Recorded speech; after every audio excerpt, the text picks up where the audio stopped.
All right, all right, all right. We are ready to get rolling for the day. Day 3 of this year's U.S. Open 8-Ball Championship here at Griff's Bar and Billiards in Las Vegas, Nevada. We got Tony Chohan up on the stream today versus the big break of Roberto Gomez. Turn the room mic up because it's a little quiet out there. Get the music going to cover up the copyright music played by the venue. One of my favorite songs right here to get the day kicked off. Right here. It's called Da Boom Jiggle.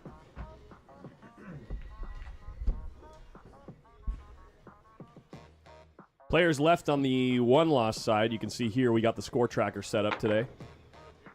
Obviously, we have our match. Roberto Gomez, Tony Chohan. John Mora is going to play Oliver Ruger.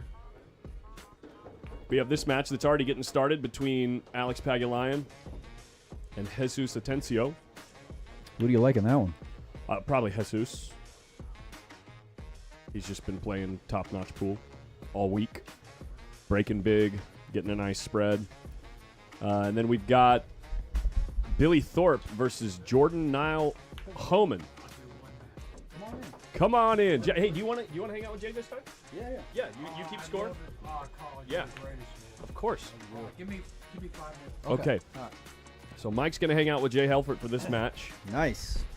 And Finally got some class in the booth, man. Finally, dude. Finally. It only took, and let me tell you, 7 days? while don't go to the machine. I'm not going to the machine. Don't go to the machine. I'm not. Just I'm stay going to away. eat my nachos. Chat it up with Tracy out there. Here we go for the lag. Everybody's finding the stream right now. We got Sue Hale out there already. We got Hawkeye, CMS. What's up, everybody? Looks like the lag's going to go to Tony here. Roberto's on the... Oh, wow. The 2-ball just hit the brakes.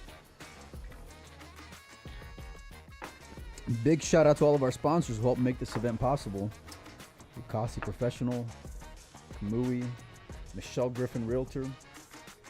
Let me show you just one thing, Mike.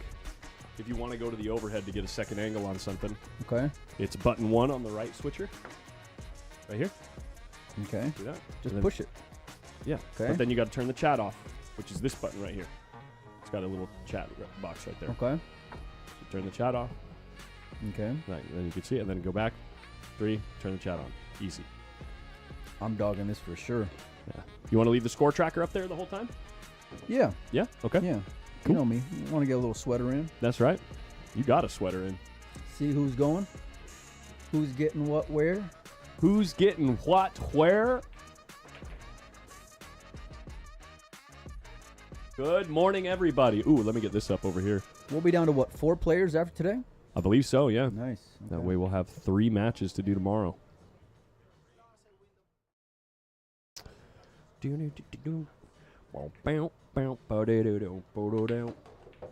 That's just classic post-up music right there. Opening break. Opening match. Day number 3. 12 players remain. Roberto Gomez, Tony Chohan on the menu this afternoon. And he's going to come up dry. Nothing even close to the side pockets. It was a little sluggish. You know? He Yeah. kind of...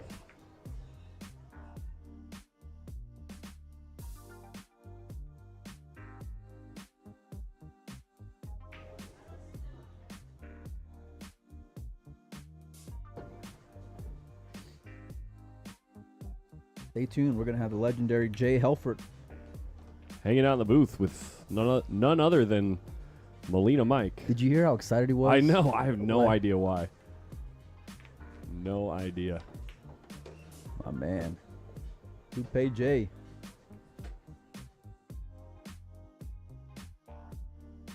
It's kind of fitting, Tony playing with the gambler cue there. Is he really? Yeah, he is. Yeah. That's pretty cool. Yeah. Classic cue. All right. How's he going to address this 15 ball here? Tony giving that ball a little bit of heat. Ooh, look at this. Has he got an angle to go into it right now? Wonder if he play the 14 ball. Well, no, never mind.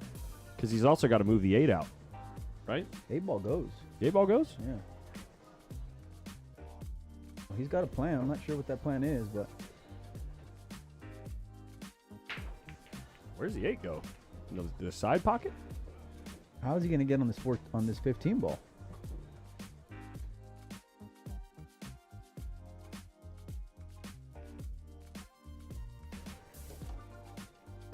Oh, It must go. that way, huh?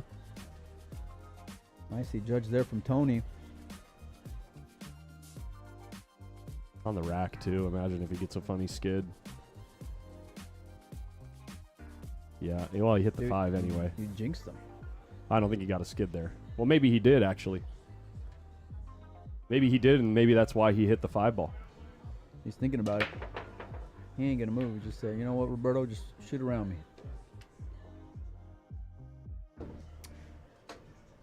Opportunity now. Really looking forward to this matchup, man, as both players don't really waste much time. Well, take that back. But but they both got a fun, move the cue ball, exciting way about Yeah. them, you know? Not afraid to shoot at a big creative shot either. Yeah.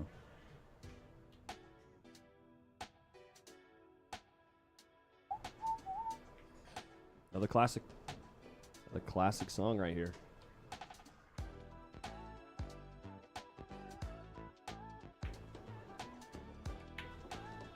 All right. He's going to get on this 5 ball here, Collins. Yeah, it's an interesting spot, though, because things are fairly tied up down there now, right? No, I think once he moves this one, then the 6 ball will have a pocket, and then that can allow him to open up the 8 ball as well. Sure, sure. I mean, you got to come back around for it, but you just play the 5, leave the cue ball on the left side of the table. You getting out of here? Yeah, I think I'm going to go eat my nachos. Hopefully Jay will find you soon. You going to be okay? Oh, I'm going to be more than okay with, yeah. Okay, without me in Can you, yeah, without you in here? Yeah. All right, have fun. You don't worry about that, buddy. All right.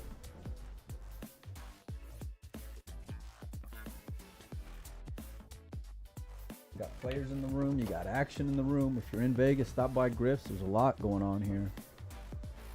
Bar table action, 1 pocket action. U.S. Open 8-ball championship. With this angle, it's better hope that 8-ball already has a pocket. Funny how we checked it after the fact. Does not seem too concerned. A little bit of inside here coming from the 1 to the 2. Get below it. Natural to get on the 8-ball from there, just like that. Big shot there from Roberto.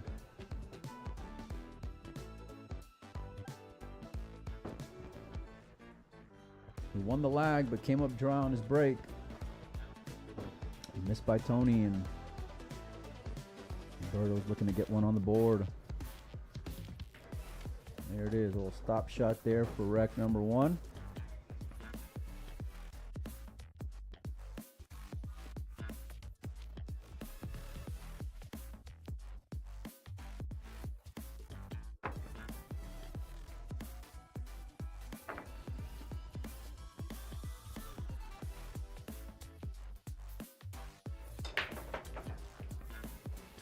We got some payouts also for you guys, those of you who are interested. Let's see if I can bring it up here. First place gets 9,200. Second place gets 4,500. Third place gets 2,750. 1,650 for fourth. Fifth, sixth at 900. Seventh, eighth at 550, and 9th through 12th is gonna get their money back at $400.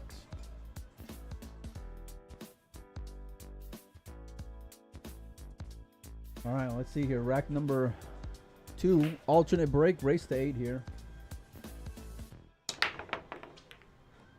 Good break by Tony. Putting his body in it, and he got a ball down.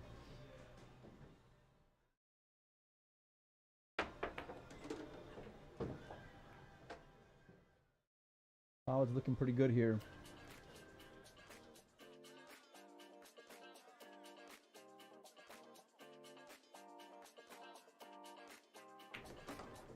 Stop shot from Tony. Picking apart this bottom side of the table and then working his way back up.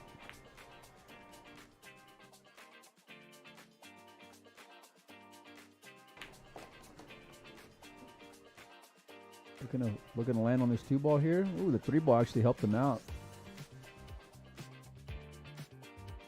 A little friendly rub there.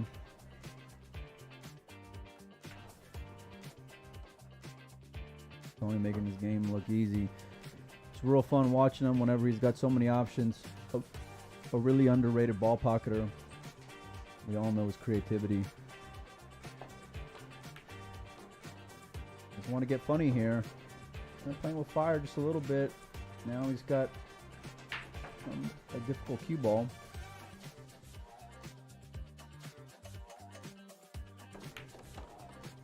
Just kind of stun run through and on over. 6-ball on the side, maybe the 3 in the same pocket.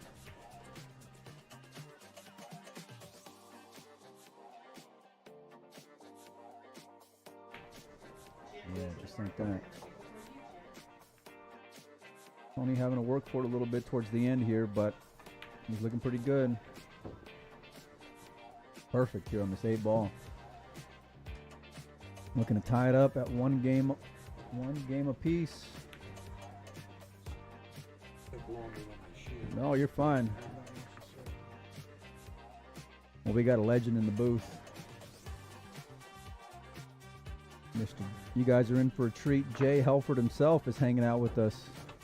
With the famous Molina Mike. With the famous you, my man. How you doing, Jay? I'm doing great. Yeah? Man. It's nice to be here with you. It's nice to be here, I always tell people, they say, you know Molina Mike? I said, yeah, we did an interview. We had a good time together. You were in the Philippines, if I remember right. Yeah, I just spent 2 months there. Yeah, how was it? It's great, you know. Pool is coming back strong there. Where I live where we have a home in Pampanga, which is about 50 miles outside of Manila. They just opened like 3 new pool rooms. Nice. They're small there. They tend to be 4 to 8 tables, but clean, well-kept tables. They got to be well-kept there or the players won't come in. Really?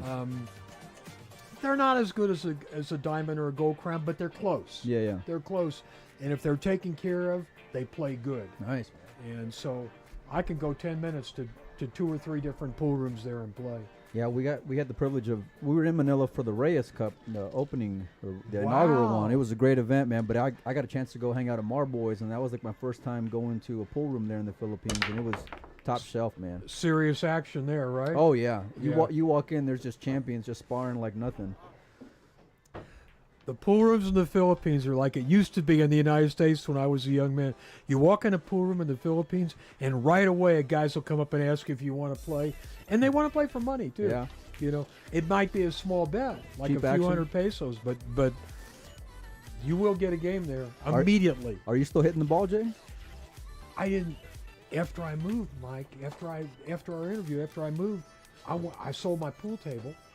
And I went 2.5 years without picking up a cue until I went back to the Philippines. And I'm having fun playing again. There you go. Yeah. I saw your name on the players list, if I'm not mistaken. Bank pool, baby. Let's go. I like it, man. I'm trying to get in stroke. It's hard. Yeah. It's hard. You know, what I always used to do if I got out of stroke, I'd play pool all night long. What was the game? That Just was playing my bank pool? secret. No, just to find my stroke again. If I hadn't played for months. Yeah. I play 8, 10, 12 hours and just get my stroke. Just hitting 9 balls. Just throw them on the table, play. I haven't had a chance to do that, but that's what it took. Yeah. That kind of solo play for hours. And in pool, you've got to find your stroke. It's just like the stroke in tennis, in golf, in basketball. You got to stay once fluid you with find it. Once you find your stroke, if you got the knowledge, you can do it. Yeah. Well, it takes some dedication, that's for sure. You can tell from these guys why they're having success. They're here late nights, early mornings, some for practice, some for a little bit of action, you know? Well, Mike, if you play pool every day like these guys, you stay in stroke. Yeah, for You sure. stay in stroke. Now, that's it. Tony just won that game, so he goes ahead 2-1. Now, back to the match. What I like is I saw some people online kind of saying, oh, it's not a big field, it's this and that. But guess what? Take a look. These are elite players you're watching right now. This is world-class pool. 4 matches going on, 4 great matches going on. Yeah. You guys can check out the scores down there at the bottom.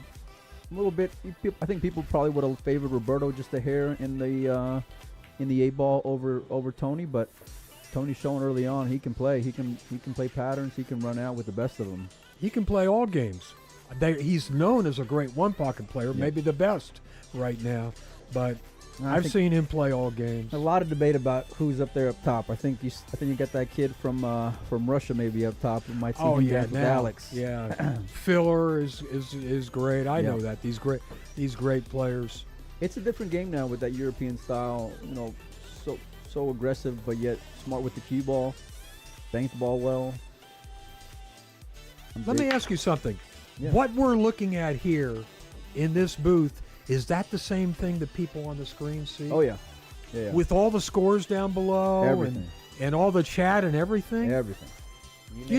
I gotta really take my hat off to you and Colin.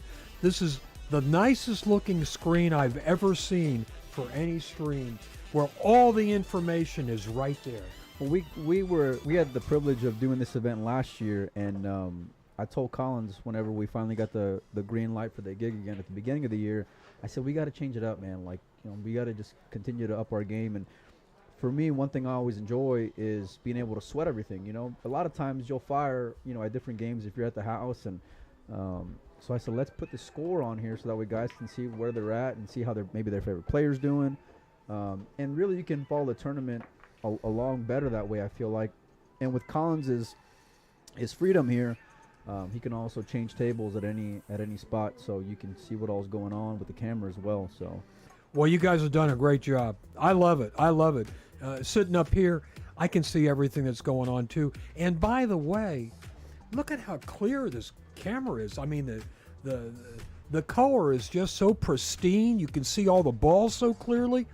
It's not that way on all these streams. He takes a lot of pride in it, that's for sure. He's been cooking up a good stream now for the past few years, and his work ethic is outstanding, man. I mean, he'll be here at 5, 6 in the morning sometimes just to get started on stuff, and even though it won't go live till maybe like noon, Why aren't you taking any credit, Mike? I know you're involved. No. I mean, look, he's my right hand man. I'm his right hand man. We get along so well. We work really good together, and but this is his baby, and we got a good chemistry, which I feel like is important too. Whenever you're hanging out with someone, for 8 hours a day in the booth, and you're kind of going over the same pattern, same things over and over again. But we try to keep it fun. Obviously we're not world-class players, but we enjoy ourselves while we're in here. Don't have to be. Don't have to be. You know the game.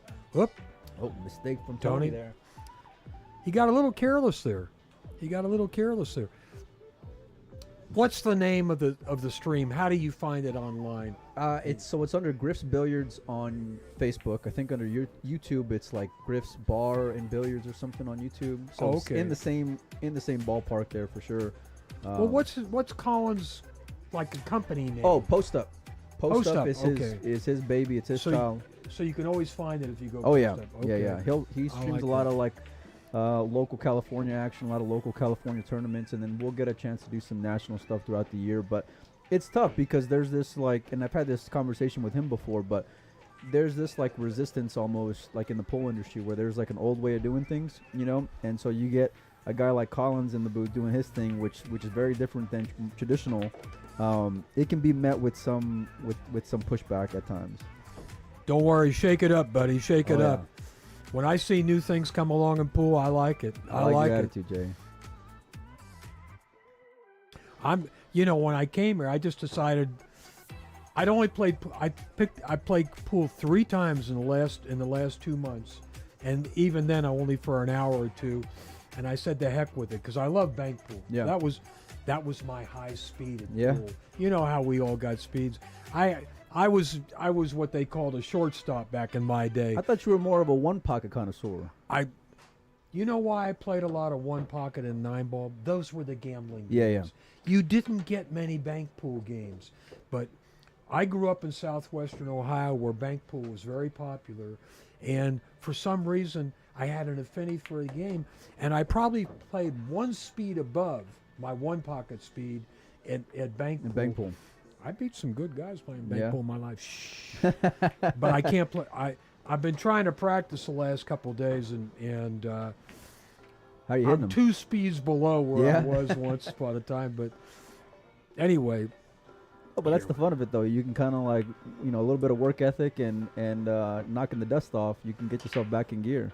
It's a challenge because Yeah. I'm at an advanced senior age, but I'm in good shape for my age.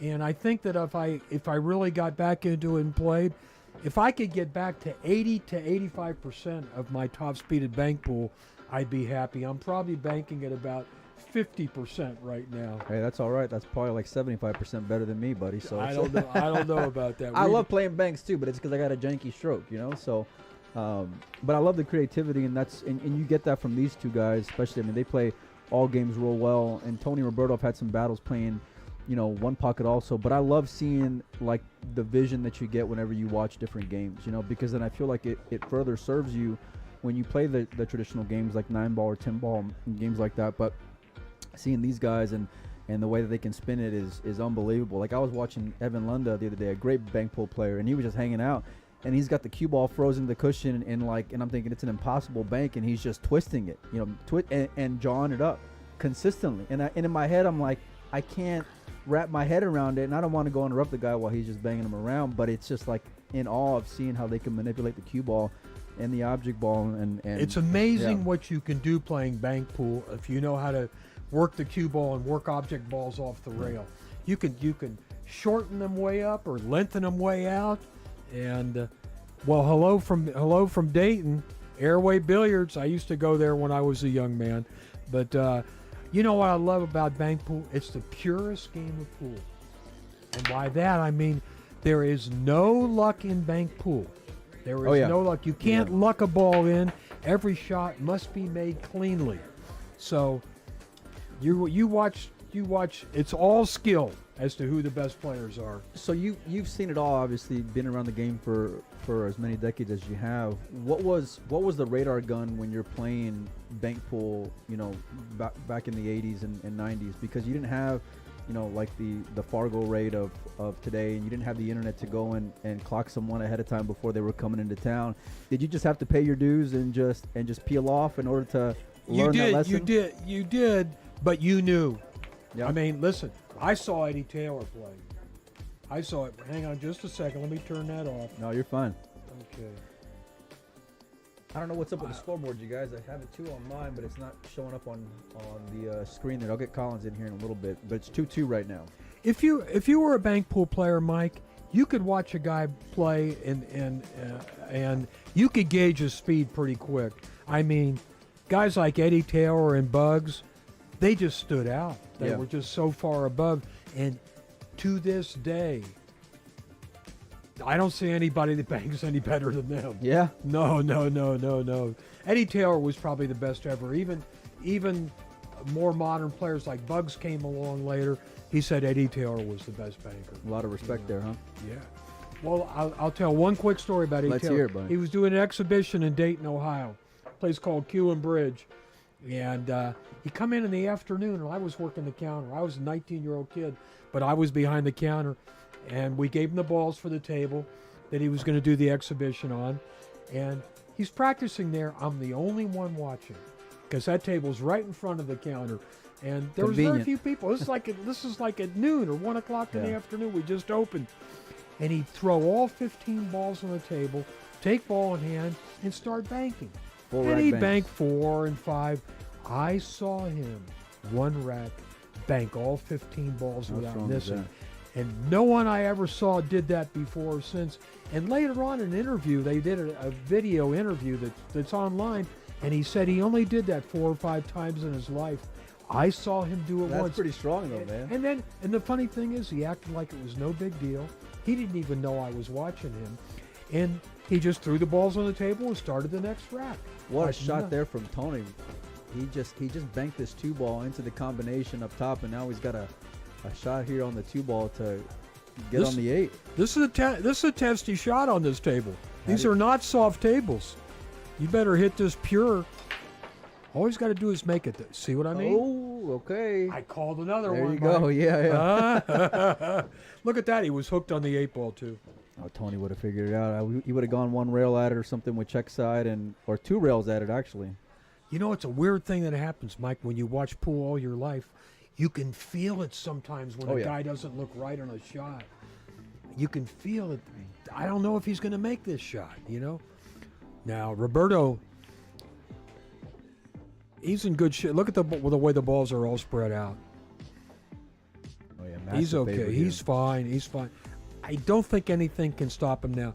You know, I was telling Colin yesterday, I used to hate it when I'm watching a 10-ball match and a guy gets ball in hand on the 2-ball and they say, oh, this is his rack, it's a road map. Yeah. And I would say you can never say that because you got to play position on every Right. shot. And I say, I never say it's a road map. I don't assume that they're going to get out because I've seen the greatest players in the world mess up. 8-ball's a little different cup of tea, I should say, because when I see this, it does look like a road map. It does, especially when you see guys of this caliber, you know, and it's like unless you see balls that are tied up, that's whenever you can appreciate even more so, in my opinion, their greatness, because then you see how they handle the problem like Tony did with that combination. I know now he sold out, but you know, it's like being able to get in that spot to win that rack is pretty awesome in its own right. Well, I kind of believe that in some ways playing 8-ball on a bar table is more of a test because the balls get See, jammed we've up. had that debate, Jay, and I'm with you because I feel like you get more congestion, which means you got to make the cue ball dance a little bit more. You got to break balls out. Exactly. Yeah. Yeah. They don't get congested on a 9-foot table. No. And the rules they're playing by, I don't know whose decision it was. Not to criticize anybody, No, but let's for hear it. this caliber player, I think you must take what you make, because if you let See, these guys shoot at an open table. Me and you are right there, man. Colin said yesterday, he said mostly they're one-inning games. Yeah. I mean, look at this. Tony's having to just peel his way through. He says that's good. Like I said, I don't know what's up with the score tracker here, you guys, but it's 3-2 now in favor of Roberto. Yeah, It's not a big I knew that it was 2-2 because he won the last game. But yeah, no, I'm with you, Jay. Look, we got one of our sponsors here in town, Max Rack, providing the rack. But if I had to pick like my favorite game as far as 8-ball for top level professionals, it would be take what you make with the triangle rack on the bar table. You know, and I don't want them sitting there for 2-3 minutes racking the balls. You know, I want them just to throw it up there and go put their body in it and let's get on with it. You know, You know who's the best in the world at that game? who's that? There ain't nobody close. SVB? No. Yeah, you put him playing 8-ball at a bar table, and I'm going to bet on him against There you against Filler. Yeah. Did Josh and Filler, you hear that? I'm betting 10,000 on Shane. You play him that game. There you go, man. I've seen it before, and it's fun because he's always. This is the thing, is that he's so technical when it comes to his break, and he usually has a few things up his sleeve when it comes to 10-ball. Like I've seen him there before a big match, just moving that cue ball around, just a little bit here, a little bit there to find the perfect break. But he's always got that big, like the perfect timing shot of the break with a lot of muscle in his back pocket, and it's amazing to see. Well, he grew up playing bar table Yeah. 8-ball. That was he comes from a family of pool champions. Tom Walker said Jay likes to hear himself talk. But you know, you don't really I like yourself. hearing yourself. I like hearing yourself, buddy. You're good, man. Tom, I'm sorry. Believe me, even if I'm not commentating, I talk a lot. So, what are your plans for this year, and what's your thoughts on the way pool's going right now, James? Well, you know, there's the big controversy with the WPA and the WNT and the two different tours and everything like that. But what I see happening is competition is always good for the marketplace, and by Agreed. competing against each other, they're putting on bigger and bigger tournaments. Yeah. You know, there's more prize money now than ever before. And if they can ever get coordinated, pool players are going to do well. They should be able to. Big They if, should, though. Tony he kind of looks careless now. He was sitting pretty prime, I thought, on that ball. He just kind of maybe took it for granted, just focusing more on the position than anything else. Yeah, no, it's I got a feeling, though, from what I understand, that they're going to be coming to an agreement here pretty soon for the better of the players. While I think competition is great for the market, I do agree with you that getting coordinated is going to be the best for everyone, for fans especially. You know, we all love watching top level pool, and there's enough to go around where while other pool rooms or venues or promoters want to put on an event, it gives time for the other ones to kind of replenish for the next year, the next 6 months or whatever, to put on another $10, $15, $20,000 added event for the players. So, and I like it when we have things like this. Like I enjoy 9-ball like anyone when the tables are tight and the conditions are tough. But I love seeing different games, man. I love seeing the all around. I love seeing creativity. I want to just like soak it in as far as what goes through their mind and how they execute it, you know? Well, I think this is a great event. I mean, it came on the tails of a big money event, you know, the one they had at the Rio. Right. You were here for that. I wasn't here for that, but yet a lot of good players stayed here, and I like that the format. The beauty of pool is we can play one pocket, we can play 9-ball or 10-ball, we can play 8-ball, we can play bank pool, and like you said, it's all fun. But to answer your earlier question, pool is definitely on the upswing now. We're starting to see new pool rooms open, and we're seeing more tournaments, bigger money, better streaming. That's another beauty of pool. All the professional tournaments, you can watch them. Colin was telling me yesterday people are watching from Australia, they're watching from Thailand, they're watching from Europe. And it's great, man, because you can reach so many different people, and it's amazing that, like, man, we just see numbers on the screen, you know. Of course, we see comments on the screen as well with everyone hanging out with us. But, like, whenever I get to travel to different places, like, this was my first time traveling internationally this past year, right? I went to Hanoi and then Manila. And it was cool to meet people over there, and I'm like, and you can't even, your brain can't even comprehend that you're just, because I'm just sitting in my house or sitting in a pool room in California with Collins, but then you go to different places and people are vibing what you're doing, you know what I mean? And it's great, and you get to see. They love pool. It's a worldwide game, you know? Yeah, pool doesn't get the credit it deserved. You know, it's probably one of the most popular participant sports on the planet. I'm sure well over 100 million people on the planet play pool on a regular basis. It's huge in China. Oh, yeah. Huge in the Philippines. Huge in Taiwan. I've talked to friends of mine who are in China, and they'll tell me they got $50,000 added hayball events on a weekly basis out there. You know, like that's big nothing money for them. Big money in big hayball. money. Yeah. You know what? I love going in the pool rooms in the Philippines. They have pretty good money matches where they're betting a few $1,000s, but it's so exciting. And over there, when they have a big money game, they're betting on the side on every game too. You know what I like is that they're hungry. You know, when I went over there, or whenever I see these Filipinos come over here for the first time, or maybe in their first few trips, it's like they don't have that attitude of taking the prize money for granted like some of these American players can do. You know, and they show up, and you know, winning a few grand is great for them. You know, and it goes a long way. I'm sure you know that. That's big money. You win $7,000, $8,000 or $10,000 cash and take it to the Philippines, you're a rich man. Yeah, yeah, and you see their level of grind. Where I've seen other players, whether it's action or tournament play or whatever, where they'll kind of just they got that lax kind of attitude with it, if you will. Yeah, but Philippine pool players that come here, believe me, they're hungry. Yeah, I showed up this morning, and it was the tail end of some late night one pocket action with a Filipino involved. I'll leave it at that. But it was great, and it's great seeing them get introduced to different games, and then you know maybe they might turn into the next, who knows, Bustamante or God forbid Efren Reyes, you know, and it's fun, man. Do you know Efren Reyes, Francisco Bustamante, Dennis Orcullo? They never played a game of one pocket in their life till they came to the United States. And how good do those guys get? You might argue on, like, if you were going to do the Mount Rushmore of, well, okay, when it comes to Filipino one pocket players, they'd be 1, 2, and 3, you know? So, and pick your poison, who's 1, who's 2, who's 3. I love seeing them play, and it was great. I was there at the Derby maybe 2 years ago when Efren made like a pretty deep run at the Derby. I think he got like final 6 maybe. You know what's funny, Mike? Efren's now 70 years old, but they've written him off several times since he was 50. They said, "Oh yeah, he's too old. He's too old."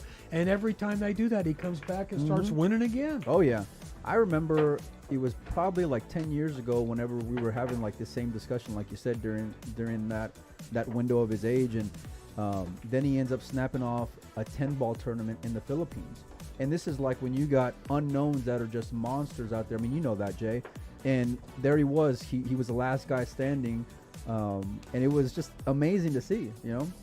And I'll never forget, in that same tournament, they had like a Scotch doubles, mixed doubles, and Dennis and Shane were playing partners there during that event, and they ended up Oh, losing yeah. to like a 12-year-old Yeah, Cheska Centeno, and I yeah. forget who her partner was, but that's what you get when you get to watch Filipino pool. It's like you get to see great players and hungry players, and they don't get intimidated by the moment because they're feasting, man. They're hungry. They're hunting. You know. Mike, it made me smile a day or two ago. I see something on the Fargo ratings where there was 400 U.S. players, something over 400 that are 700 rated or above. And then they showed the Philippines as second, and they had like 110 700 above. And I'm thinking to myself, there's 200 more that nobody knows Yeah, about no kidding, that right? play that speed. Yeah. Believe me, they're all over the place. There's Filipinos that play probably 740, 750, 760, and some play 800. Oh, I'll see it, Yeah, man. You know, I yeah. remember I was in Hanoi for the Hanoi Open this past year, and there was Harry Vergara there, Filipino player. I think now he's based out of the UAE, but I had never seen him play before, and he was like in the final, maybe final 32, somewhere around there, and he's playing Shane, and I'm like, well, I don't know who this guy is. Shane's got a pretty good spot in this bracket, and Harry came with probably one of the best pressure shots I've ever seen in my entire life in a tournament. You guys can check it out on YouTube, but it's that old saying where I didn't know the guy, and the guy just was a monster Filipino player that can dance with anybody, you know? And there's so many of them that are like that. And with the way the game's growing, hopefully now we'll get more opportunities for players of that caliber to kind of make their own spot on the world stage. Well, it's tough to get the visas for these guys. Right. They have to win something. Now, if you win the All Japan Championship or you win a Philippines Open, then because otherwise, if you're just a gambler, you'll never get a visa to go to the U.S. I'm telling you, or Europe. They can go to Southeastern Asia. You know, they Yeah. can go to Japan. They can go to Thailand. They can go to Korea. But to get visas to come here, you've got to make a name for yourself. Yeah. So. They got to do something that kind of makes them stand apart. And Yeah, consistency. Exactly. Exactly. Oh, somebody was talking about for a player coming to the Philippines and running into unknown players. I got to tell you a quick story. Let's hear it. I went with Shane the first time Shane ever went to the Philippines. This is like about 15 years ago. 14. I'd say Shane was in his mid to late 20s. His first time there, but he had already won a U.S. Open. And he said, he said to me, they gamble there, right? I said, yeah, they gamble there. I said, everywhere you go. I said, people ask you to play, and I said, they won't ask for a spot. And I said, even if you beat them, the next guy will ask you to play. I said, they'll wear you out with all the good players. And he's smiling, he's licking his Chomping at the bits, huh? Yeah, he's happy, he's smiling, and everything. So anyway, we get there, and I take him to a pool room in Manila. I knew where there was action. And first he gets a game with a local shortstop, and Shane wins maybe a couple $100. So they say, we got another guy we want you to play. They bring in some kid. He's like 18 years old. Okay. And they say, you play him even. Race to 11, and we bet $1,000. Let's go. That was a big bet. Yeah. That was a big bet then. And especially in the Philippines. Right. And Shane's thinking, who is this kid? Who is this kid? I said, Dennis. I said, Shane, you better take him seriously. And it turns out this guy that Shane's playing is beating on Shane. Shane had to make a great comeback to win 11-9. Who was the player? His name was, I'm trying to remember. I remembered that the next year he won the World Junior Championship, and I can't think of his name. I want to say Dennis something too, but he kind of fell off the radar because he got involved with substance abuse. That guy. Yeah. But here was an 18-year-old Shot game from Berto. that terrorized Shane, and all Shane said after the match, he said, "That kid was tough." Yeah. What they didn't know, what the Filipinos didn't know, the guys that were betting on the kid, is that Shane was deaf and he had turned his hearing aids off because they tried everything they could to shark Shane. get in his head? Shane would be down on the balls and they'd be yelling across the room and Yeah. stuff like that. They didn't know that Shane blocked all that out. He's got an advantage there, that's Yeah. for sure. And it's great because he can hold himself together like that as well. I hope you guys don't mind because, Oh, look at oh that. my God, I just sharked Roberto. I just sharked him. Yeah. I said it looks like Roberto's running away with his. Now let's see if Tony can wake up, because it's like while we've been talking, he seems careless. Well, this is the Let's thing see. about playing A-ball with these guys. It's like one mistake is really a 2-game swing, in my opinion, because you got to really favor them to break and run on the next one. And so I've seen deficits in this tournament be made up, quickly. So, 5-2 can very well be 5-4 if Tony can kind of get his act together here. With Tony, a lot of times, Mike, it's all about the gambling and the action. Yeah. For the few $1,000s he can win here, he It doesn't wake him up. may play a set for $25,000 or Right. $30,000. That you do get that kind of action at Griff's Pool Room. There's a game going right now, Big Bobby, where they're playing 5,000 a game one pot. Is that what they're doing? Going on right now? Oh yeah. Yeah. We got here this 5,000 a morning. game. They've been playing that game all night, because we got here this morning at about 8:00 and they were still dancing. They So- raised the bet. Did they? They started out 1,000 a game, and now they're up to 5,000. Well, Bobby's a good that's friend. almost- I used to gamble with Bobby 25 and 30 years ago. See, Look at that. See, Tony's he's- just Tony's yeah. over it. he wants to forfeit. Yeah. He this wants to is- forfeit. I hate to say it, you guys. But I used to play with Bobby, and we'd play for $100 and $200 game one pocket, and I'd spot him like 9 to 8 or 8 to 7. Yeah. But He plays the game solid, man. I know he's infamous for being a big time gambler these days in the one pocket world, but like he can hold his own. He can defend himself. He can play. Yeah. He can play. I don't think he plays as good now as he did then, though.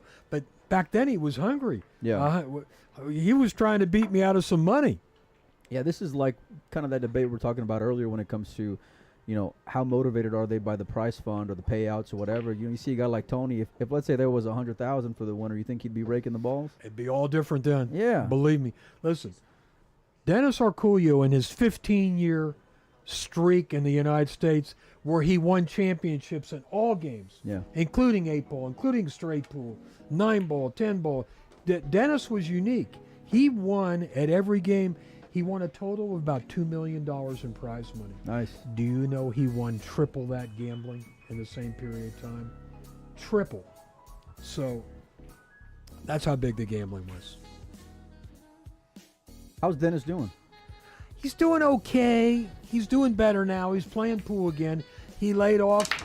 When he first got that ban, he laid off for like a good 2 years. Yeah, he seemed But like he was just really He was depressed. Yeah. He was. We tried every way we could to get that ban reversed. We had a good immigration lawyer and everything, and the U.S. immigration would not release it.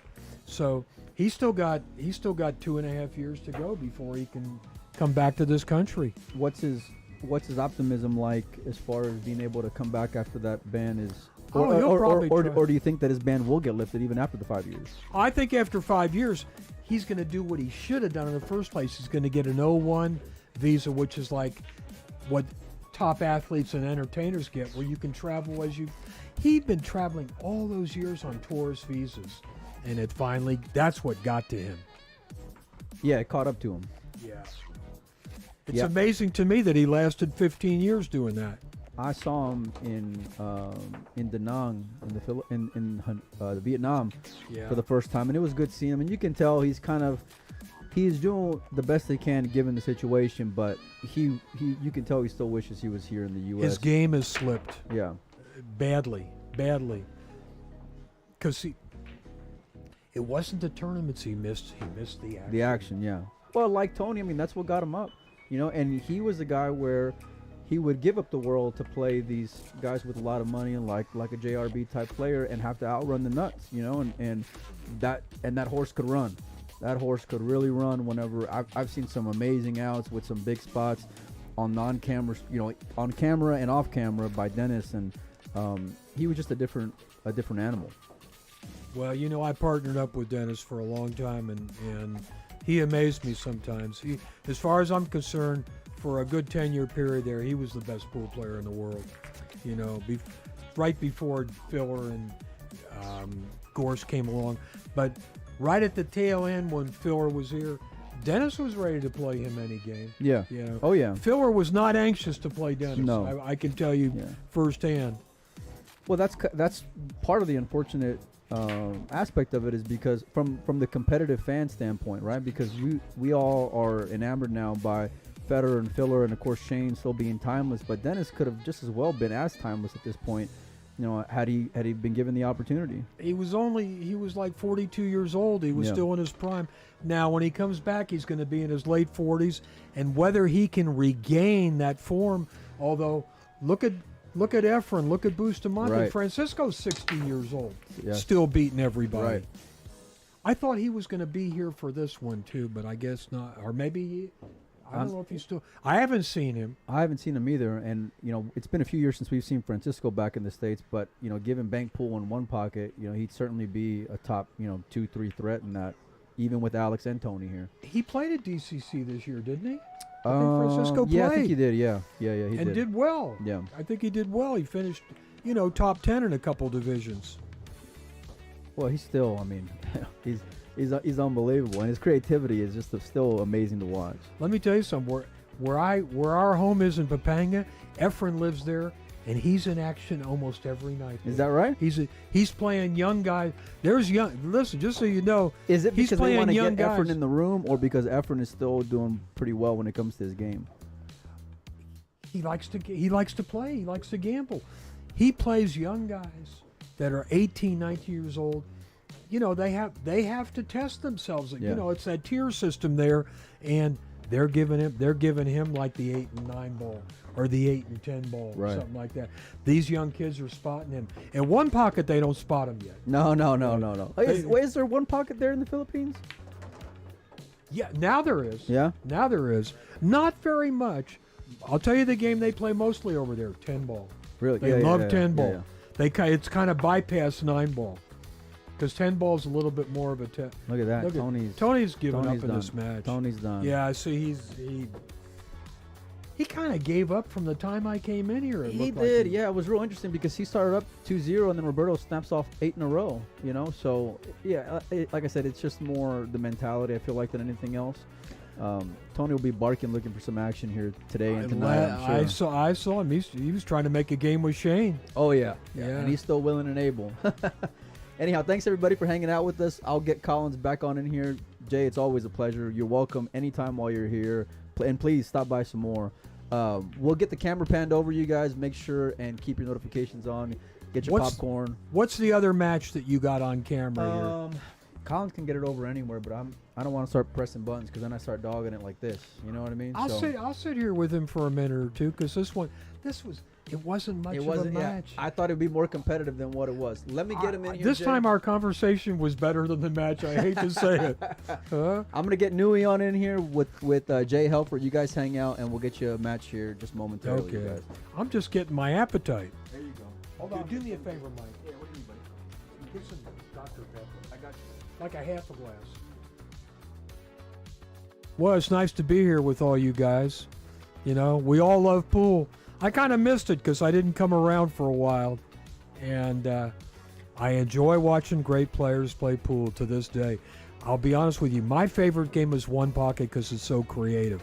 As far as being a spectator, and I know a lot of people don't like One Pocket because it can be a slow game, but there's a beauty in One Pocket that you don't see in other games because of the creativity involved.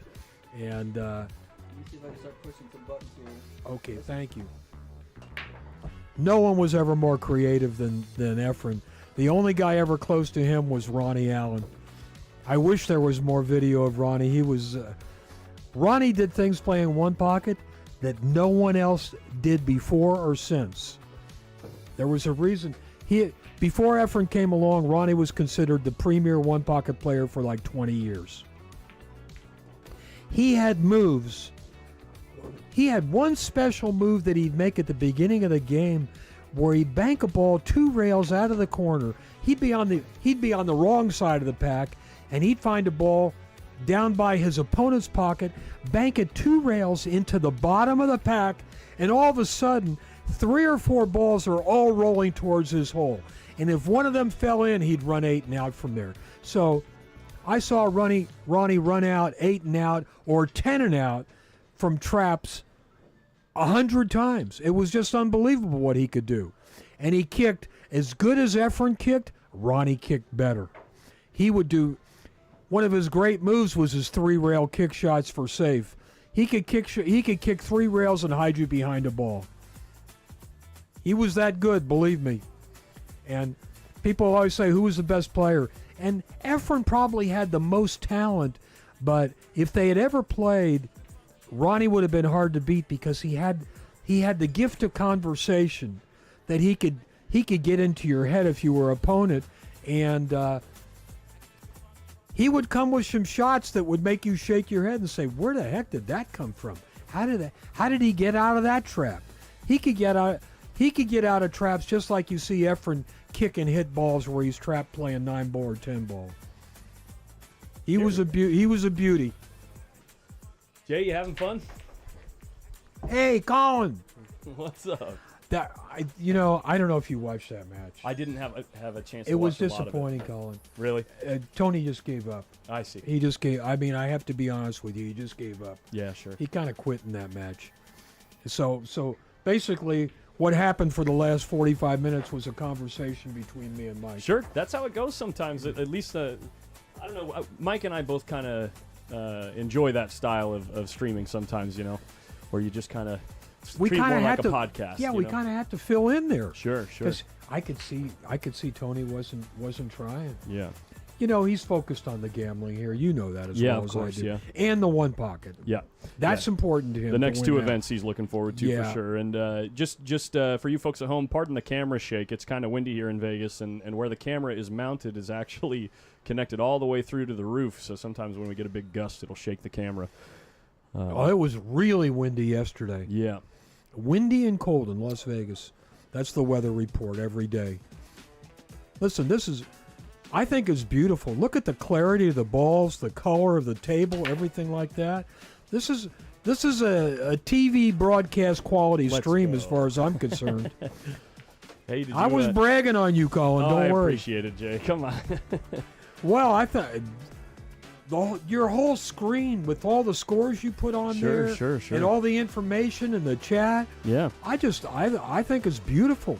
I feel fortunate that I happened to stop in here and We are get a all chance. fortunate. Yeah. We're all fortunate that you stopped in. You guys do a good job. Mike gave you all the credit. I said, Mike, you're a little bit humble, but Well, he really doesn't do anything. okay. So it is true.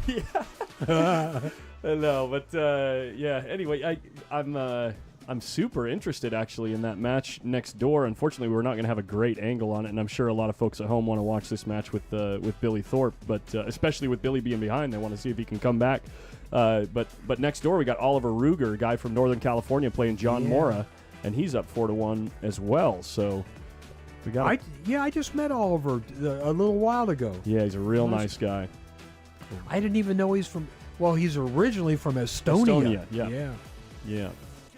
So it's Collins and not Colin. Correct. Yeah. Thank you for correcting me. Sure. I got over that when I was like 7 years old. I used to correct people when I was a kid, but I know it's an uncommon first name. So. Well, listen, you can call me Jay, you can call me Ray, but don't call me late for dinner, please. Okay. Man, I've been saving that line for 10 years. You haven't used it yet, huh? I doubt that. First time on a stream. Sure. I promise you.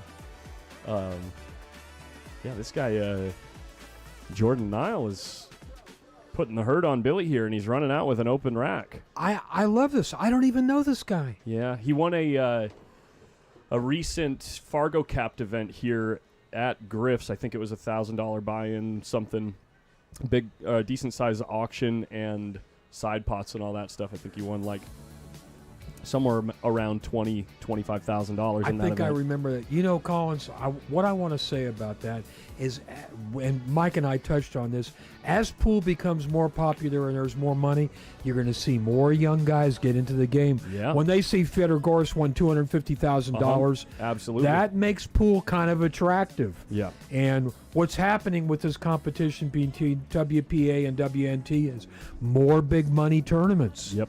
And that's going to appeal to a guy that's 17 or 18. So maybe instead of being a basketball player or a tennis player, he's going to say, well, I like pool, because kids love pool. Yeah. I know. I've seen that all my life. I used to go with Robin Dodson, when she was Robin Bell, Darlene Stinson, and we would put on exhibitions in malls. And you know, when little kids come through the mall, I'm talking about 6, 7, 8 years old, they'd run to the pool table and hang on the side of it. Kids love pool. Well, there's something natural about it. Like I'm going to get a little nerdy on you here, Jay, but there's something almost carnal about the game. And what I mean by that is it's like a beautiful, natural representation of so much of the physical phenomena that we see around ourselves every day, right? So I don't know if you know this, but the rate at which balls slow down on the table, it's the same... what would you say? It's the same ratio. It's similar to how things fall with gravity. Does that make sense? Yeah. So if you throw a ball through the air, it's going to slow down its upward acceleration and then start accelerating back towards the ground at the same rate that balls slow down on the table. I hope you guys are paying attention to this. So that's good. It's really, and then also This is good. The friction between the balls and everything. You know, as the public starts to learn with the new free information that's online more about the game, they'll start to realize, oh, well, yeah, it's a game of angles, sure, but it's more a game of friction, and it's about how the balls are interacting with each other, and it's really a fascinating thing. So somebody said it right here, Kenny Ash. The physics of pool is amazing. Look at all the analysis you see online. Look at all the analysis you see online. You know, it's so all-encompassing. Yeah. I played pool all my life, and I still don't understand 3/4 of it. Sure, yeah. I know how to do things on the pool table, and I don't even understand how it works. But this is the other thing that's amazing about how people interact with the game is you have the people that are more analytical and like can understand exactly what's happening and then logic their way through it. But then the fact that the human brain can just kind of make up the difference when you don't necessarily understand what's happening. The human brain can like create a relationship between you and the stick and the balls on the table where you can still manufacture those outcomes without necessarily knowing exactly what it is, but you can feel it. You know, Minnesota Fats said it best a long, long time ago. You know what he said? He said, pool is the greatest game man ever invented. I 100% agree. I realize that I'm biased. I get it. You know, Fats had no education, and he's one of the most brilliant men I ever met. He would have the answer to everything, like what stuff going on in politics or in entertainment or stuff like that. He'd give you the answer in a nutshell in 30 seconds. Wow. He was sharp. Did you ever hear the story how he got the pool players off that all got arrested at Johnson City? No. Well, when we have time, I'm going to tell that story. Okay? Fats, they busted the gambling at Johnson City in 1972. Okay. They arrested all the pool players there, like 30 guys, took all their money, and hauled them all into court. They took them to jail. They got out the next day, but they had to appear in court a couple days later. And Fats got him off the hook. I'll tell you the story, but not right now. Okay. He testified. Out the legal... He testified on behalf of the pool players. Wow. It was amazing. I wasn't there, but I've heard guys like Danny DiLiberto were there, told me the whole story. Did he study case law? Had nothing to do with that. Interesting. He talked. His conversation was always common sense. Sure. Basically, he said everybody's a hustler. Sure. He said, I don't care if you're a salesman or you're a banker or you're an accountant. He said everybody's hustling for a buck. Yep. But there was more. But that's in essence what he said. Yeah. And even the judge, he looked at the judge, he said, you're a hustler too. And they said the judge laughed. And when he was done, they said he talked for 45 minutes. Wow. And everybody paid rapt attention. And when he was done talking, the judge dismissed all the charges and the pool players got their money back. Wow. Look at this little spot that Billy's in here. Does he have a window to go through the 2 and 3 to get a shot on the 8 here? He's a little bit jacked up over the 6, too. He can roll behind it, yeah, like that. Just ended up with the perfect angle to go through those balls. He didn't really want to bump the 2, but he should be okay. Yeah. I forgot there's a pool match. I'm sorry, guys. I apologize. It's easy to get excited. It's an exciting game. Well, you got me worked up when you started talking about the physics of pool. Yeah, yeah. There's no game quite like this. All right, well, Billy Rax here. We're going to take a quick look around the room. You can see John Mora trying to hold on here against Oliver Ruger. Oliver up 5-1 in this match, and It looks like John's in an uncomfortable position here. See, Oliver Ruger is rated at 734, but I got a feeling he's going to go up about 50 points before all these tournaments are over. Sure, yeah. He did last year. Last year he came in as like a 717, and by the end of the events he was a 730-something. Well, these young guys that get into pool, their games can accelerate quickly too, Collins. As they play good players, they elevate their game. Sure. No telling how good Oliver will be in another year. He might be playing even with Filler and Gorst. We're going to see. Here's my prediction. We're going to see a lot more players that play that speed.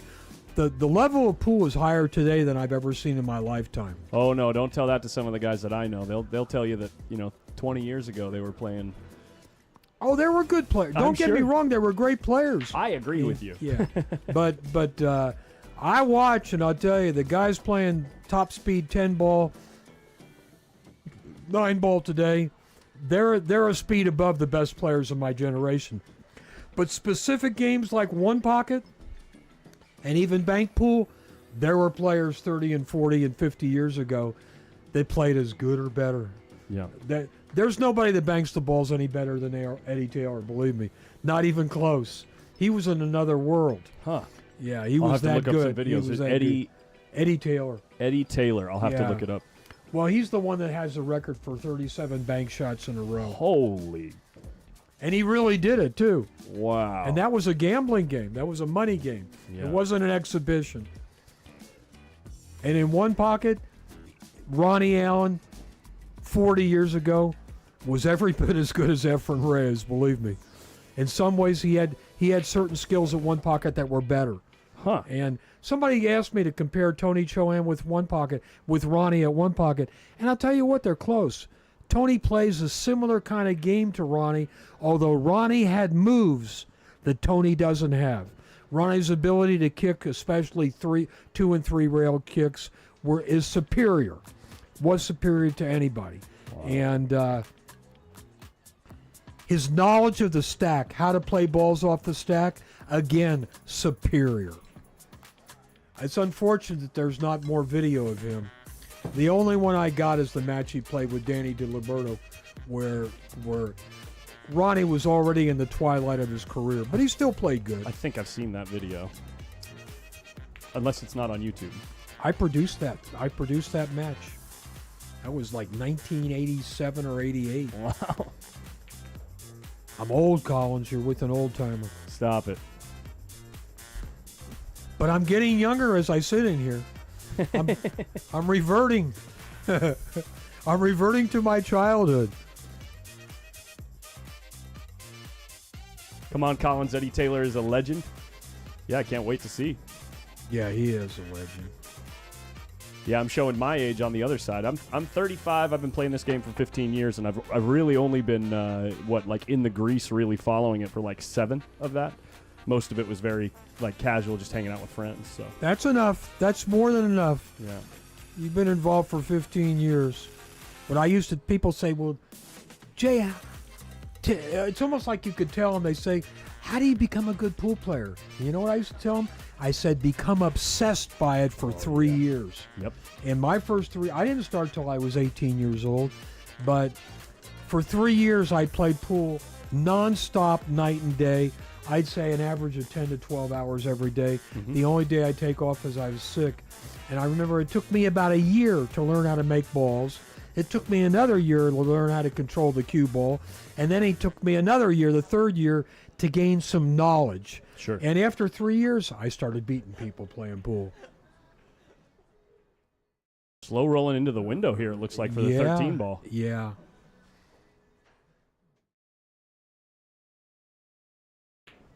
You make this shot and end up good on the 12. I mean, things are looking pretty juicy here. This guy's a high-level player. This is always tricky. I'll tell you, listen to me. The way you always make a good hit, do not aim right at the cue ball.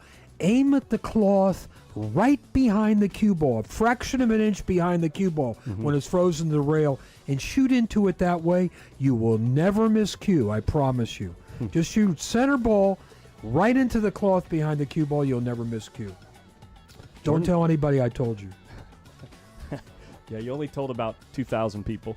Jordan's in a spot here because he's going to run into this other ball next door to this stripe. And the cue ball is going to be moving away from the 11. I think the 1 ball becomes a really big ball. Yeah, you can see. I'm sorry.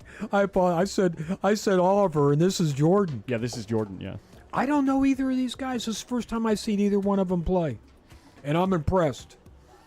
And when you see guys like this with these low 700s ratings, you watch how good they are a year from now.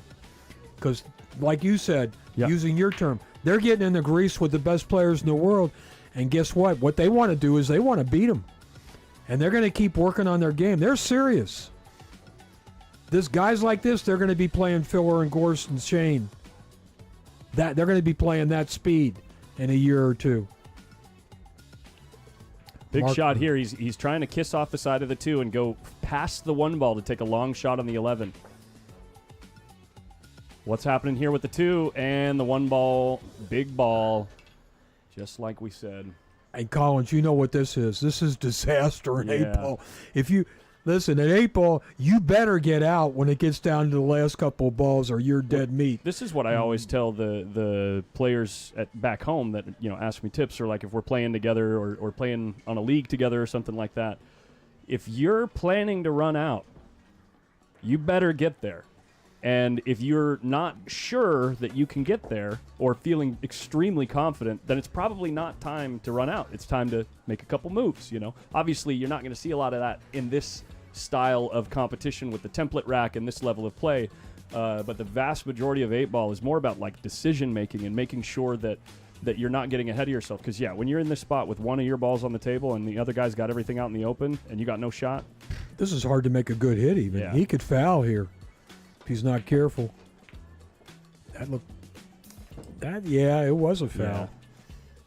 I'm sorry for interrupting you there. No, it's okay. You see, by not getting out there, you see what an advantage that gave to Billy. Billy had the upper hand. Even if you run all the balls and hang your last object ball in the corner pocket, you're a big underdog. You're a big underdog from there. Because your opponent can do anything they want.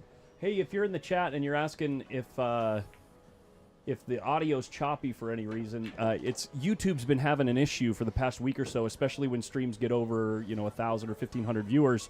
If you're getting choppy audio, just refresh your page, or if you're watching on your cell phone, just close the app entirely and reopen the app, and that should solve the problem. We've got a perfect connection with YouTube, so it's on YouTube's processing side with your connection that's causing the issue. So thanks for that explanation. Sure. I hope you can see it as good as we see it here, because it's beautiful. Yeah, I am sticking around for bank pool. I'm playing in the bank pool. That's after a 2.5-year layoff. I've actually played pool 3 times in the last 2 months, but I said, the heck with it. I love bank pool.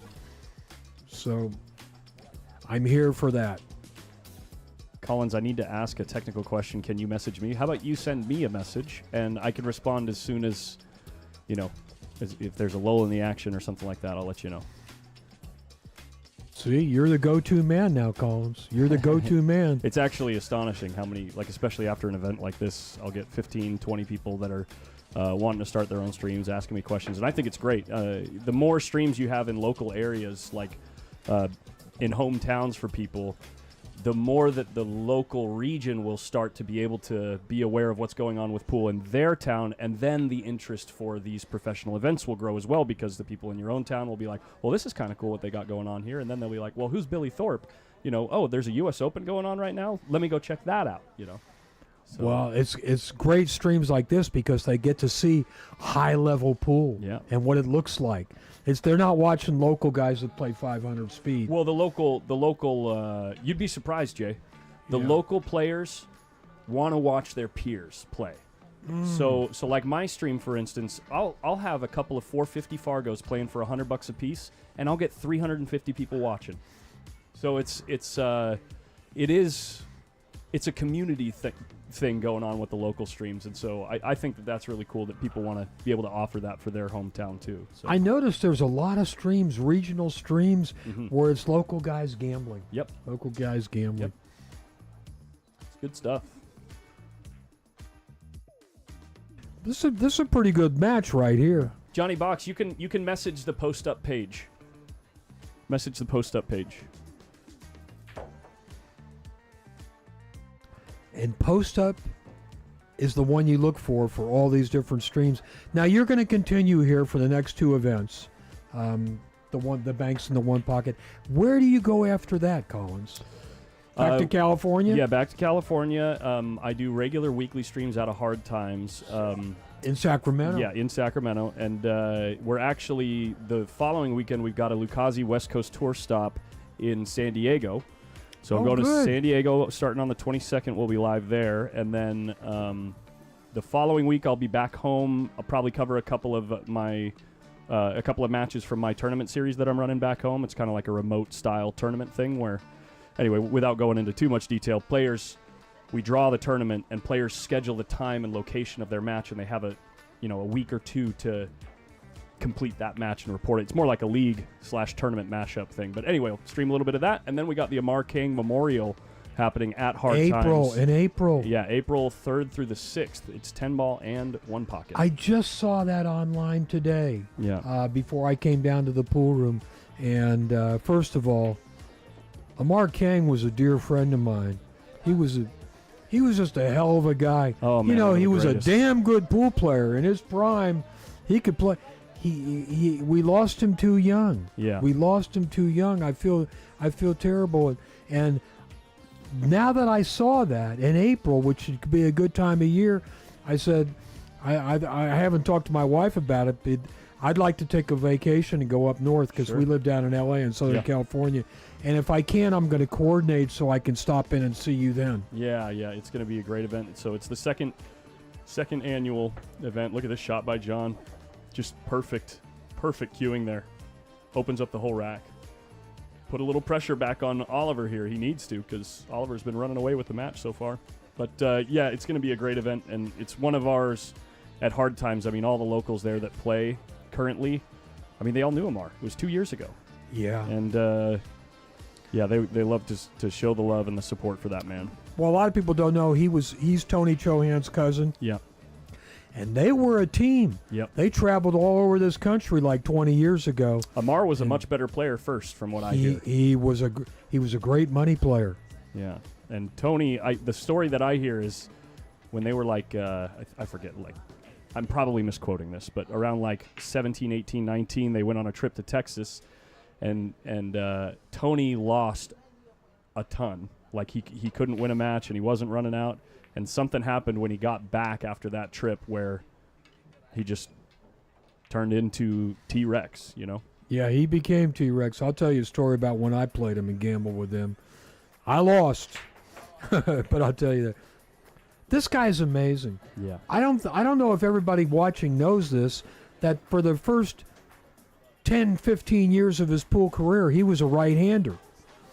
And then he had an accident. I believe he hurt his wrist of his right hand and did some damage internally, where all those bones are in your wrist. And he switched to left-handed. He's the best player I ever saw that switched hands. Ambidextrous, yeah. Yeah. So from what I hear, actually, is he was having neck and back issues because of the way he had to get over the cue. Okay. With his because when he breaks the balls, obviously he's really wrenching into them. And whoops, sorry about that, guys.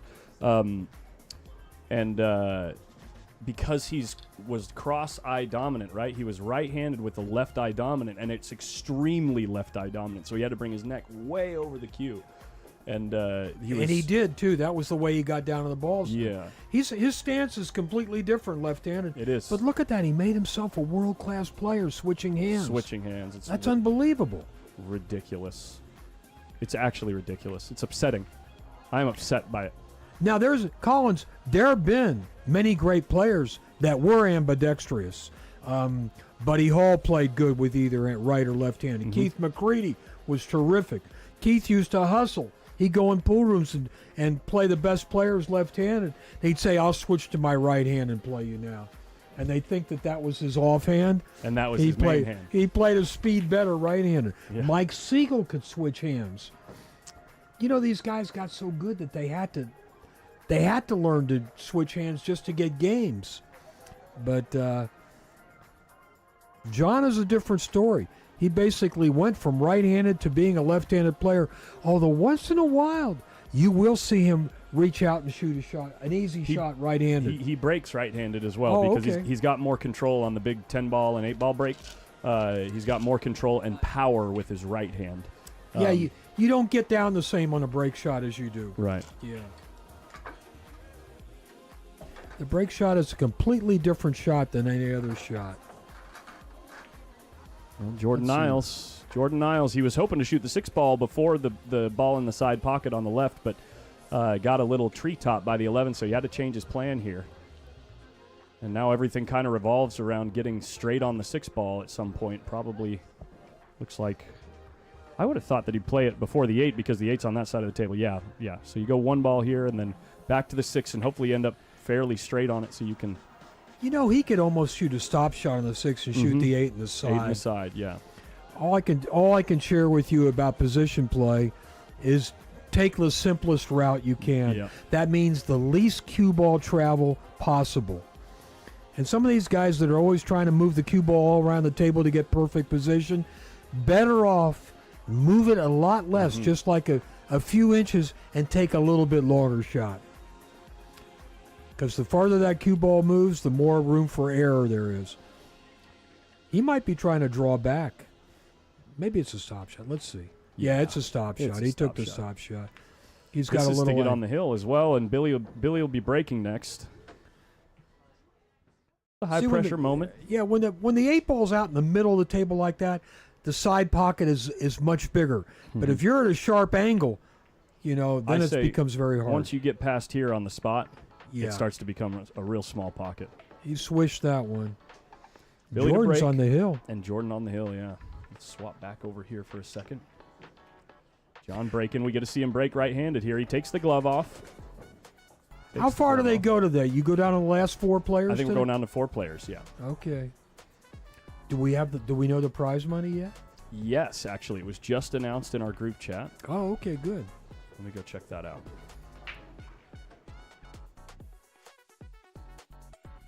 You're right. See, Look this, at that break. Yeah, look at his head over the cue, too. Look how. His chin is down lower than the cue. Yep. That's amazing. Watch him rise up, though. See that? Cue ball a little The wild, elevation. but the second row balls both fall. And it's a nice spread here. You know, 13. one of the greatest breakers of my generation was David Howard. And he told me he trained in karate to learn how to break the balls. The truth is, the break shot, you use your whole body. It's different than any other shot where every other shot you want to stay as still as you possibly can. And the break shot, David said, all the power in the break is in your legs. Sure. It's in yeah. your thighs, in your torso. He taught Jean Belucas how to break. As big and strong as she was, she had a weak break, but David Howard spent 2 hours with her, and then she was unbeatable. I'm serious. She won her last 16 tournaments in a row. That's all. Wow. What a Once she feat. learned how to break, she was unbeatable.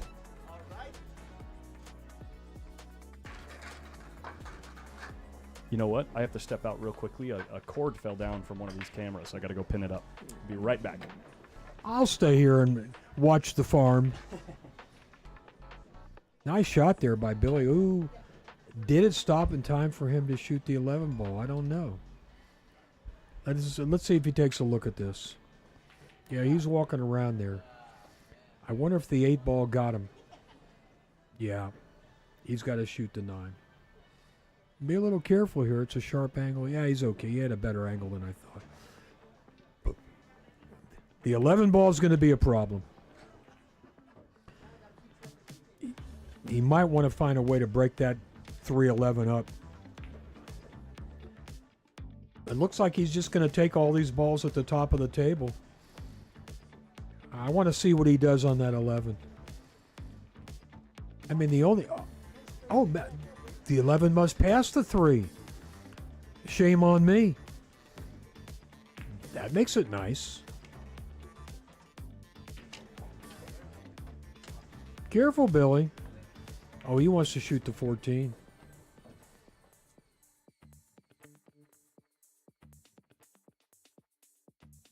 I'm surprised he took that route, but that's okay. There's nothing. He got good position. Got straight in. He's going to have to. Can he stretch and shoot this? He needs the bridge. Yeah. He wants to draw that ball straight back. He'd like to draw it like 2 feet if he could. Look at that. Try 2.5 feet. That's hard to do with a bridge. Believe me, that's not so easy to have that kind of control with the bridge. Billy's got 5. He's not out of it yet. That was quick, Collins. Yeah, just a simple little fix. They said ask for a trivia question. Let me think of something. How old was Shane when he first won the U.S. Open? I think I know that one. Don't tell him. I'm not telling. I think I know too. I I was a tournament director. You were the tournament director that year? Yeah. Wow. I was a tournament director for 15 years. I was the co-tournament director. Till I think the last one I did was 2019. We're going to be able to sweat the end of this match, it looks like. Jordan Niles to break. I think the last break that we saw him make was a break and run. Let's see if he can continue. Here comes the chat with the answers. There, Jay. I see one right answer. I think I see 2. What do you think, Collins? I thought it was 21, but now you're making me think it's 22. I think it's 22. I'm pretty sure. I'm gonna Look at that default to your break. answer. You see that break? That's a hell of a break. Oh my God. He Billy- crushed him. He crushed him. Billy sets down the cue. Somebody just said he was on the Florida tour and he played with all these great players. Listen, I just talked to Ray Martin last week. Ray Martin just turned 90. God bless him. He was a great player in his time. He was a great player. And a good man, too, to boot. Buddy Hall, he reigned in Tampa. He hung out at Baker's Billiards for like 10 years, and nobody could beat him in Florida. David Howard was a great player who's still in Jacksonville, lives in Jacksonville. A lot of great players came out of Florida. Danny DiLiberto spent like 20 years of his life in the Miami area. Mike Corella was one of the great players. Most people don't know who he was. He died kind of young in his 30s. Mike Corella was one of the great gamblers of the 1970s. Great money player. Yeah, I go back a ways. I'll be 100 soon. It was in 2007, right, when he won the first U.S. Open? His first I U.S. think, Open? yeah. That's good. They weren't two U.S. Opens in 1971. I don't think so. Oh, I'm thinking of the World Championships in the 1990s when they had 2 World Championships. I think that one was the U.S. Open and one they called a different name. They gave it a different name. I think it was the I'll think of it in a minute. Meanwhile, Jordan is doing the thing he needs to do. this is for the match here, isn't This it? is for the match. This run out is for the match. 6 ball obviously allows him to get down to the 1 and 3, and with where the 4 ball is on the table, it's a nice key ball shot for the final positional shot to get to the 8.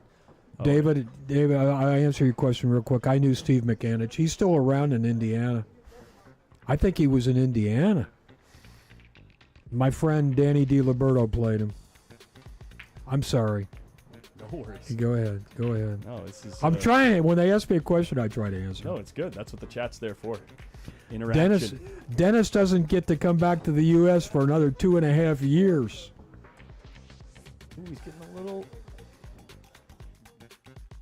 A little close to the side rail, I guess. If I shot as straight as him, I wouldn't mind it. Well, he wants to hit this firm and stun the ball off the rail a little bit. He's got to put a stroke on it. But this guy can do it. Zing this one. Look how nice. See how easily he did that? So clean. It was so soft. That was Efren-esque. Efren used to do that. He'd shoot a big shot with an easy stroke because he moved that cue ball so well. Hey, Bill. And there's the match. Billy Thorpe gets sent to the rail. Is he out now? Yeah, in 9th through 12th place this year. Somebody corrected him. He said he was 24. 24, I was just looking that up. I thought he was 21, but obviously I was way off. That's my mistake. I know he played in the U.S. Open twice before he won it. I see. Maybe when he was 22 and 23. Yeah. Did I commentate on the Efren Siegel big money match? No, I did not. No, I did not. So I got 11.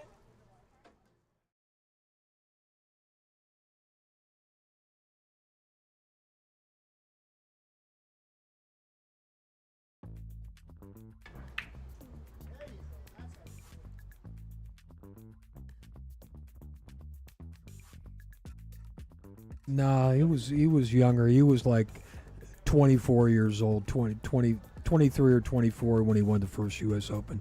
Nah, I think when he was 27, he won it the second time.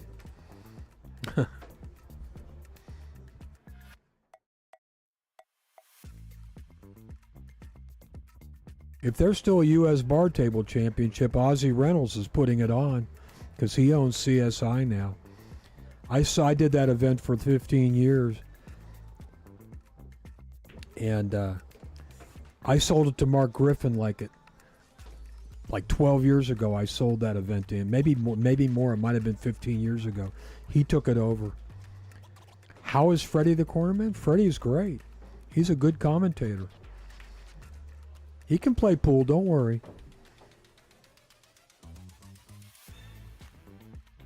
We're going to leave things here just with the U.S. Open score tracker to keep track of this, the end of this match here. You can see the results of the other matches there. Jesus Atencio done with his run here at the U.S. Open 8-ball. Great match from Alex Pagulayan. Jesus has been playing fantastic, breaking incredibly well, and Alex just puts him up against a wall, 8-2. My favorite lady player to watch way back when was Lori Shampoo. She would gamble with the men and bet high, and she could really play. Believe me, she could really play. It took a top speed men's player to beat her. In tournaments, nobody could match up with Jean. You know, the guys didn't like it that they let Jean play in some open events because she was beating the best players. I said a long time ago, I said, if she kept playing in these tournaments, she might win one. But they finally barred her from playing in any men's events. I haven't done commentary with Jim Weich in probably 5 or 6 years. With the conclusion of that last match, we're going to see next round Alex Pagulayan play Jordan Niles Holman, the guy that just sent Billy to the rail. So that should be an entertaining match over on the stream table. I love watching Alex play, man. You know, Alex got himself back in stroke again. He was slumping for a couple years when he got involved in poker and hayball and everything like that. But I can tell he's back into pool right now, probably because there's more money in it. He can win. You can win money in tournaments now. I mean, I know it doesn't compare with golf or tennis, but 50,000 is still 50,000. Yeah. John's fighting back. This guy is no quitter. That'll put the score at 6-4. Oliver just moved it for us. I think I know the Nick you're talking about. If he's the same one, I think Nick was the opponent for Earl Strickland when Earl ran the 10 racks in a row. Yes. That wasn't an exhibition? When he won 10 racks? No, it was wasn't in a there tournament. like some $1 million thing he did? Yeah, that was a tournament in Dallas, Texas, at CJ Wiley's pool room, and it was a tournament. Oh. It was like a $50,000, $60,000 tournament with. No, it was bigger than that. It was $100,000 because it was $25,000 first prize. What a lot of people don't know is that CJ beat Earl in the finals. Earl finished second in that tournament. Wow. It was amazing that Earl ran 10 racks. He just figured out how to break the ball because those tables were tight Gold Crown tables.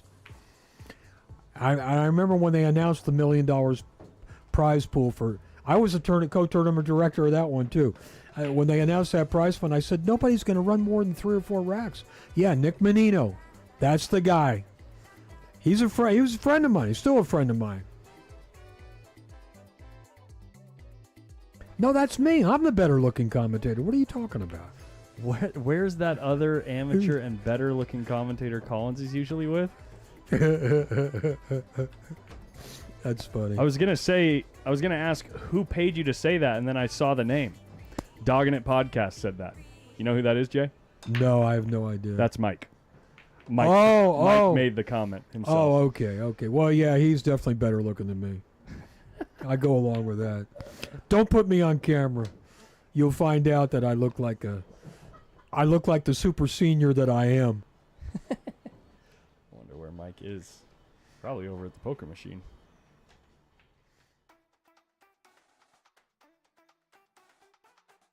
Where is he? Ah, he's talking to somebody. My only advice to you, if you come to Las Vegas, stay out of the casinos. Yeah. You won't win there. And all the people that go to Las Vegas and come home and tell you they broke even, they're lying. If they told you they broke even, that means they only lost a few thousand. And if they told you they won, they said, I did good, I won. That means maybe they broke even.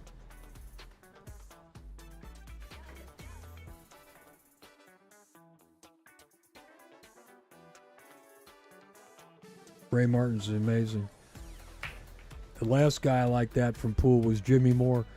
When Jimmy Moore was in his 80s, he was still running 100. He could run over 100 balls at straight pool.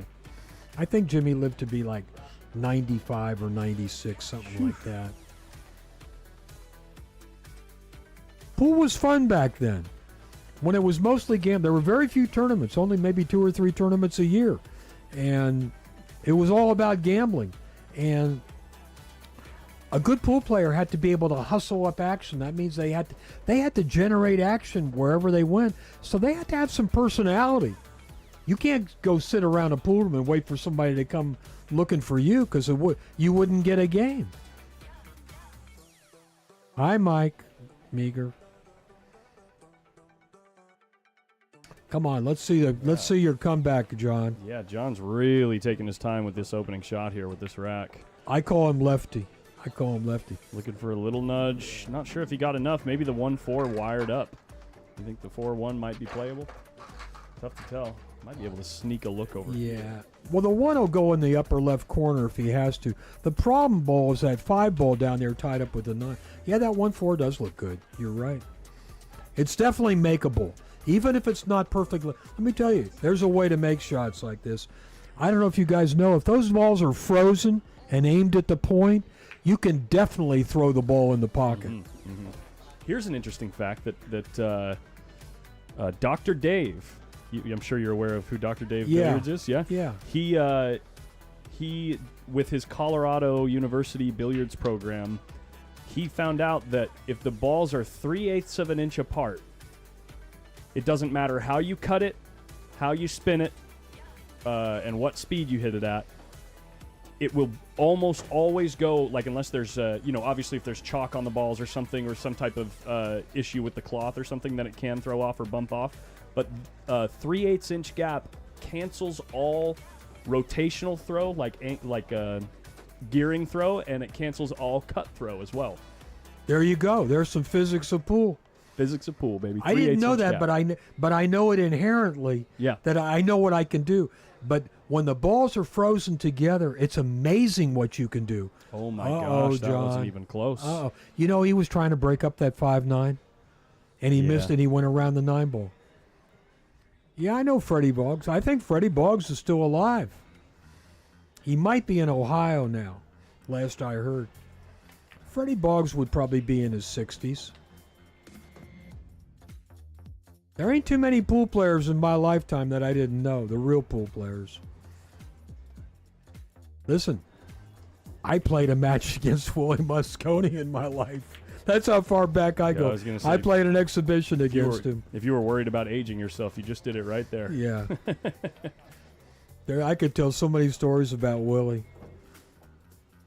He was the greatest. Don't worry. That was no joke. Nobody could control the cue ball any better than him before or since. He made straight pool look so easy. I remember one time he ran like 140 balls, and there's some lady sitting right in the sidelines with her boyfriend, and she said he never had to shoot a hard shot. I wanted to tell her, I said, that's because he played such good position. He didn't. When Mosconi would run 100 balls, and he was never more than a foot and a half away from the object ball the whole thing.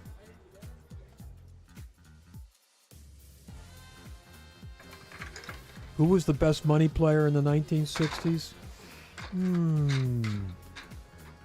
For big money, Johnny Irvolino. Small money, Jersey Red. Big money, one pocket, definitely Ronnie Allen. There's a few. And then there were the secret guys. There were a lot of them. Like Toby Sweet. He was a killer. Little Toby was thin as a rail, 5'6" tall, probably didn't weigh more than 130, 135 pounds, and he beat everybody for a while. He was the last guy. He spotted Buddy the 8-ball. That's the truth. I saw Toby Sweet spot Buddy the 8-ball. Of course, Buddy was probably 20 years old, and Toby was probably 23 or 24. And he beat Buddy, giving him the 8. How good did he play? There, put that name in your hat. Well, John's back at the table, but it's a big mess out there. I'm sorry, I got sidetracked. That's man. okay. I gotta quit reading. All this. No, that's what the chat's stuff. for. Stop it, Jay. We're having fun. Okay. You got to have some fun in here. You keep me straight, Collins. Don't let me get off the straight and narrow. This is a very, very difficult run out. Little Buddy was a good boy. There's a guy that remembers Little Buddy. I don't know what happened to him. He got married and quit playing pool like 25, 30 years ago. I think John is tempted to shoot this bank on the 6-ball because the 9's tied up. You're right. You called that one. Remember, there's no hangers at bank pool.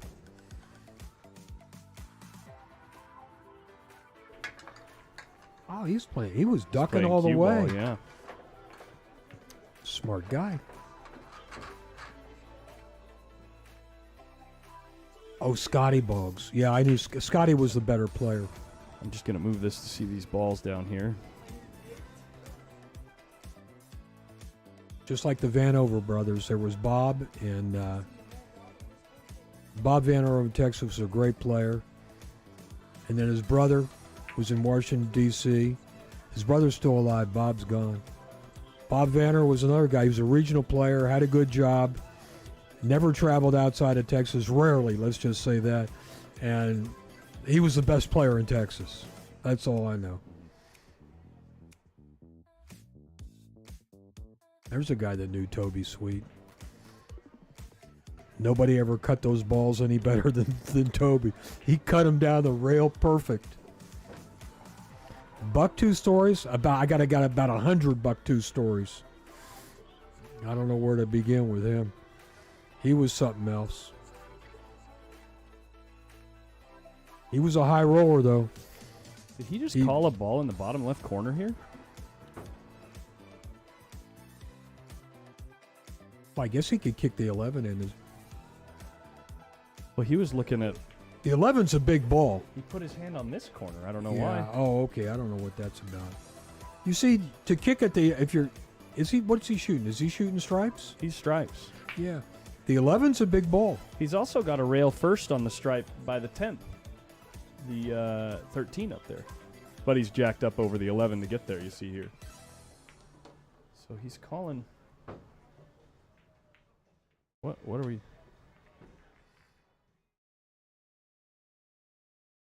Oh, he's playing safe. He's playing safe. He called that? No, Right? he's No. yeah. That's Yeah, what I he did thought. call it. That was so weird. He put his hand on this pocket right here Yeah. and tapped it. So, but he apparently, I mean, he was shooting that shot. He's running out now. He's got an open run out. I don't know what.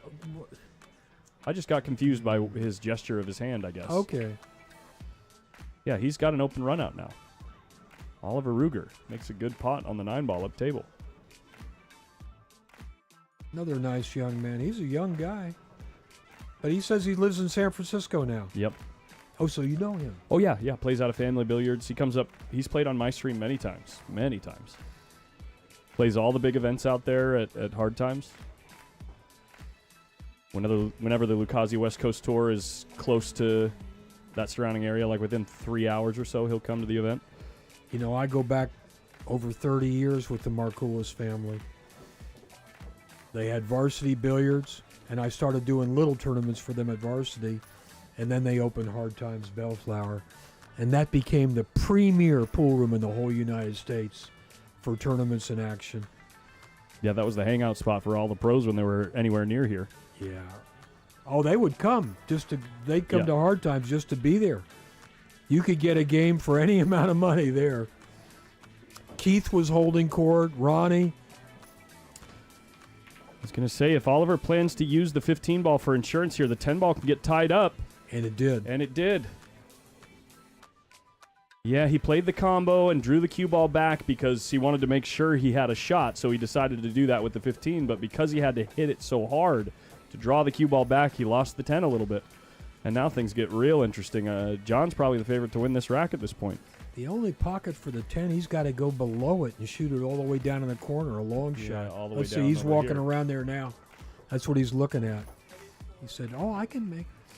It looks like he can go forward off the 13 here and get behind the 10. That's a good angle. Yeah, he's straight enough. Watch. Oh, yeah. This ain't anybody. This is no bargain, No too. picnic, but at least he's not sending the cue ball into the 2, it looks like. Maybe he's able to follow past there without. The nice thing, Collins, is the 8 ball's out in the open. Yeah. So all he's got to do is focus on making this 10 ball. He will have a shot at the 8 if he makes it. I wonder if he could shoot in the side pocket. I don't think so. Let's see. Too difficult to see from this far No, away. he's gonna go all the way down in the end. I'm pretty sure. I don't think he can see enough of it to shoot in the side. Yeah, here we go. This is it. He missed it by a half a diamond. Here's Johnny. Here's Johnny. That could swing this match a little bit. That could swing this match a lot a bit. I believe it's John's break next. You see, even with 1 ball on the table, John is now a big favorite. Massive favorite. Yeah, massive favorite. You probably have to wha- get close to 10-1 or maybe 8-1 that he doesn't get out here. At least. Well, the only balls that are tied up are the 1 and 4, but he can handle them. Listen, if he gets above them, they'll both go in that same corner pocket that he just shot the 2 into. He's thinking about that right now. Next scheduled match on the TV table is going to be Alex Pagulayan versus Jordan Niall Holman. That's going to take place at 2 p.m. Pacific. We got about 30 minutes, so we'll definitely, almost certainly, be able to finish this match unless it goes hill-hill with a couple of tied-up racks. He wants to get above these balls. It looks good. Looks good. He's in good shape now.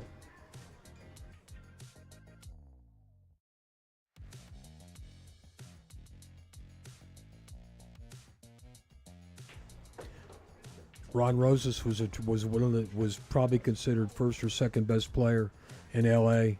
years ago. Too many stories about Buckbooth. I don't know where to start. He'd carry a briefcase with 100,000 everywhere he went. Never got robbed, as far as I know. They robbed him in his home, though. He got robbed in his home, tied up. That's a long story, but he was fortunate. There was a domestic disturbance down the street, and when the thieves heard the sirens, they were afraid they were coming for them, and they escaped. And the cops weren't even coming to their house. They didn't know. They thought there was a silent alarm or something like that. That's the short version.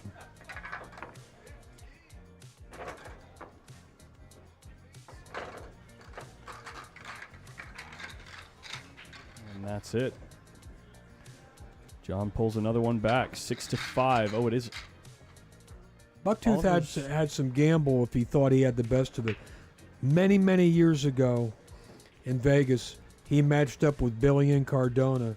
And they were playing, they started out playing 200 a game 9-ball, and Billy is giving him the 6-ball. And I bet on Bucktooth. And for a while, Bucktooth was doing all right. And then Billy started winning game after game, running out. And I switched over and started betting on Billy because there were people all around the room betting. And I ended up winning a couple $100 betting on Billy. But Billy beat Bucktooth for over $20,000 when it was over. I think at the end they were playing 500 a game. This was 300 a game at the end. They started out at 100 and they worked their way up to 300 a game 9-ball. But I'm talking And about. it ended up at a $20,000 swing. Yeah. They played all night. That's like being up on the guy 80 games. Something like that, close to that. I mean, once he started, and Bucktooth couldn't quit. Bucktooth would lose 5,000 or 6,000, go down to the cage, come back with 5,000 or 6,000 more, and lose more. Wow. Bucktooth could play. Don't worry, he could play then. Oh, I've heard the stories. Yeah. Billy was probably one of the 2 or 3 best 9-ball players in the country back then. I kind of hit this break a little bit soft here. He needs to get lucky on the result. Why did he do that? That was like it was almost like he was playing a safe break. Yeah, and I don't think you could do it in this kind of competition. It looked like it was about like 70% of what he did last time. Yeah, it's good. It's good that you noticed that. I knew Hubert Koch's Daddy Warbucks too. Okay. First time I ever saw him play, he was playing jacked up, one-handed one pocket for 200 a game with Ronnie Allen. Ronnie was probably 25, and Hubert Koch was probably 70, and he could still play. Ronnie did end up winning some money. He won a couple $1,000, but I thought, how can this old man be playing jacked up one pocket? But he was. He was the most feared and respected pool player in the country. That's all. I mean, I don't like to say it on stream, but Hubert Koch was a known killer. He killed the chief of police in Evansville, Indiana. Allegedly. Look it up. No, Look it up online. They were having a beef over, I think it was over a woman over money. Well, of course, most beefs are. And the chief of police came to his house and threatened Hubert Koch. Hubert Koch had a gun in his desk, and the guy attacked Hubert, and Hubert shot him and killed him, and got off the hook too. Wow. I'm telling the short version of the stories. Yeah, I don't make this shit up, though, believe me. Guys, we know the 8-ball moved. We are playing cue ball fouls only, especially with the template rack and the players playing together. They all know. They all respect each other. It's an honest, if the ball moves, it's up to Oliver whether or not he wants to move it back, and I'm sure it's not an issue.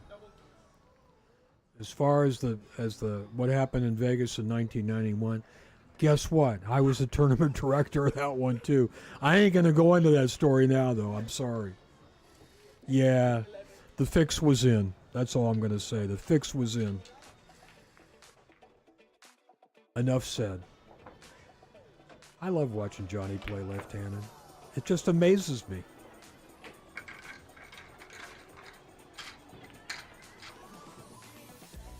Players that switch hands, the guys I was talking about, like Keith and and Buddy Hall and Siegel. Their stance is completely different from one hand to the other. It doesn't look like a mirror image when they go from the right to left hand. A completely different stance. All of them. I know. Yes, I knew. John Henderson is a good friend of mine. He just died a couple years ago. John played everybody. We hung around in the same circles. He played more. He played them more than I did. I ducked the top players, but not John. John played them all. He didn't care who they were. And he probably lost the majority of the time, but he loved it. He loved being in action. He always had a good job. He had his own insurance company. In L.A., the best action room is Aloha Billiards down in Orange County. There you go. You got it. That's the room if you come to L.A. I like that view. That's a cool view. Look at that view, all those tables. That's the way a pool room should look. Perfectly lined up. Perfectly lit. Look at the ambiance in this room, man. It's a nice I room. love the decoration. I remember when there were rooms like this in every city in the country. There ain't many now. But they're starting to come back, Colin. People are building new rooms. I played Chris McDonald many times. We played one pocket and bank pool. I finally found out it was better to stake him, and I did. We got a Chris McDonald in Northern California. That's the same guy. Is it really? They called him the Roadman. Man, he plays sharp. He's got a wild backhand English stroke. Yeah. So it's like it's real fun to watch him play when he's in dead punch because he'll swing that cue all over the place and make the ball. Chris has got to be over 70 years old now. Is he really? Yes, he is. He I still know he's plays, in good shape. He still plays great, I'll tell you what. He was a hell of a player. Kick it out of it.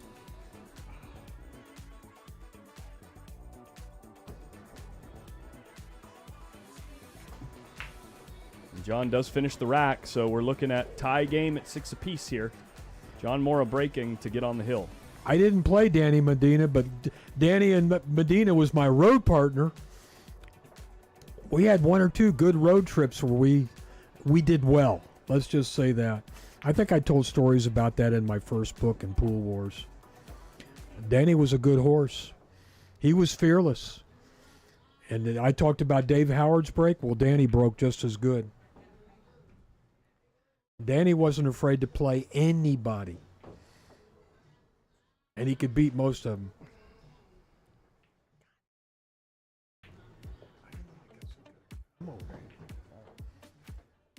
Getting old's no fun, Collins. You know what? And I know you're gonna laugh to hear this, but even just being 35, I'm noticing my body doing a few different things than it did the last 10 years. Wait till you're 70. Yeah. Then tell me about it. Yeah, exactly.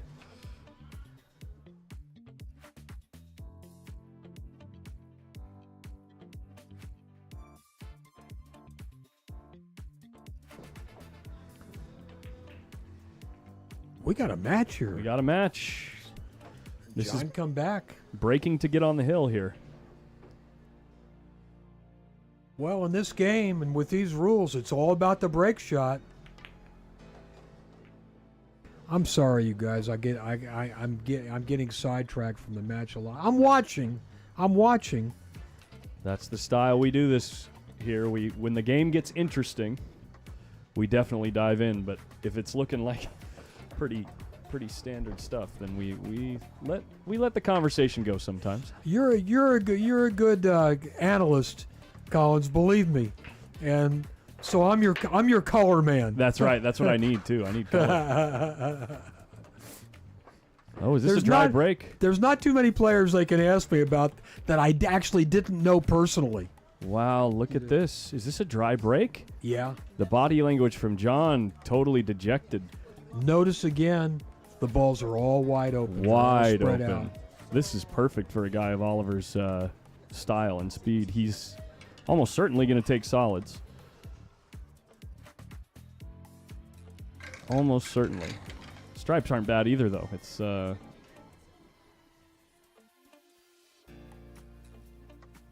Ooh, John might be walking away here, guys. They taking a break? Oh yeah, they are. Oh no. He just Yeah, was going when Oliver's at the table, I wouldn't think John would just walk away for a break. Yeah. Must have set something down over there. Boy, Teddy Elias, there's a name I haven't heard in a long time. He was from Toledo, Ohio. He was the best straight pool player in the Midwest until he ran into Johnny Irvolino. Johnny Irvolino come through Toledo. They bet $7,000 on a 200-point match, and Johnny got the money. I remember that one because at that time, I'm going back probably like Look at this. late 1960s. $7,000 was like betting $50,000 today. Look at this, Jay. Oliver got aggressive here to try to attack the 7 right away, and because obviously later in the rack it's going to be difficult to get position on the ball without nudging the 8 ball afterwards. And he ends up overdrawing the ball, and he's either going to be jacked up over the 5, or sorry, over the 8 to shoot the 5, or shoot a ridiculous combo on the 7-3. He's tall enough that look how easily he reaches this shot. Cue ball's a little wild here. You don't want to get behind the 3. I think kinda he'd like just- to shoot that 4 ball next. Well, he's kind of just holding on for dear life in these first 2 shots.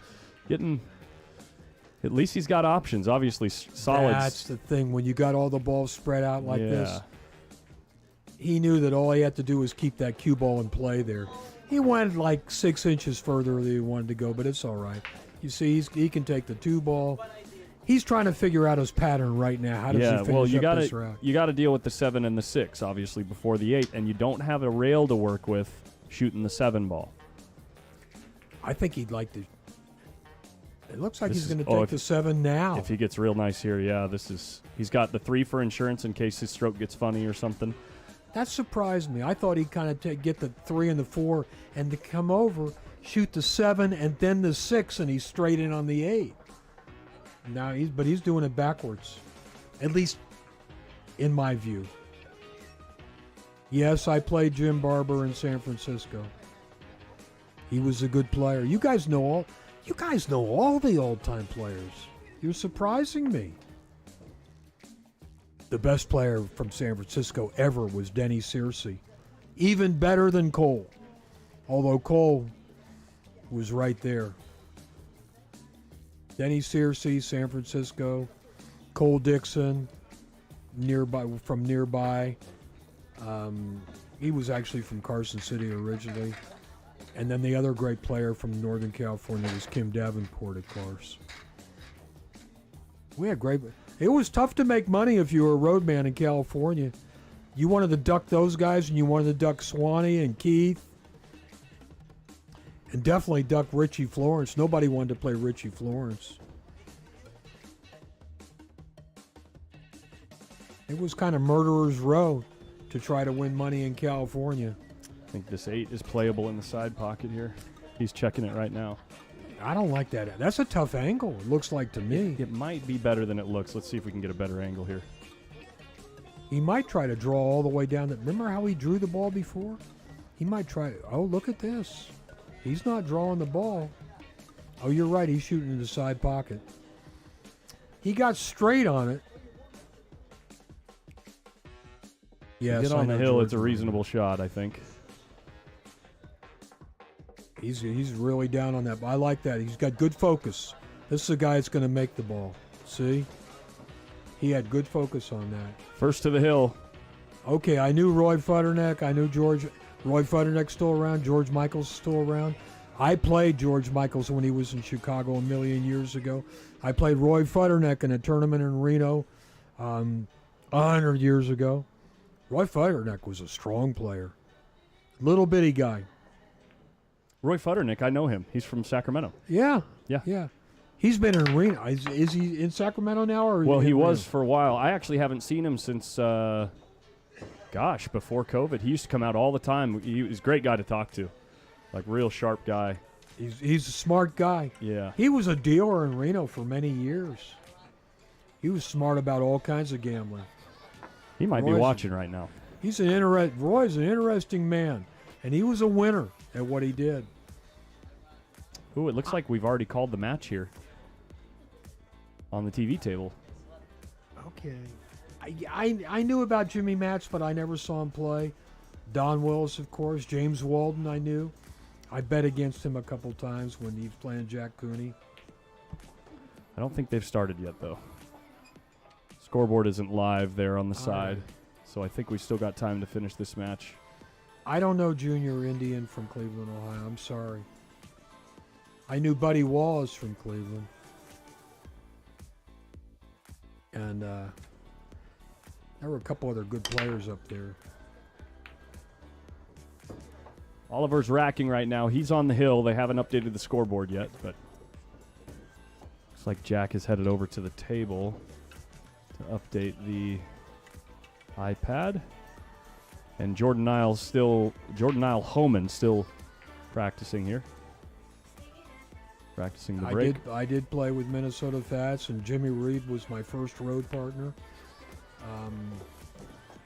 George Rood was one of the greats, one of the all-time greats. Believe me, he was right there with Lassiter. But he didn't travel anymore. He traveled when he was young. If you're from Sacramento, you know this man. Who's it? Which one? The guy standing up playing there. Oh yeah, of course. Billy Ray. I played Billy Ray at my pool room in Bakersfield. Roadman.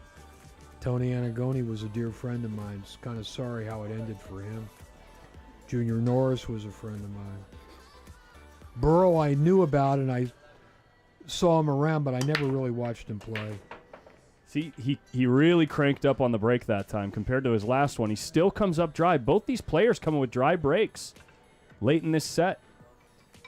Squirrel was a great player. Gary Spaeth was one of the two best bankers of his generation, probably along with Billy Johnson, Wade Crane. I know Don McCoy. He's still alive. Wilwen asks Collins, do they have any 7-foot tables there? I really enjoy a game of 8-ball on a 7-foot table. Do they ever have some 7-foot tables here? Check out this side of the room. All those 7-foot tables all the way to the back. Larry Lascotti was a dear friend of mine. Many stories about him. He was a high-rolling gambler, too. Babyface, I knew him, watched him play. We weren't really close. I remember Paul Martinez. He's got to still be around. Paul's not that old, maybe 50-something. Yeah, Fats was unique. In all my years in pool, the most interesting man I ever met was Minnesota Fats. No one close. Monk was a good friend of mine. He's still around up in Reno. He's got a house up there. Oh, you guys. I could tell stories about almost all these guys. I didn't really know Jeff Melton. I mean, he played in a couple tournaments that I did, but I didn't really know him that well.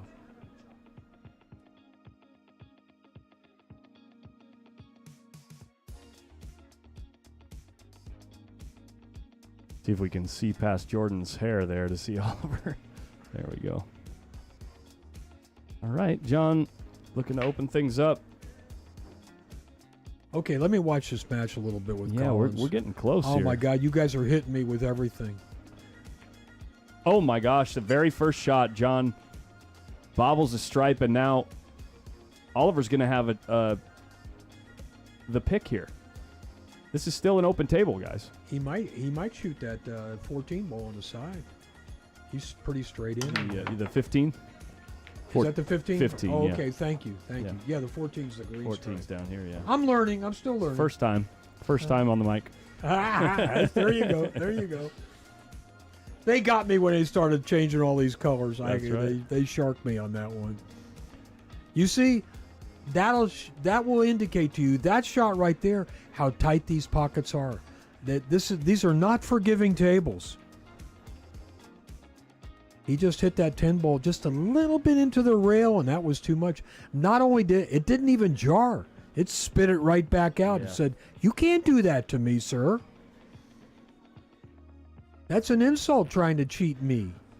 I gotta think that solids. How are solids not better, other than the fact that the 7 is sandwiched between the 10 and the 12, right? It doesn't have a pocket, but the rest of the rack seems. Does a 3 go by the 13? I think it does. Okay, then he's all right. You see, even that ball shook, but it went. Oh, if he's nice on the 12 here. The 12's the problem ball with the stripes, and the 11, obviously. What 11 about that might- 13 up there? 11 might be playable off of the 9. Yeah, but that's a tough shot, Collins. I don't think he wants to shoot it that way. Yeah, he's shooting the 13. Get that one out of the way while you can, because you need this angle to shoot the 13 ball. You know, you can draw off the 3 ball, and when you come off the 3 ball, the cue ball is going to come up table a little bit, and you got open balls. I like shooting that ball and drawing off the 3 ball, and where he's standing, you see. He's got the 14 he could shoot next, or I think it's that 12 ball down the rail. I'm not so sure about this going this way. He looks like he wants to shoot the 12. 11 ball's a massive problem in this rack. You're exactly right. This is not the easiest rack. Oh, He you can might pocket break. the 9 and play the 11 up table right now. Or pocket the 9 and break out the 11 Yeah, too. he's looking right now to see. Because he's got the 14 as a safety. Let's see what he does. You might be right. He might just slow roll. I don't know about slow rolling the 9 ball here. I'm thinking he's going to go up and bump into the 11 ball or the 5. Let's see. Oops, I could be wrong.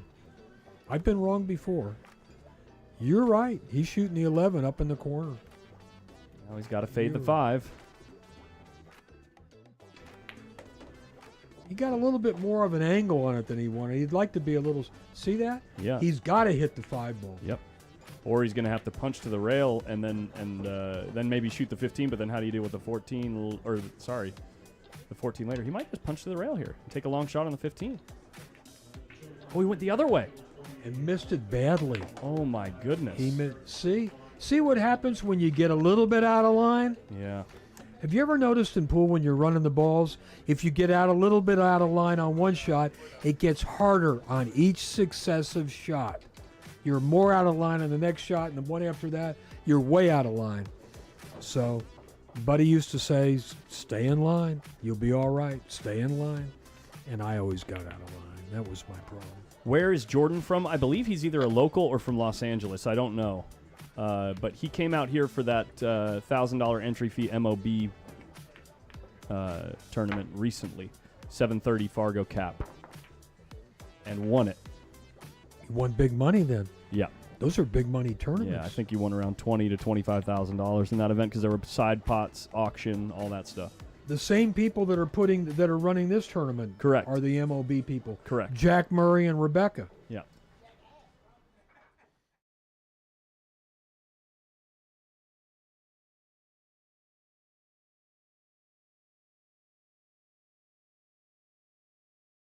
All right, well, Remember, this is a pocket he just missed on. it looks like he's going into the 3 right now because the 3, I don't believe, passes the 13.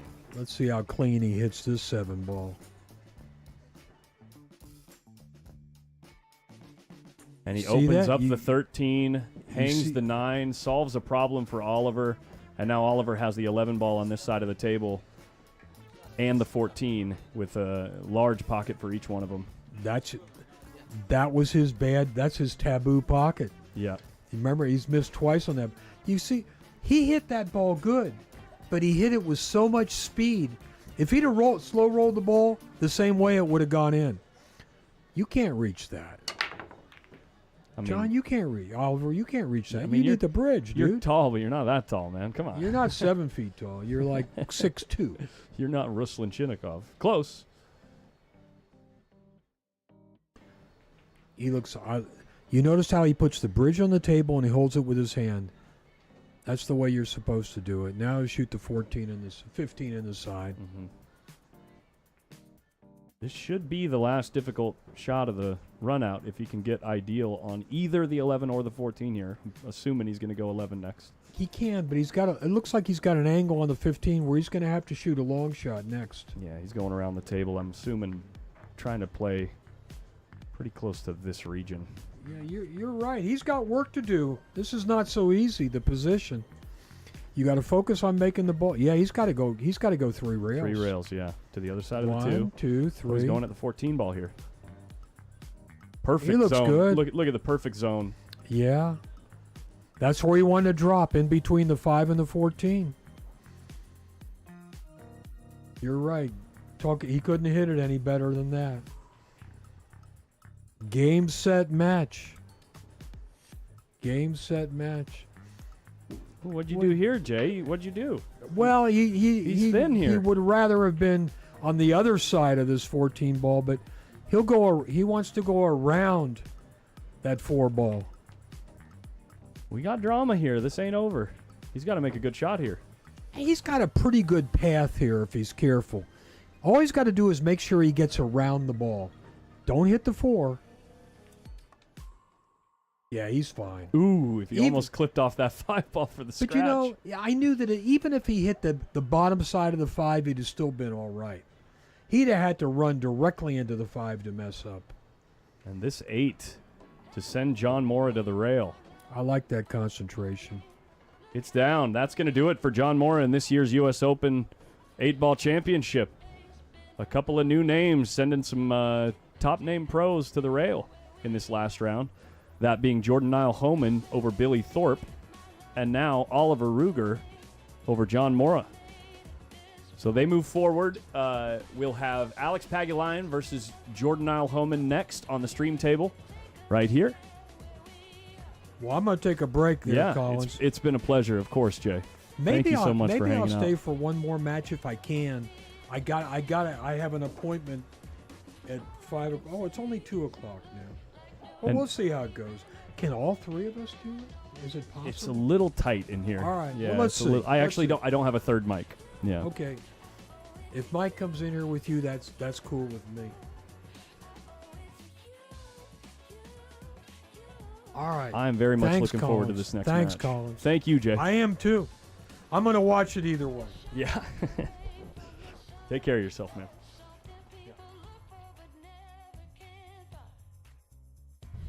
Okay, folks. That was Jay Halfert. It looks like, looking at the table and looking at the way that Jordan is concentrating, we may have started here on this feature table match.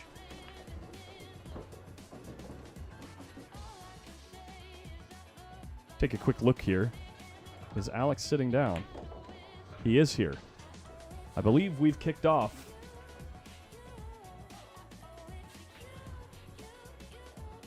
So we'll get the scoreboard ready for this. Divage says Ruger.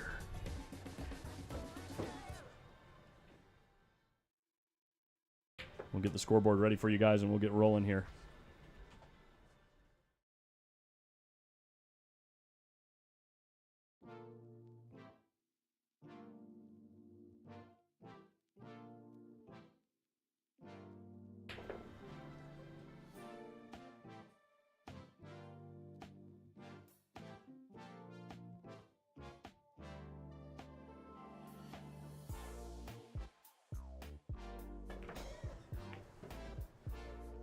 First rack of the match here, guys.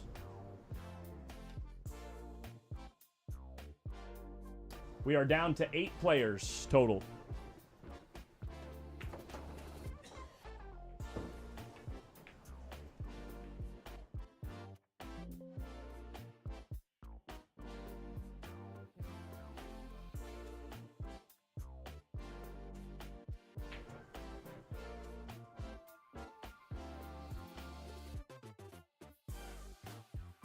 And here is our first real look on the stream table of this new face in the game.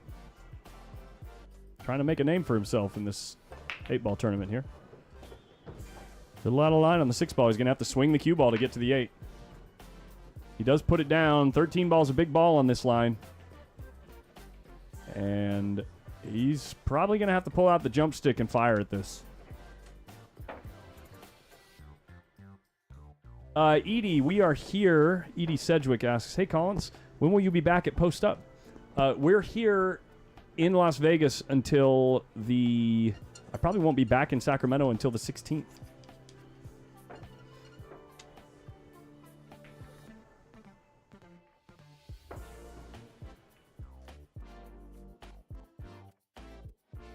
Will they finish the 8 ball today? No, we will not finish the 8 ball today. We're getting down to the final 4 today.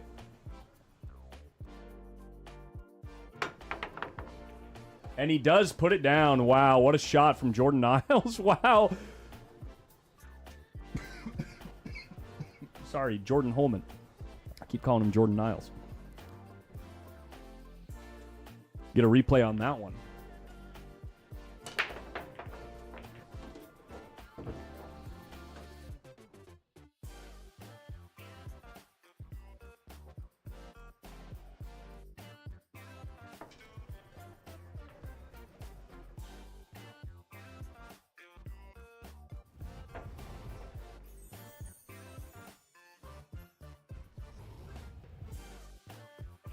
Hi-ya.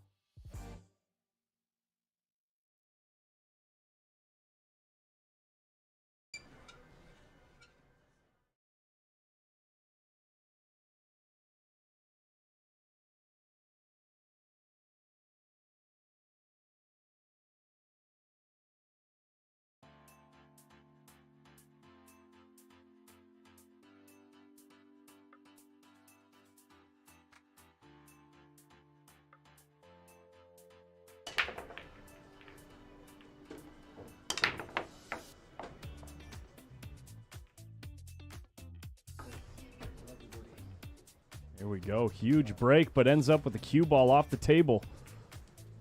Huge break. But Alex Pagulayan, it's ball in hand. We got Mike coming back, guys.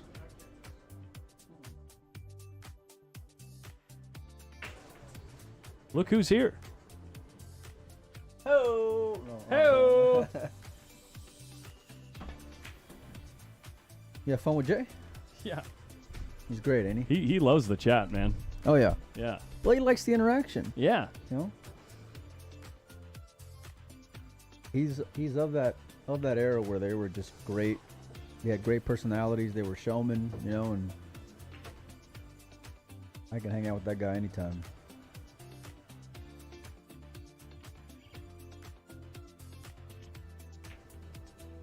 Alex been playing some strong 8-ball here. Just put Jesus out 8-2 and beats Ruslan Chinnikov 8-6 the match before that. Beautiful cue ball.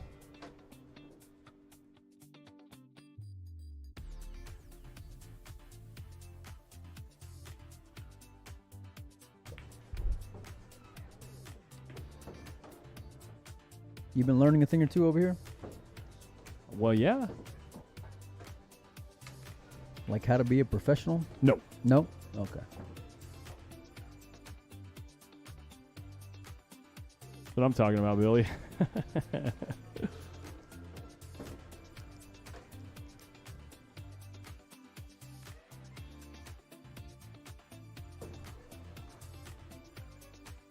This kid that Alex playing well. Yeah, playing real well. Yeah. Beats Billy Thorpe. Mm-hmm. Oliver beats John Mora. Andy's up 1-0 on Alex. He won the rack on Alex's break and then immediately jumps the cue ball off the table for his break with a beautiful spread. I think this is probably the last, what would you say? The last stroke you have to hit real pure. Got to cinch this cue ball back a little bit to make sure he's not moving away from the 3 ball when he pockets the 4. Did he get there? He's got the 4. He's got the 4, but is he moving away from the 3? Or can he just roll it and not worry about the 9? He can roll it for sure. Mm-hmm. Yeah. Alex looking really good.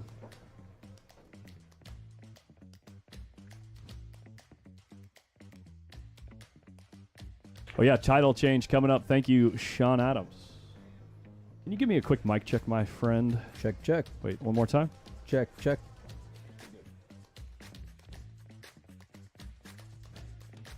Yeah, Jay may end up doing one more.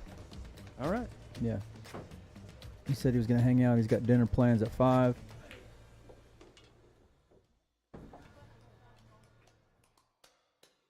I told him anytime you want to come in the booth, there's always a spot for Jay. Can you please stop playing footsies with me? Nope. All right. 1-1 now.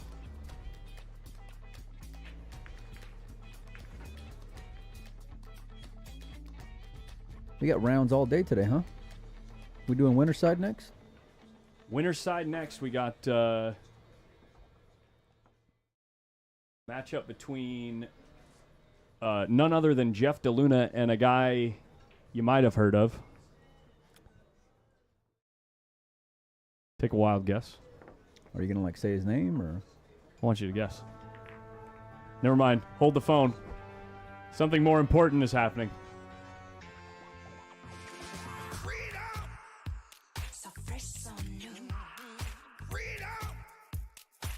All right, that joke is played out. SVB. Coming up next, we got Shane Van Boening and Jeff DeLuna, the two biggest breakers of the tournament.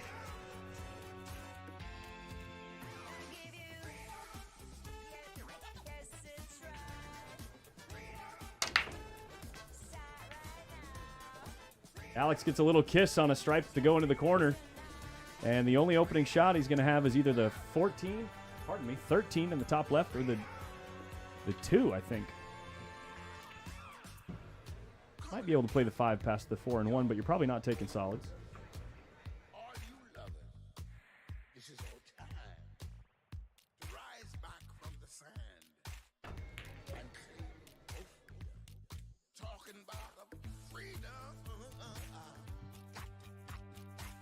All right, what do we got here, Collins? We got open table.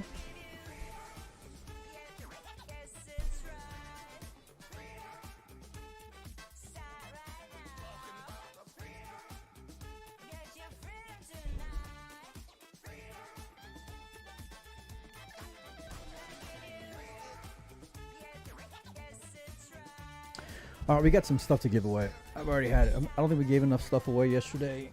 I've been kind of like dogging it there. Oh, I got to write out raffle tickets too. Son of a biscuit. Been sitting over there sweating one pocket while y'all been hanging out in the booth. All right, let's give away some Kamui tips. It's a pretty nice one actually too. I mean, they all are, but you know.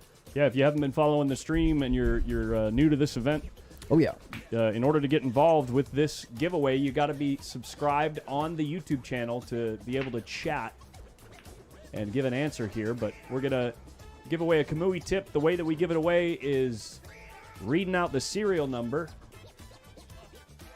online, on stream. And then you go to kamuibrand.com/SN and put that serial number in. If you're the first person to tell us the exact type of tip that it is, you win the tip. You want to give him a minute? It's that easy. No, I don't want to give him a minit. You just want to go? Just go. All right. Subscribers only on YouTube right now. UDTTRY. UDTTRY. First one to let me know in the chat is going to win it. It is not a voucher. It is a tip. Collins told me they go for like $40. Pretty sweet there. People just firing stuff. Pump for today. Next matchup should be really good. High octane, Jeff DeLuna, SVB. This matchup should be pretty solid as well. You can't just list a ton of different names, Slim. Right. Yeah, that's not how it works. Steve Griffith says pie. Mm, mm, mm, mm, mm, mm, Is Nick mm. Halibo on something? I don't think so. I don't know. I'll know if they message me. Nick Halibo coming in with the black super soft. Winner, winner. Kamui tip dinner. Nick Halibo coming in with the black super soft is our winner this round. And Collins just lost it in the booth. Nope, it's right in my hand right here. Should be a PM. Yeah, shoot Melina Mike a direct message on Facebook. And give him your information. Prove that Nick Halibo on YouTube is your account. And we'll hook you up.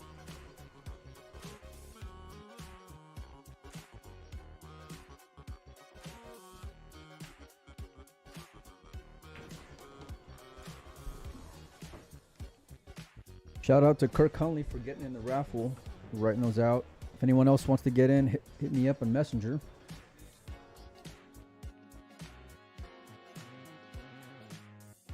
Oh, we didn't discuss that thing we're gonna give away.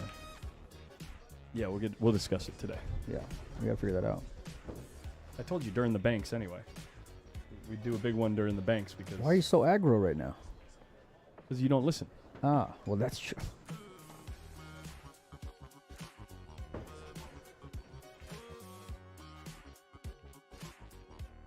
Here's to Kamui for hooking us up with the prizes for giveaways here. Oh, by the way, I tried that Turning Point chalk. Dope. I got it right here. I'm gonna need that 30, by the way, What 30? for the chalk. What do you mean what 30? It's $30. I need the chalk. I need the money. I mean, Yeah, no. No, this is a gift from you. I need the. What do you? Is it your birthday? Thank you for the gift, Mike. Okay, we'll talk about this off camera. Nah, Collins is my guy. Shout out Turning Point. They hooked us up with. I said we need some product to sell. We need some product to give away. I really wanted to make this U.S. Open a fun experience. So, and I can guarantee you, if by chance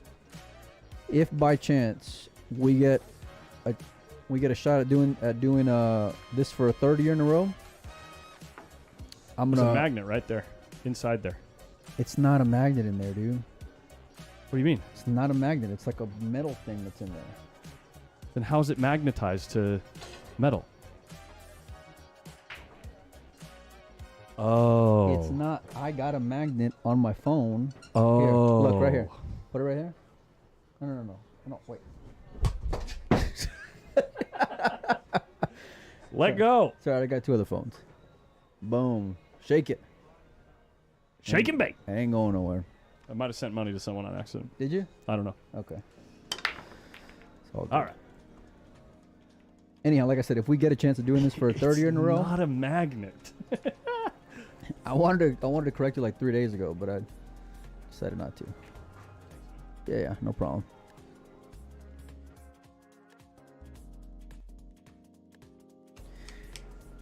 Anyhow, we're gonna find even more stuff to give away next year. Trust me. Oh, 100%. But I still got a boatload of stuff to give away still. So Nice. nice. Linda says good morning from Malaysia. Well, good morning, Linda.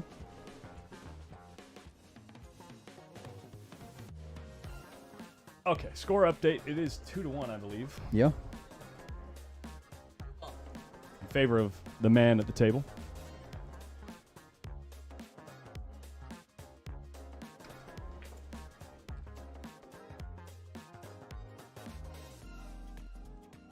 Dude, who did you send money to? It was an act. I was a joke. I was just holding your phone. I didn't know what I was doing.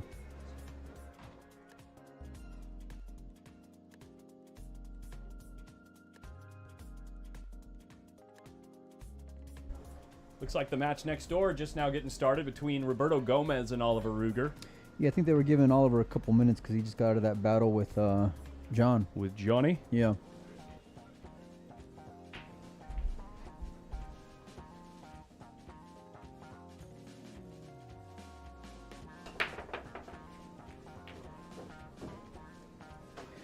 It'd be great to see Alex go on a run, and I know Jordan's a great story after I heard that he won some big mob event here recently too. But yeah, Alex is always going to be a fan favorite. I love the way he picks apart the rack and his cue ball. He does a great job of utilizing social media to really help build his brand and in a fun way, like in an authentic, like Alex type way. I really enjoy what he's doing. Good morning from North. No, that's not true. Man of Steel, come on, relax.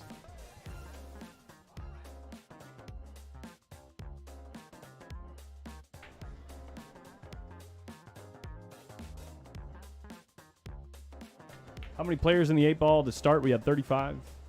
I'd say 60% of the field was over 720 Fargo.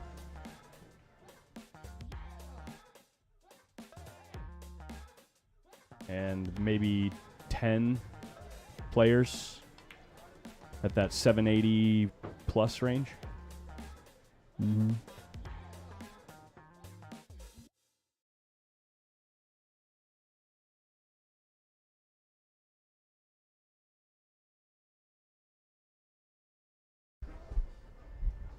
Yeah, Collins used that turning point chalk. He couldn't miss a ball today. Literally the only thing that was different. You were playing pretty good. Been trying to tell you, Mike. It's only the beginning. You still got no chance, but it was better than Than you. Really, you could only go up Better than you. by one game, Yeah. So we've played 3 total days. and we're even. No. I've won 1 game 2 of the days, and you won 1 game yesterday. That's not true. That's true. That's not accurate. That is absolutely accurate. Mhm. Oh, wait, you were up 2 games yesterday. Never mind. Yeah. All right, we're even. Mm-hmm. Yeah. It's called I win.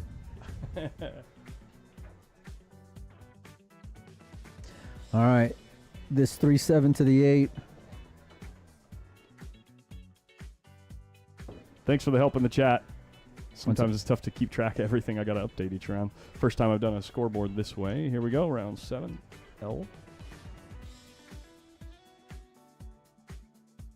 Here's how it works. So I come up with the great ideas. No. Colin says no. Then I'm like, come on. And then he just like starts spinning his wheels till he gets it way better than I ever imagined and perfect, like the scoreboard. You did a pretty good job there. You know, All right. you did a pretty good job. Thanks, You man. know, Red, white, and blue, baby. Just like the French flag. because it looks like a French flag. Alex Pagulayan.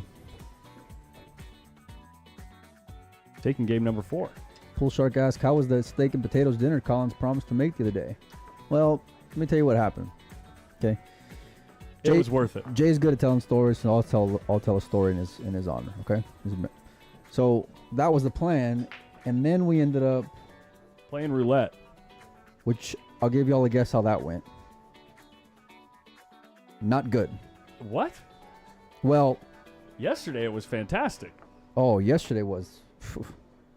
Yesterday was. Imagine when it's like I'll give you a football reference. Okay. So it's like 4th and 34, and you're down by like 10 points with a minute and a half to go. And we got there, baby. You throw the Hail Mary. We got there. You We make the onside kick. That's it. Yeah. Yeah. We got the onside kick, and we kicked the field goal with time expiring. Yep. A nice little come up there. All right, Alex, getting a lot of TV table time, playing this game really well.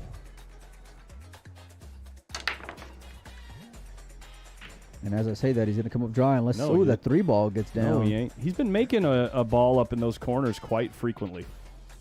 Just has to navigate the 8 ball here, I feel, because everything else for him, solids, is going to be wide open. Nano Blades asks, there any place in Vegas you'd recommend to avoid? Yeah, I don't really like throwing shade like that. I mean, check. Any casino. Oh, yeah.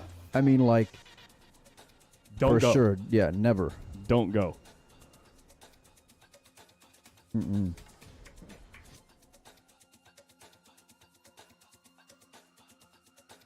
Nice little starter here, Collins.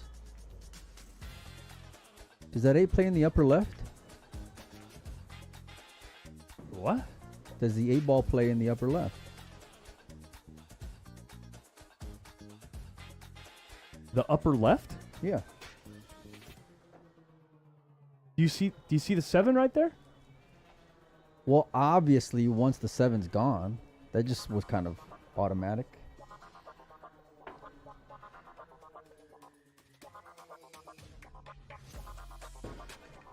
This guy.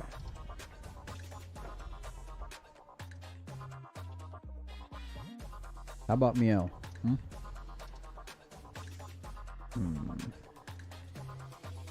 Can't help. I mean, that doesn't help. Yeah. I'm going to go with no. How about no? Maybe a little bumpage here? Yeah. I mean, you got the angle to do it if you want to. There you. Oh. How about a little bumpage and play shape on the 6 off the other stripe? Oh, the creativity and execution there on full display from the Lion. Now the only Oh, quote-unquote man. problem ball would be the 1, but you can easily use the 4 to fall there.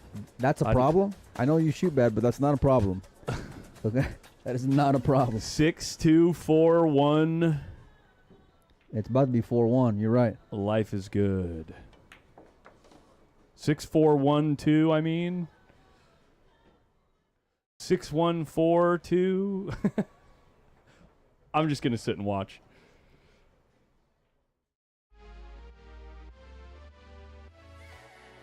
All of them are good. Yeah. Every single way is good. You could shoot the 4 and then go 2 rails around all the balls to shoot the 2 in the side. You could shoot the 1 right now with a touch of inside. Shoot the 4 down table. You could go Ruh-roh. 1 rail to the 2. I really like I the mean, way it's you played it, man, using that 9 ball. It's all easy. It's all easy from here. It's all easy when your name's Alex. When your name is Alex, that's what I meant. I mean, that was implied, actually. Just sighting the 2. He does that like signature Lean with your shoulder in. neck lean. 4 in the 8.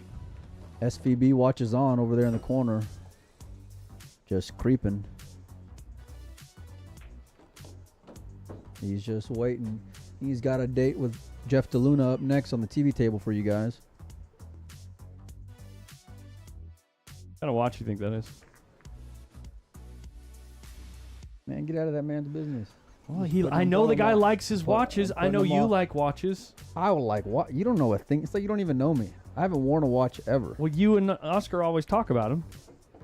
Oscar does. I don't. I don't wear a watch. I got a phone. Tell time. That's what I'm talking about. Yeah, my man. He just missed the dap. No, you stole the dap That's away. right. That's right. Stole That's the right. dap. That's right.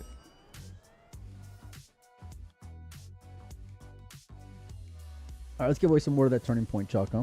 Let's do it. All right, trivia question time. Trivia question time. Do you got one? Yeah. Really? No. Okay. What does USA...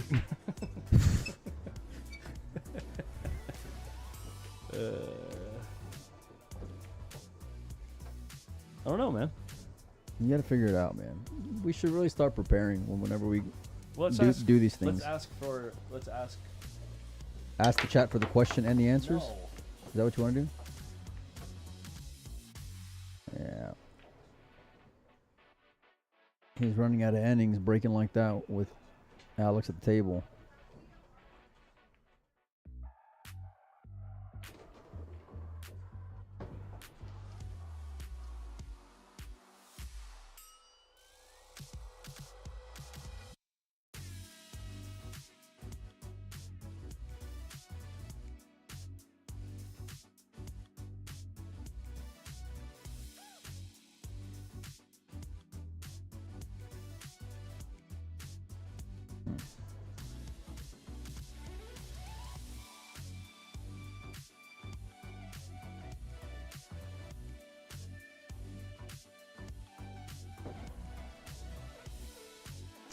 The Lion seeing how he wants to attack here.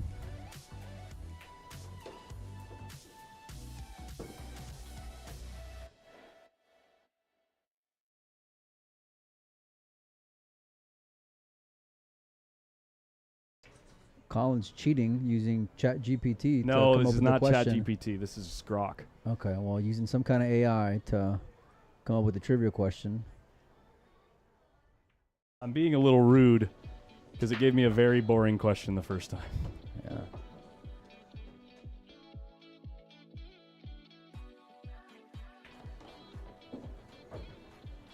All right, he's going to get on these balls using the 10 here.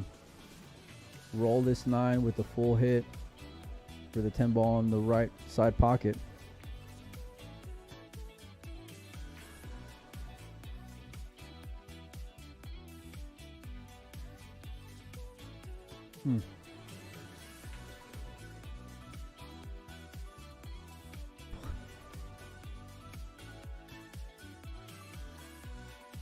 Oh, Guys. That's... Guys, this trivia question that it just gave me, listen to this. This is not the question we're going with, but it literally came, it thought for a minute to come up with this question. It says, question. In the 8-ball variation called Bank the 8, what unique condition do you have to meet to win the game? The answer is a shocker. In Bank the 8, you have to bank the 8-ball off of at least one rail before pocketing it to claim the win. It's gonna be a few more years until AI is really clever.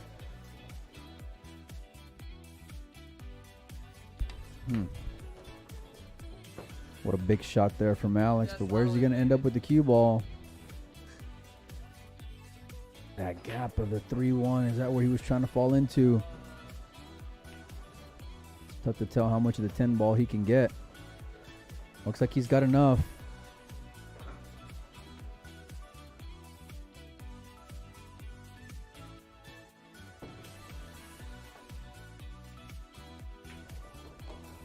All right, combination time. Or I wonder if he's just going to lock him up right here. Oh, no, he's going for the combo. Sorry.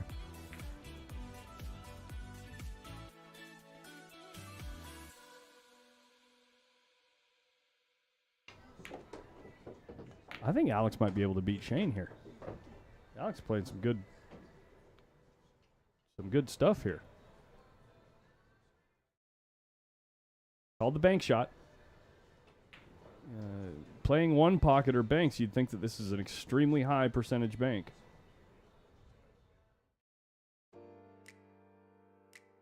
Gonna lay up. Over, twists it. Well, I mean, it's looking pretty good for Jordan.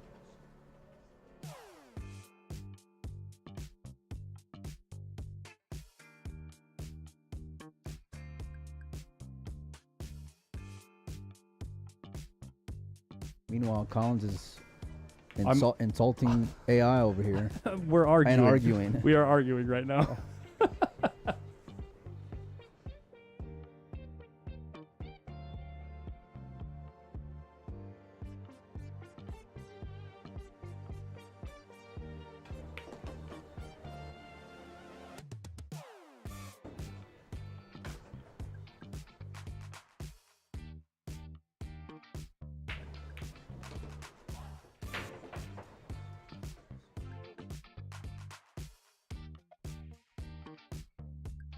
Now my phone's just blowing up with trivia questions.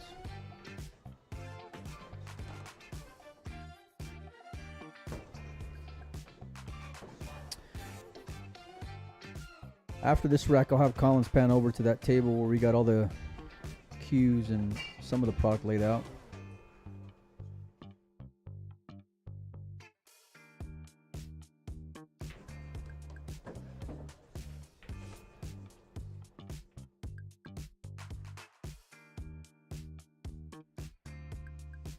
Oh no.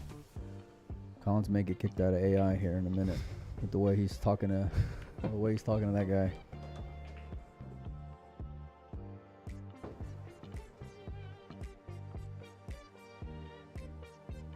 Alright, gonna use the 4-ball. 4-2, one on the side. 8-ball.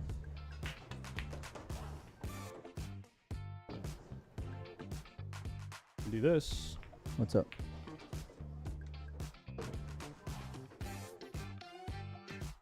Oops. That ain't it. That's not what I was trying to do. I wouldn't do it like that. I would not do it like that. That's too many onions.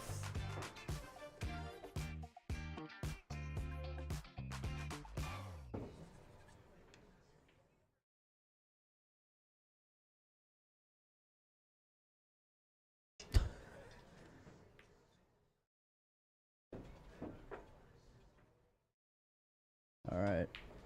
Getting one back here.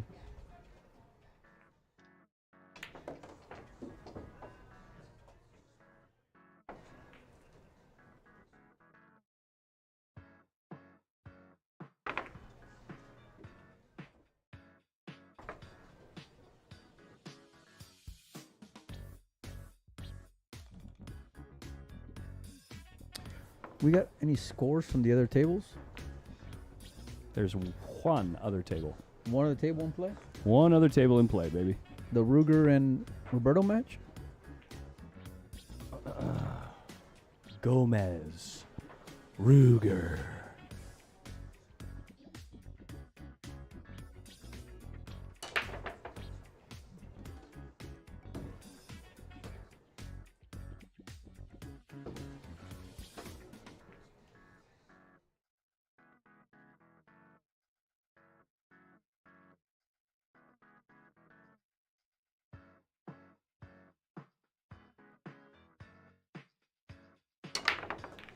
Really putting his shoulder into that one. The 11 ball does not fall, and this time he doesn't get one of those wing balls to go to the corner. Bunch of clusters on the table and a dry break. Well, this is just what Jordan needed here. At least an opportunity. And Alex goes back to sit in the corner. Amazing. After all the pulls that he's played, he's still very much a student of the game. You know, you'll see him have fun with these creative shots in between matches, but he was hanging out with Roberto over on that table where he's playing at right now. And while Jordan was warming up, practicing the break, Alex is just sitting there, and you can tell he's just processing, you know. Keeping notes.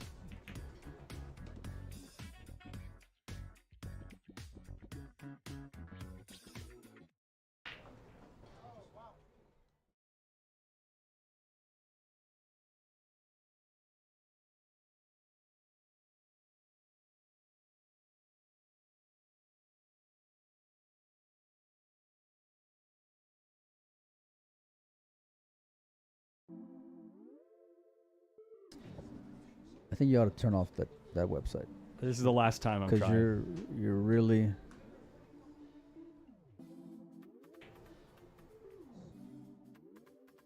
Oh, that's a pretty good one. That's a good one, yeah. Yeah.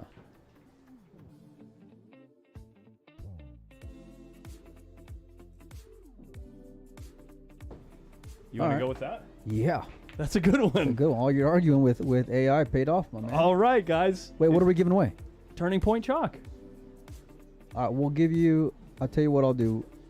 So the Pro Series comes in different hardnesses. The 7500 is universal, but the Pro Series, they got a soft, medium, and hard. We'll do one of each for the winner of this one.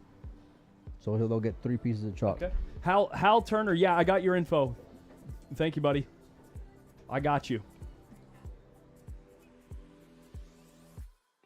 Okay. Cool. You ready to roll? Subscribers only. We're going to go there right now. I heard this guy's from Jamaica. Oh, really? Yeah, because there was a buddy of his who was streaming the Billy match, and he said it'd be pretty cool if the first Jamaican goes deep in the U.S. Open or something along those lines is what he told me. I had no idea. Wow. Yeah, pretty cool. All right, guys, here's the question. You got to be subscribed on the YouTube channel to be able to answer in the chat on YouTube. We will not be accepting answers from the Facebook page. Here we go, guys. What unusual event during the 1940s helped 8-ball become a widely popular game across the United States?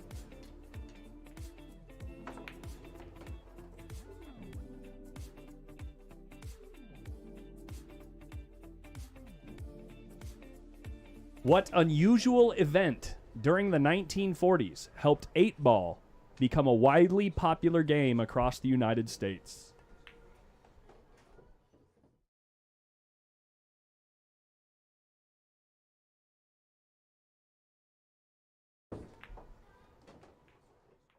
Boom, immediately. Brock Cantrell Field. Nailed it. World War II. World War II. During World War II, 8-ball gained massive popularity among American soldiers stationed at military bases. The game was simple to set up, required minimal equipment, and could be played in cramped recreation halls. As soldiers played it to pass time, they spread its popularity across the country when they returned home after the war. This wartime boost turned 8-ball into a staple of American pool culture, a fact often overlooked in favor of its technical rules or modern tournament fame. Just let them know you're not that smart. You were reading line by line from AI. Just All right, Brooke Cantrell Field, please reach out to Molina Mike on Facebook or Windows Open. I need your shipping information, what you won. We're not going to be shipping anything out till after the series is over with. And actually, it'll probably be like the following week, because after I'll leave from here, I got the BCA. What do I got? Oh, the trade show going on at the Westgate. Then I got the Lucasi West Coast tour, and then I should be home. So it'll be about a week after the event series is over with. All right, big miss there by Jordan. Lying back at the table.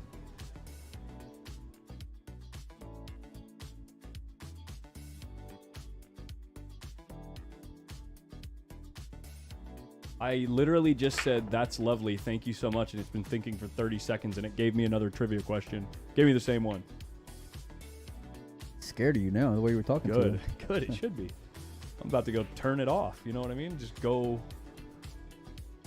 turn the whole thing, shut it down. Shut it down.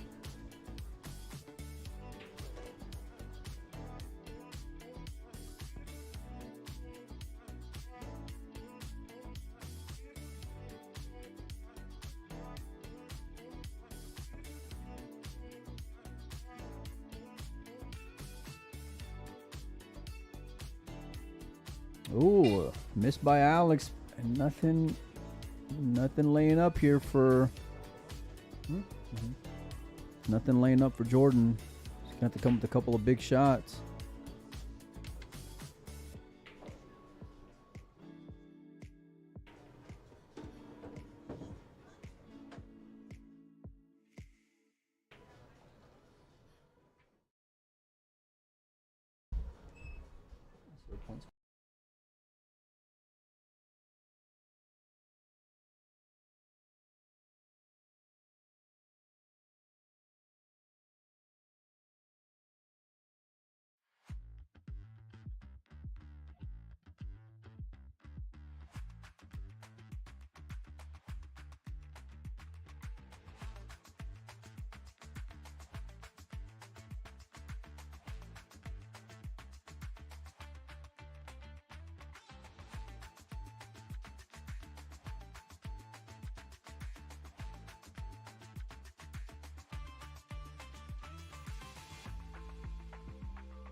How old is Jordan?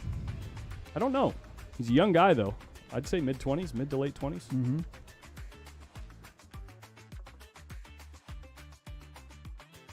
Oh, my God. What happened? Modern Cards and Crime says, so then logically, World War III will be fantastic for pool. Oh, my God. Awkward.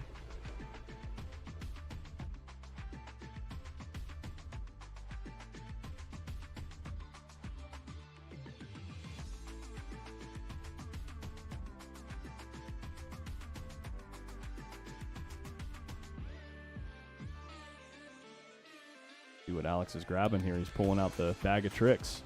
Oh, he's got to wear his glasses. Come on, Alex. That's awesome. Oh, that might be the best shot of the tournament right Yeah, there. that needs to go on the shot of the tournament Yeah. reel. That's one of the best things I've seen all week right there. Alex just pulling out the glasses to see if there's a gap.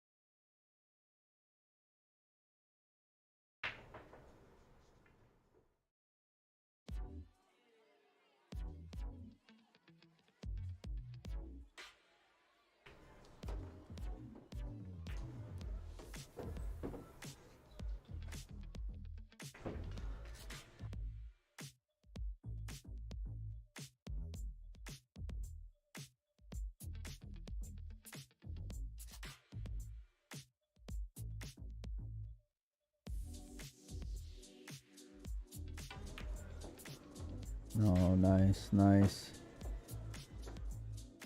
Just wanted to make sure he can get back to this 9-ball before he goes back up table or down table. Jordan is 34. Someone said 27, so he's like Reggie. You know, nobody knows, huh? Only a 7-year spread. Oof. Ish.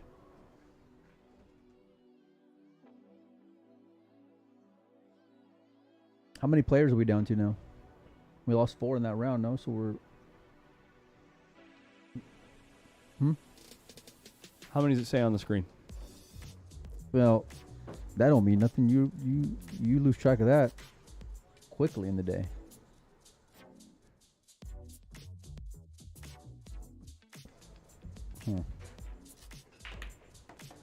Look at this punch shot. Has a nice angle to go into the 8. I don't think he wanted an angle. What? I think he wanted a stop shot. Oh, to play the 8 in the side. Yeah. Yeah.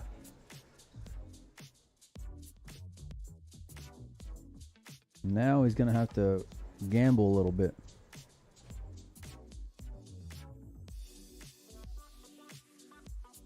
Running into balls here. Oh, This game's so my easy. goodness. This game is so easy, guys. Let me tell you, when I try to do a recovery shot like that, I end up making the 8-ball on the side. 100% of the time. Honestly, when I even think about making a recovery shot like that, the 8 just jumps into the side pocket on its own. Yeah, just foul usually. Mm-hmm. Like Jordan's going to take a little break. Alex is going to sit down, relax. Putting on the glasses worked out.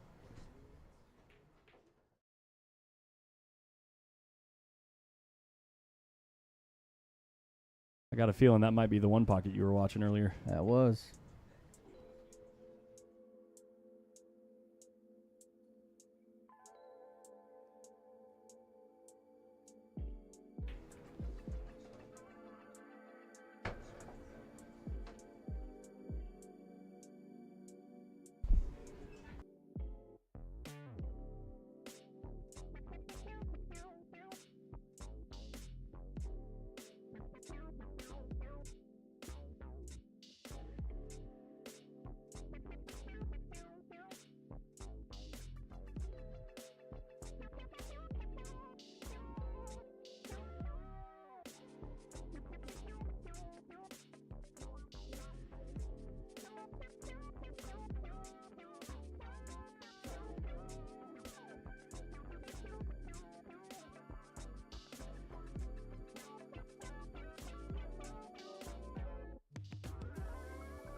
correct. SVB is going to play at 4 o'clock Pacific versus Jeff DeLuna.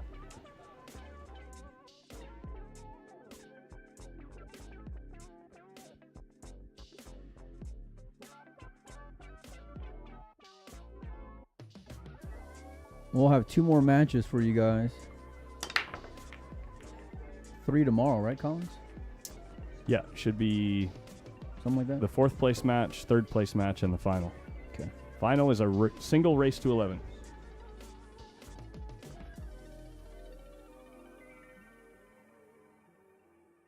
Finally got a ball down on the break. Now it's time to put some heat on Alex.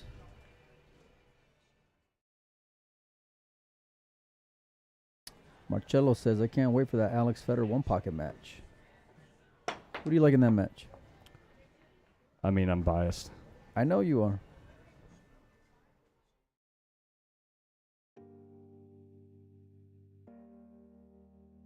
You know who I like. I'm waiting. I mean, The businessman.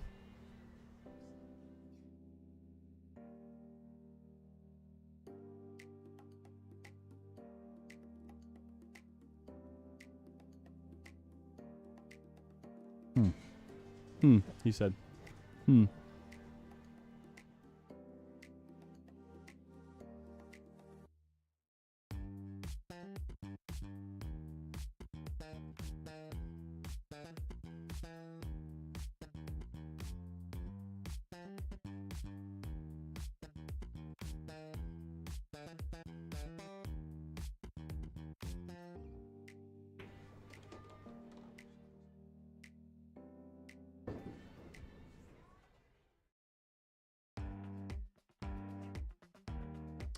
Berto and Oliver at 3-2. Must win game here for Jordan. Yeah, if Jordan doesn't win this game, you got to think the odds are close to like maybe 1 in 20 to come back and win or something. Maybe more than that. Yeah. But we do have the hot seat match scheduled tomorrow as well, actually.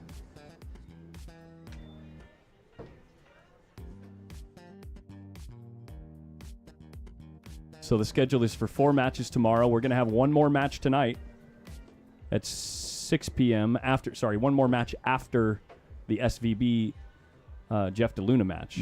We're going to have a 6 p.m. round between the winner of both of these matches versus the loser from the next 2 matches that we watch. Interesting. And then tomorrow we'll kick things off with the fourth place match, then the hot seat match, then the 3rd place match, and then the final. The final is scheduled to take place at 7 p.m. Pacific tomorrow. That might be a little bit sooner than that, but we shall see. As of right now.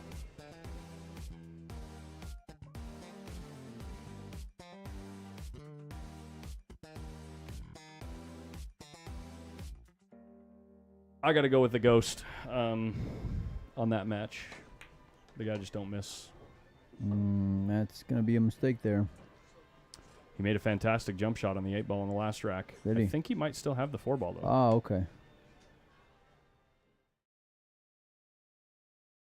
Well, you'd pick him like in everything, so. What? You'd pick him like in anything. Of course. Yeah. I think he's the best all-around player alive right now. And I understand that it's very close between him and a couple other guys, but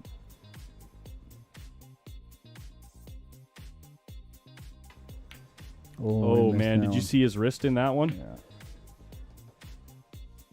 He did something in that stroke that I have not seen him do yet. And Alex with has his got a starter. backhand.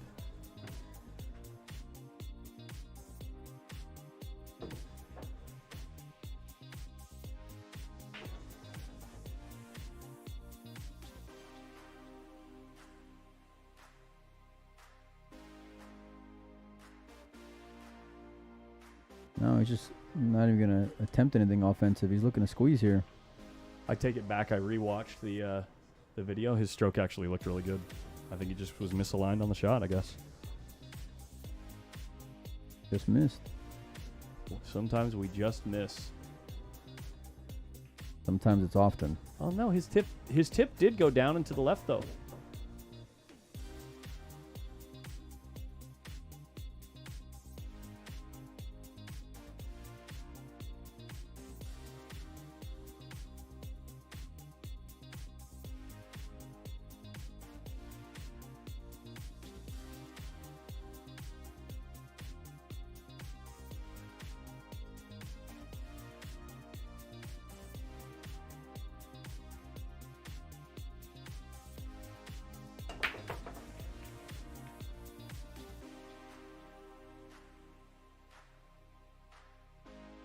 He doesn't have a pocket for that 11 and 9 ball, so what do you think he's going to do?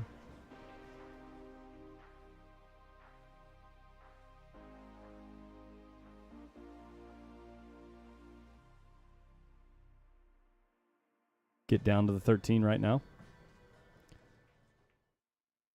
And use the 13 to open it up.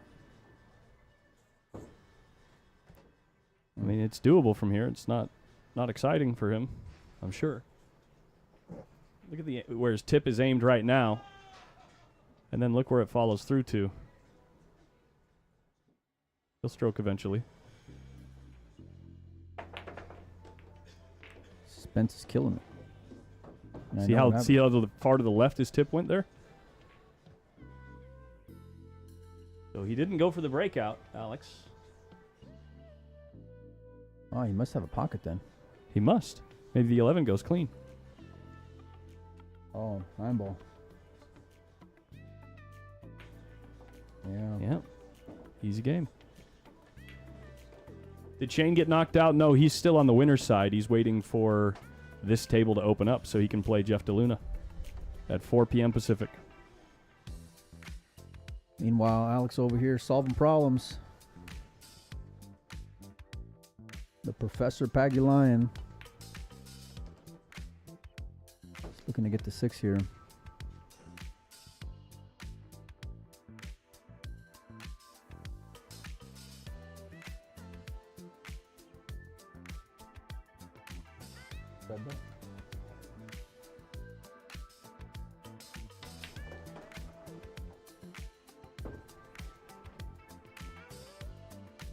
All right.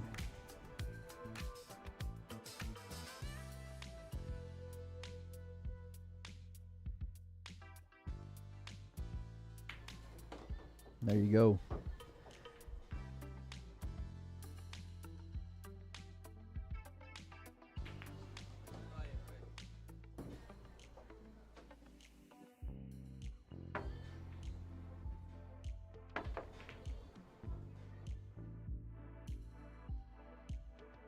I think I met this guy in Everett.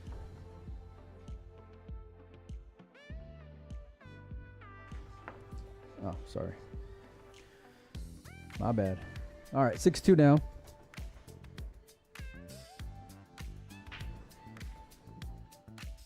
Table next door at 4-2 with Roberto at the table. If you guys want to show some love to the stream, my man will throw up some QR codes if you want to throw him some jelly. It's been some long days out here in Vegas, and we're far from done. All right, Mike, I'll do it since you said it. Any support is greatly appreciated. Very, very much appreciated. We are live and free thanks to our sponsors and Mark Griffin who make this happen. But if you would like to show some love to the booth, that's the way to do it.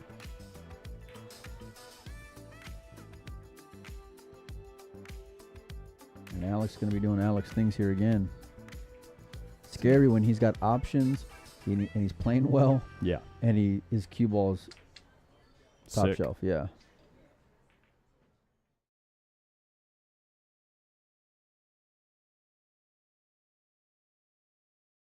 Did we spell his name wrong? I'm so I don't know, sorry. that guy's messaged like 18 times in the chat saying you have.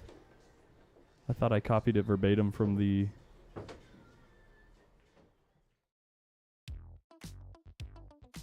Holman.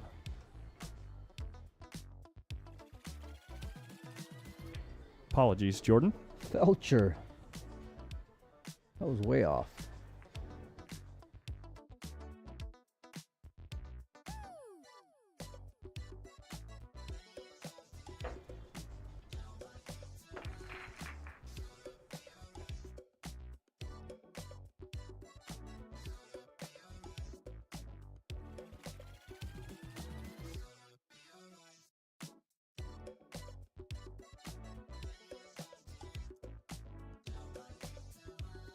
Put up a Bitcoin address. David, if you're serious, just message me on Facebook. I'll give you one. I'm not gonna put it on screen.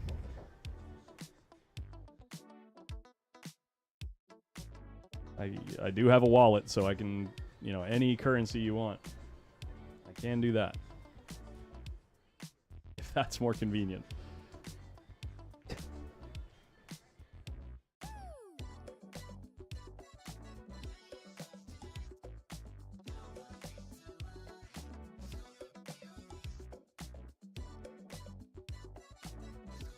I'm actually gonna step out real quick and grab something to drink. Can I grab you anything? Water?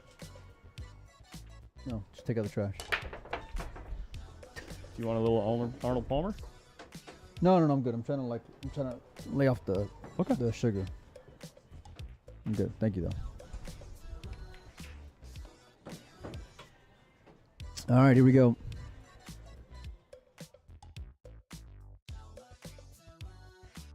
I wonder what Alex is going to do with this 5-ball here.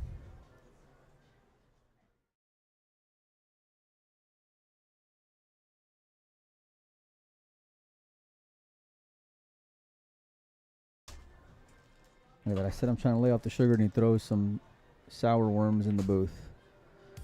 What a guy. What a guy.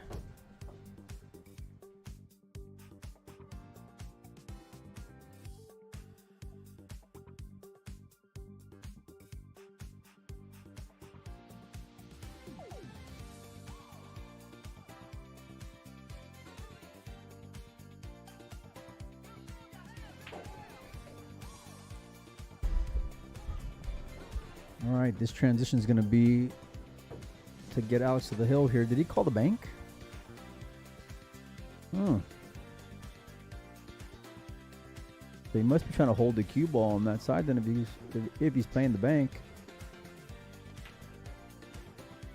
Oh, man. And it goes in the corner. It's just a great combination of intelligence and execution, man. Creativity, the vision.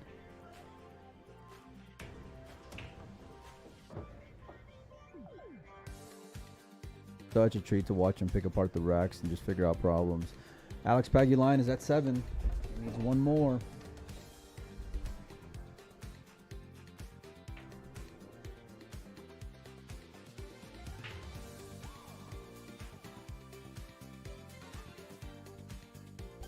What a great shot there from Alex. Nicely played.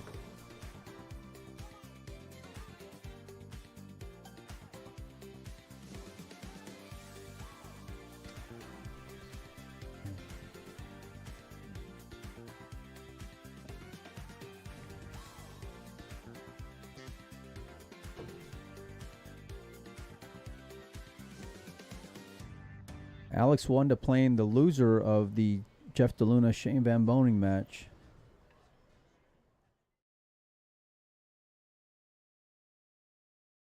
Meanwhile, Roberto's up 5-2 now. I think he was down 2-1 or maybe 2-0.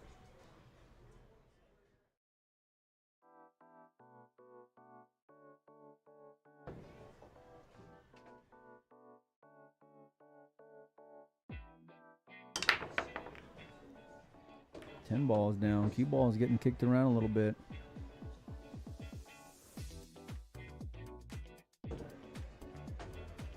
He's going to have a tough starter here.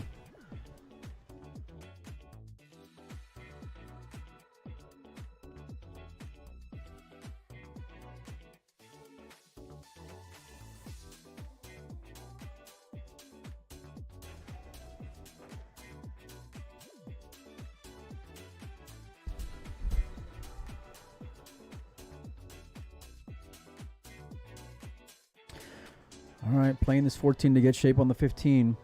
Then come back over here on this side of the table. At that point, he'll have a pocket. Oh, I'm sorry, he's playing the 5 ball. Never mind. Yeah, solids are much better. I don't know what the hell I was thinking.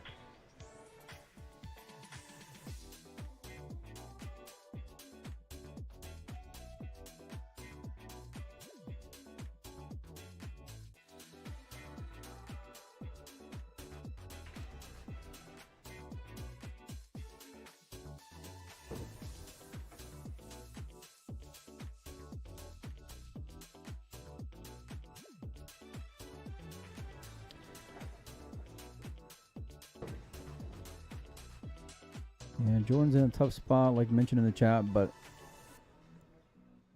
I think he showed in his last couple matches he's certainly capable. This game's real funny, man. Like with alternate break and, you know, one mistake and a couple of dry breaks, you can find yourself in a making up a deficit real quick.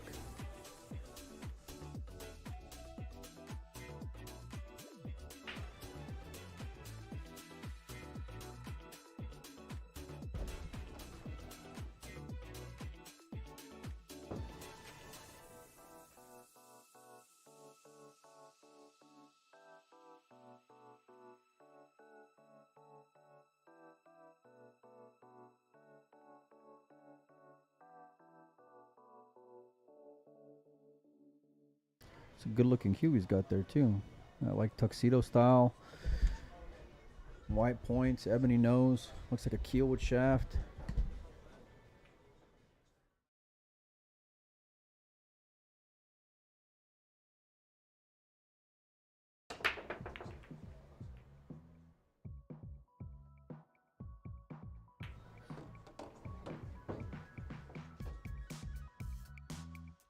Nice shot there.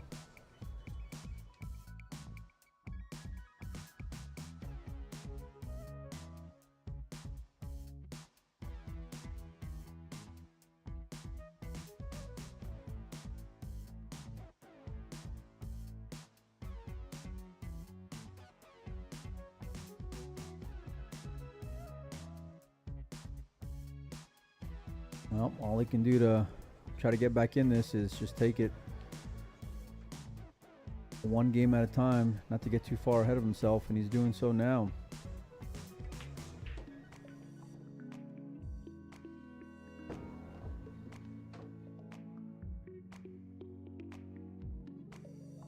He's fighting for his tournament life, and Alex is just going to try to put him away on the next one.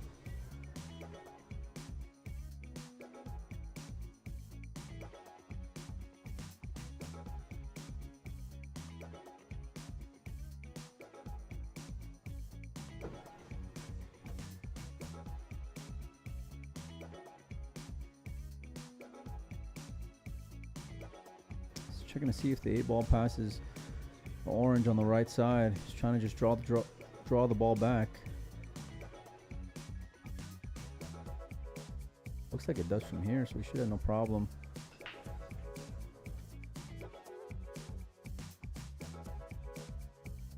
Getting that extension out.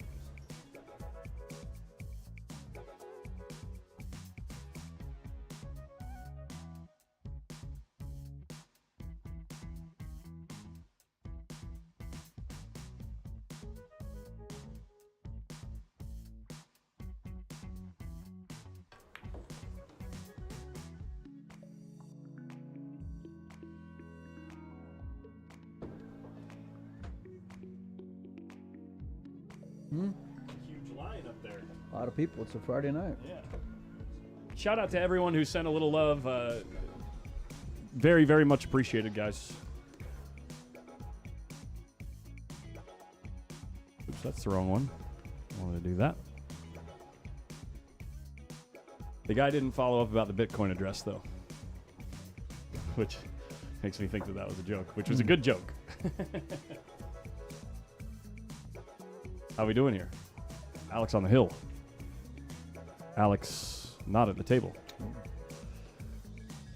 Jordan with a big shot on the 8-ball, huh? Does the 8 pass the 13? He's playing in the corner. Looks like not. He checked it out, and It looks like it does, but That's going to be a bobbled ball. That's going to be an open run out for Alex with the 11 sitting right in front of the side pocket. Jordan is going to need him to make an absolute blunder here.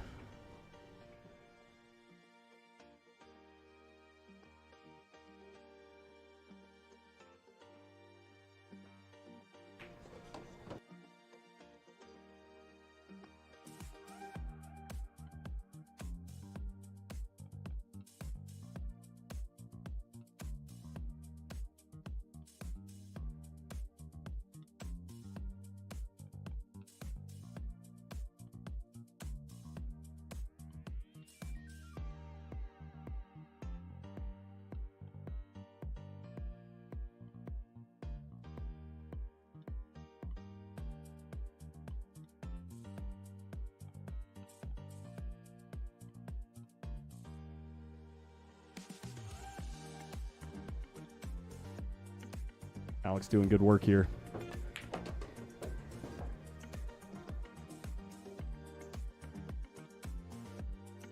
Aside from Shane, Alex is looking like the guy to beat in this tournament. I know he's on the one-loss side, but he is doing... Yeah, I mean, doing a lot of things close to perfect, I'd say. I mean, ball for ball, you know, he can go with anyone, but then when it comes to being able to figure out, you know, like solving the riddle, Yeah. he's playing better than anybody right now. Yeah. As far as that goes, 100%. He's the best in the field. And Yeah. that's going to be the handshake. Swap over here.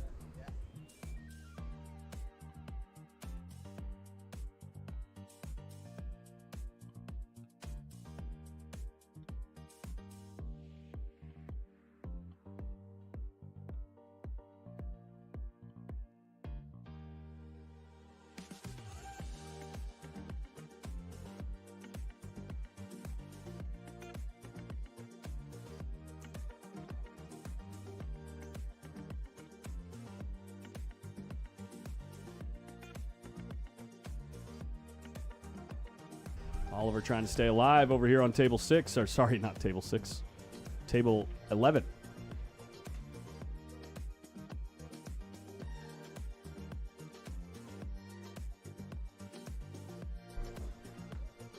Is that picture-in-picture really necessary now? Not bad, bro. I was just asking.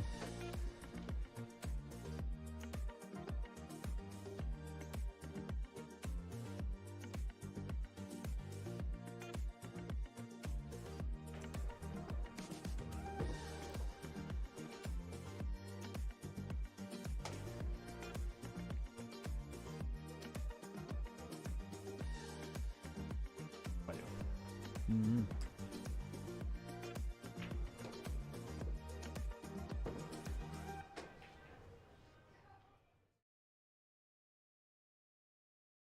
You want me to leave both scoreboards up now? I could just do it like this. I mean, that makes the most sense. It's it's just proof that my scoreboard's accurate, and that way people can know when I'm really messing up. There we go.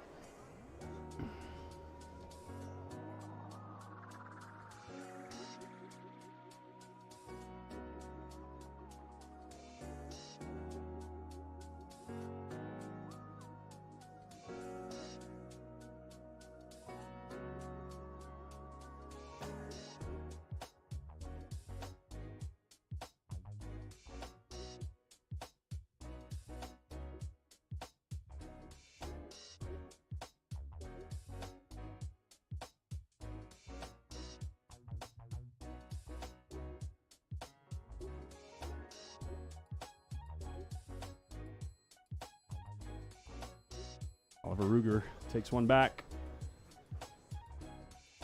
Looks like he's headed off for a little player break.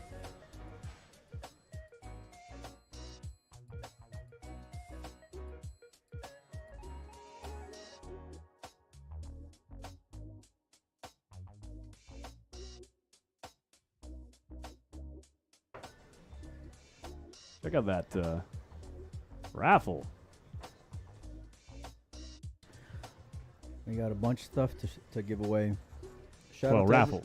Bunch of shout stuff out- to raffle A off. bunch of stuff to raffle off. Well, and a bunch of stuff to give away too. A few Proline cues. We got, is that a Lux series cue? That's the Art Deco. Art Deco. Mm-hmm. Is that copper? Or is it rose gold? Rose gold. Purex. Carbon fiber brake cue. Some shafts. Set of Aramith black balls. We got a bunch of stuff that we'll be shipping out. Case, you name it.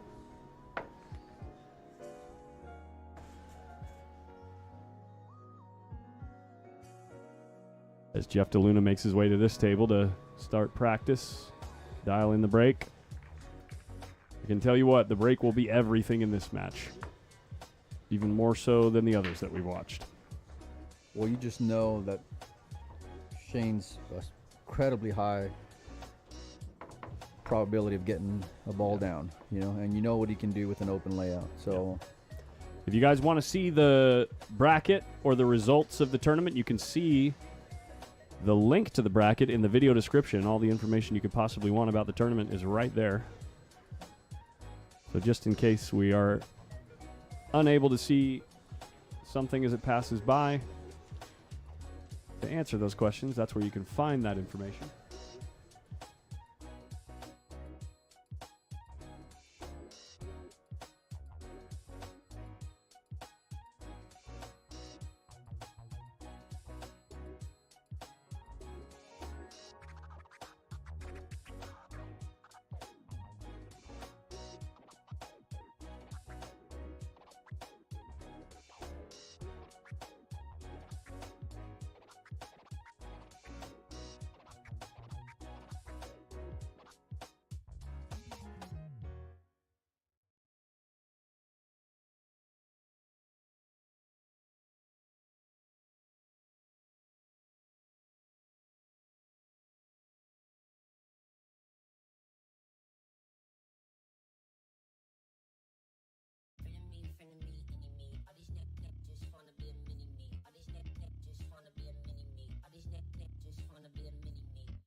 Roberto to break.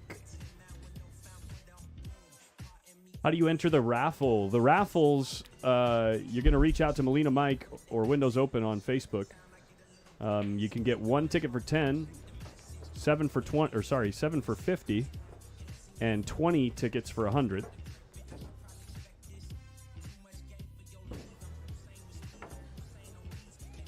Just get in touch with him to find out how to get involved. Giveaways are done in the chat on YouTube. You must be subscribed to the Griff's YouTube channel. Matt Nichols, we appreciate that. Shout out to How Q's. They also have helped out before. It's great to get support within the industry. You know, I've gotten pretty good relationships with a lot of different companies, and they appreciate the effort we do. We appreciate their support. It's a win-win, you know.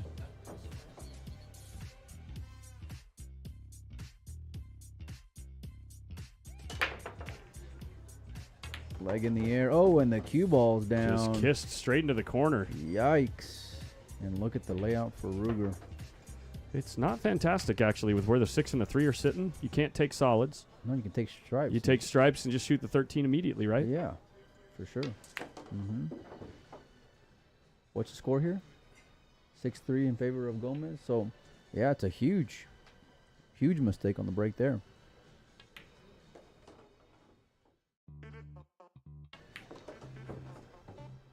Collins, are you using Griff's own internet connection? Is the bandwidth and speed good enough?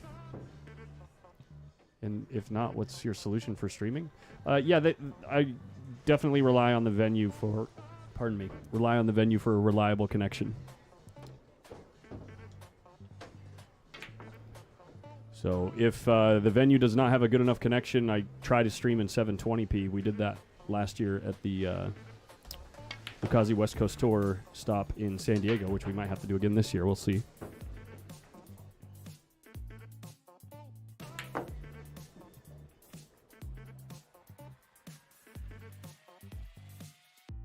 We'll be out at On Cue the weekend of the 21st.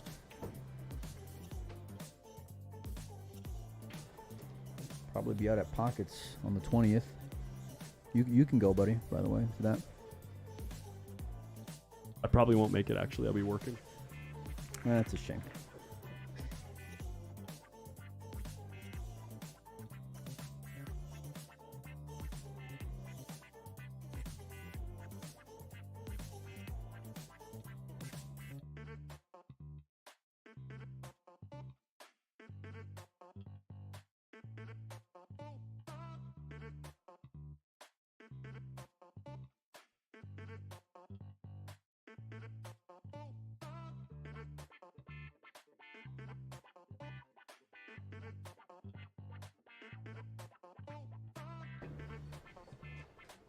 I think Oliver started up 2-1, 2-0, something like that. So you know he can get back in it.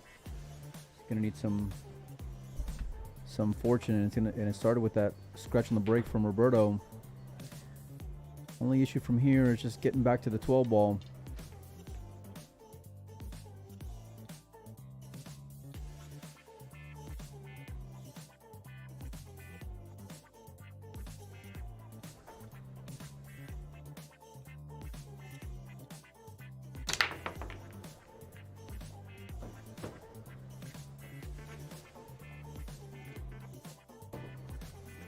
There it is, problem solved right there.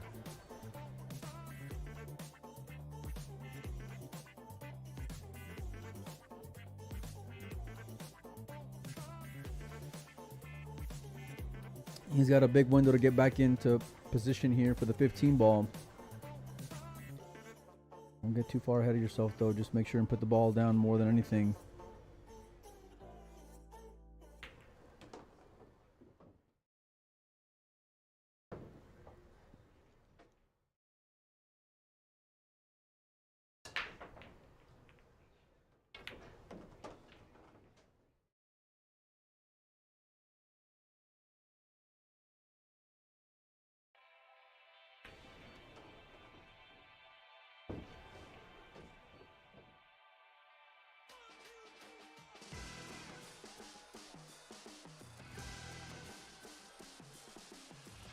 Bo Felix, Brockfield, I got your messages.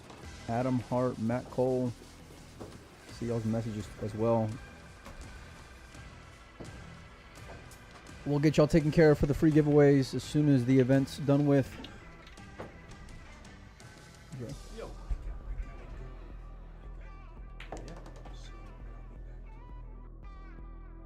Yeah, I think our last match is at 6. Yeah.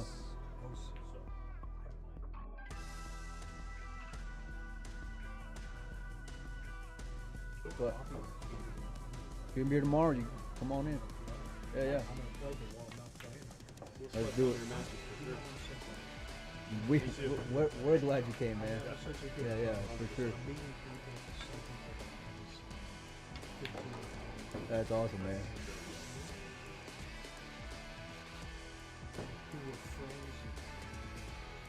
Yeah.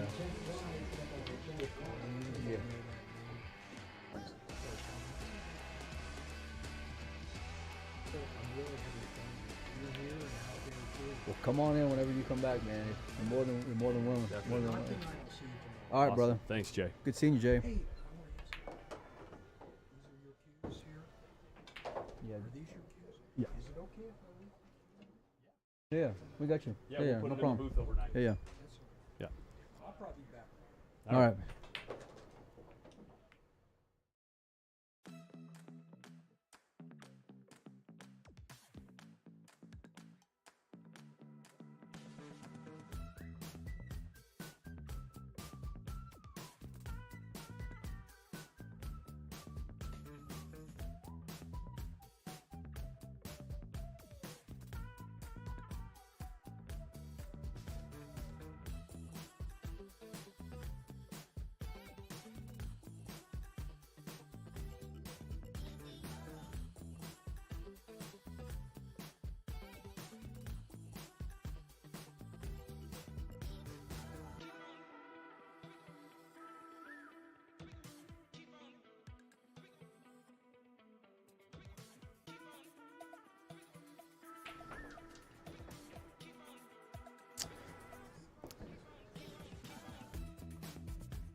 Yeah.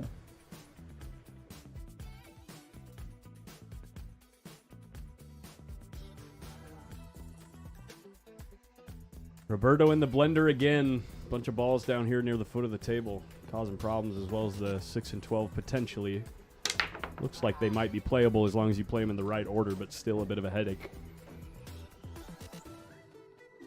Big headache, especially given that other guy sitting and waiting. You Yeah. know, 6'4". Yeah. Oh, this is on Oliver's break?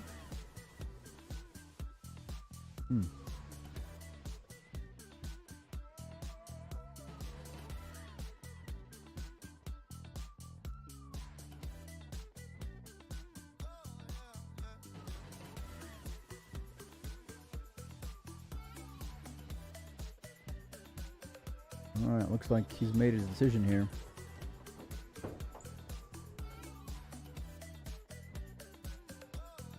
Or maybe not.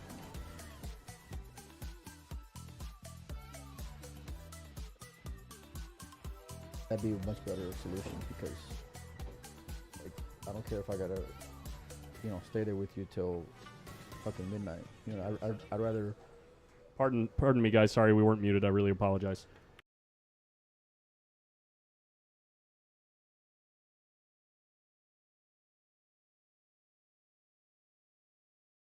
Sorry, just discussing traveling details. Apologies. That was a hot mic moment.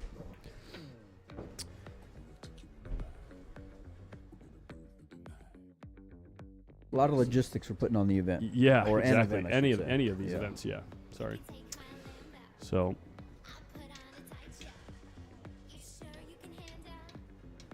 Let's get this song changed.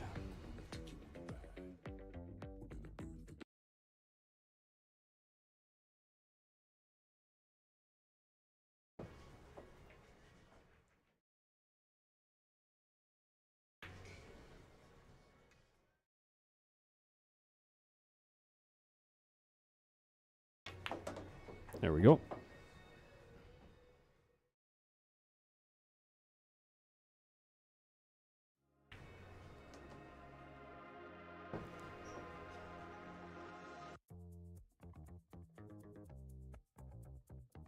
And here we have Oliver at the table already.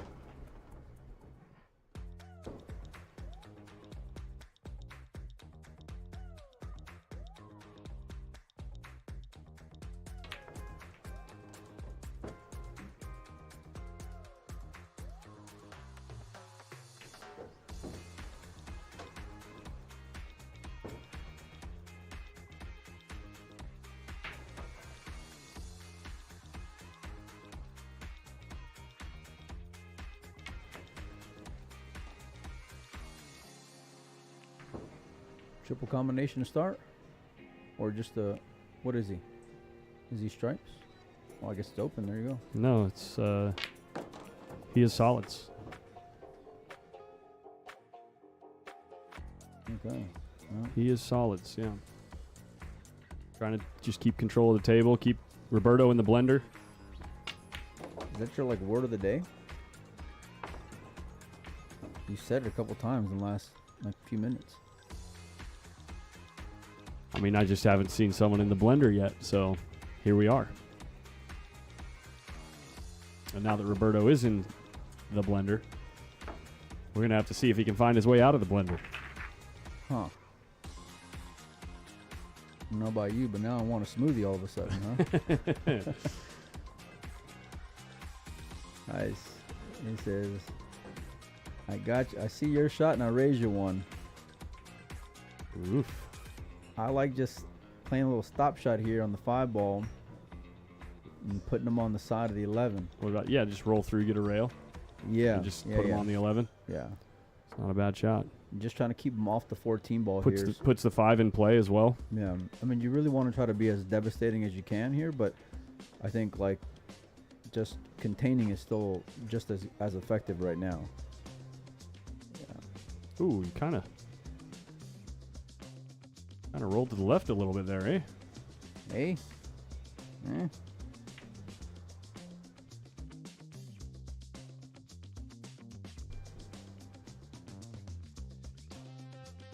Now this is Roberto's got a chance here to put him on the 8-ball.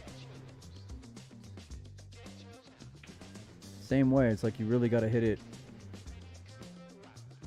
Even just these touchy shots, you got to hit damn near perfect to get the save that you want, you know. And look at this, just stunning the ball over, keeping him off the 5-ball. Yeah. He can't even see a ball here, so really, really strong shot there from Roberto.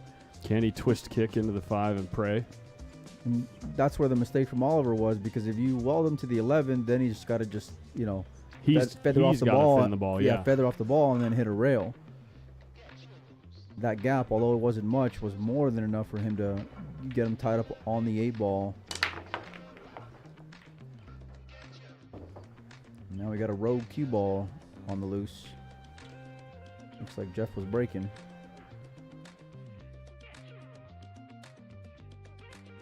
All right, he's going one rail at this 5-ball here. Love the speed. And got it down. Tough to tell if Roberto can cut this 11-ball on the side by the top of the table. I'm guessing not.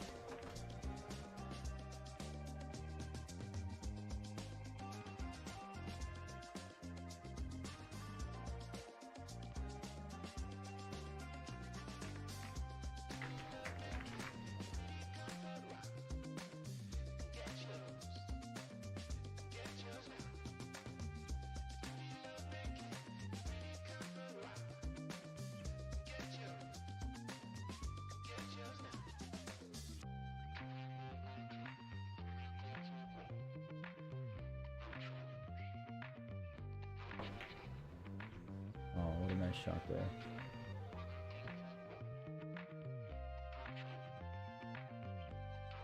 You can't ticky off the 1 right there unless you keep him off the 10. I don't think he can do that.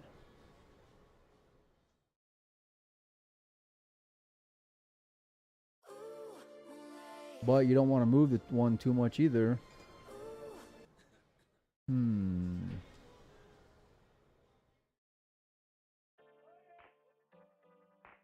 So just maybe come off the 1, see if you can get the cue ball close to the 14 ball, maybe? Not sure. He's asking Roberto to watch it. Yeah, I guess that's all he's got is just to play the ticky game here. It's not just a matter of making a legal hit. It's really trying to keep him off the starter here.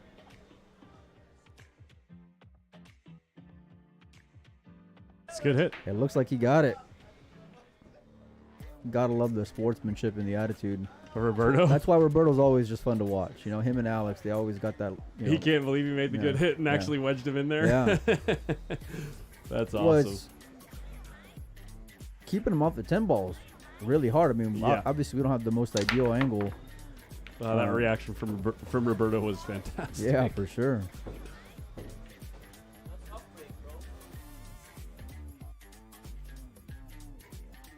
Maybe it's on. Oh, no. No He's taking chance. He's trying to hit the one rail. 14 ball. Yeah. Trying to keep things tied up with the 14 ball. Going at a speed where he still keeps Oliver off of that pocket. And he Got a did. rail. And he did. It doesn't pass the 14 ball. Is 3. Finally seeing some of this game. You know what I mean? Some of this part of 8 ball, which really is a big part of 8 ball in most instances.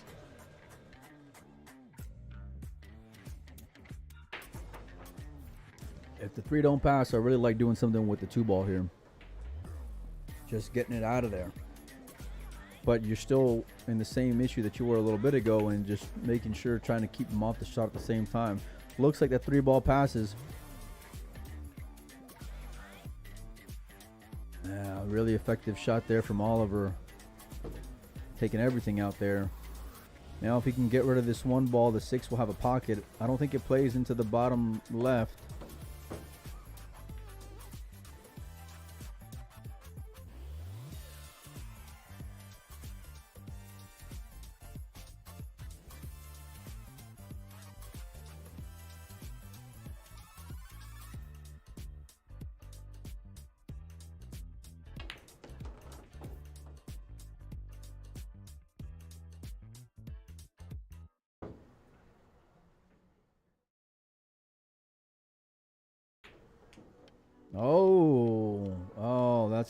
that's gonna cost him the rack. Mistake there.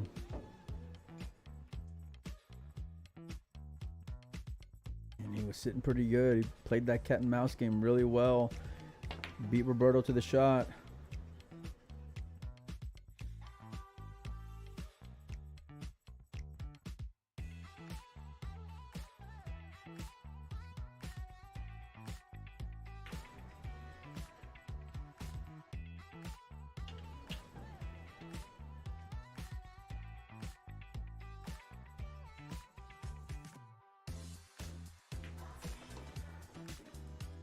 Ooh, Roberto bobbles the ball and it barely falls. Look at him shaking his head. He can't believe the way he hit that ball and got away with it.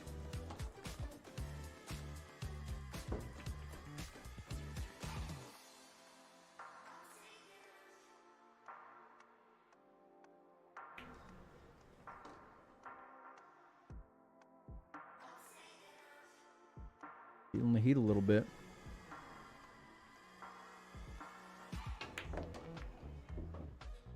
Puts the 10 down nicely, floating down for the 11. Good speed. Just holds in time. Couple more cute little shots with the cue ball. Going to have to keep the cue ball pretty tight on this run out. Cute little shots, huh? Yeah, he's got to make sure he falls into small windows here. To stay in line, I mean. Like to stay easy on the next ball. Yeah, I think the biggest hurdle he's got is getting on that 15 ball. Yeah.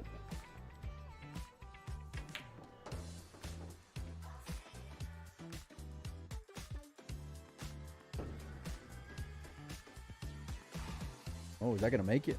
Is it going to hold the line? Ooh. Wow. Okay. Nap. And he's still on the good side of the 12 to roll to the 15 as well. I'm assuming the 15 doesn't pass the 1. No, I don't think it does. Punches to the other side to play it in the top right and looking likely to get on the hill here.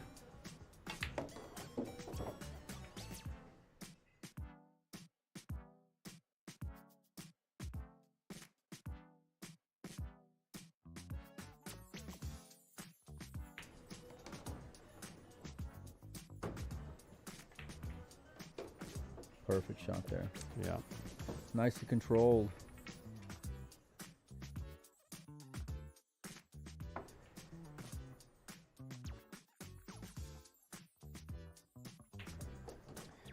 In about 20 minutes from now, we'll have the start of the next match. SVB versus Jeff DeLuna. We're here at the Roberto Ruger match until then.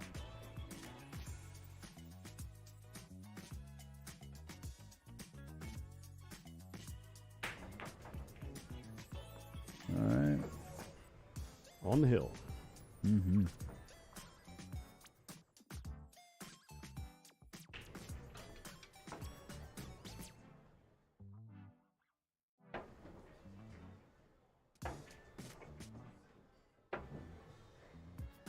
Shout out to our sponsors, Turning Point Chalk, Kamui Tips for the giveaways, and Turning Point Chalk.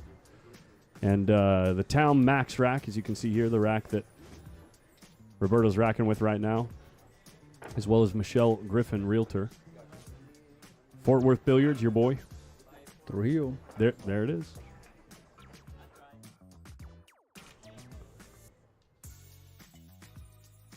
I'll probably be stopping in there when I go to Dallas around the 28th that week.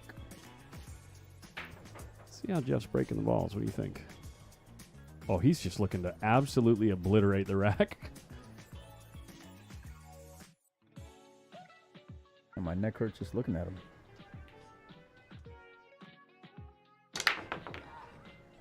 Sheesh.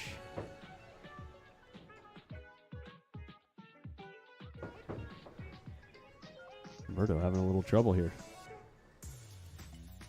Trying to make sure that the rack is perfectly aligned with the table.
We on?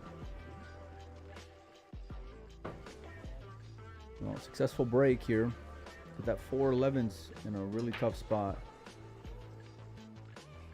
Gonna see if maybe he can use the 3 ball to break out the 4.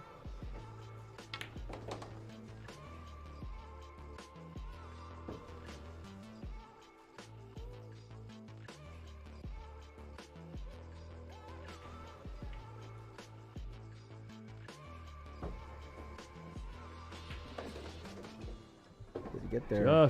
Just got there, I think. No. No? He's not happy. You can see by his face.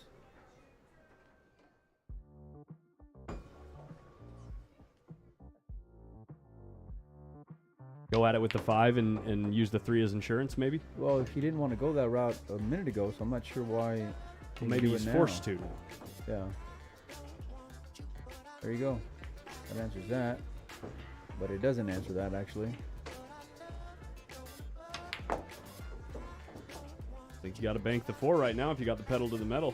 No, if you got the pedal to the metal. Otherwise, you're going to have to tie something up and start playing safe, I think. How are you going to deal with the 4? Might draw out of this right now and get On the good 3 again? Get good on the 3, yeah. Or you might be forced to use the 7 to position yourself on the 1 to get ideal on the 3. Sure. Yeah. Which all of those options. Actually, I like that pretty much. But they all they're all uncomfortable because you still got the 2 on the table after the 4. Yeah. So you don't know what angle you're going to have on the 4 if you use the 3. He steered that ball in. Okay, well now he can do the 2, 1, 3, 4, but then you're going all in on the 4. Yeah. Unless he can get good on the 3 ball here. Well, we got drama, folks. You can cut this ball in right now, right? Oh, yeah.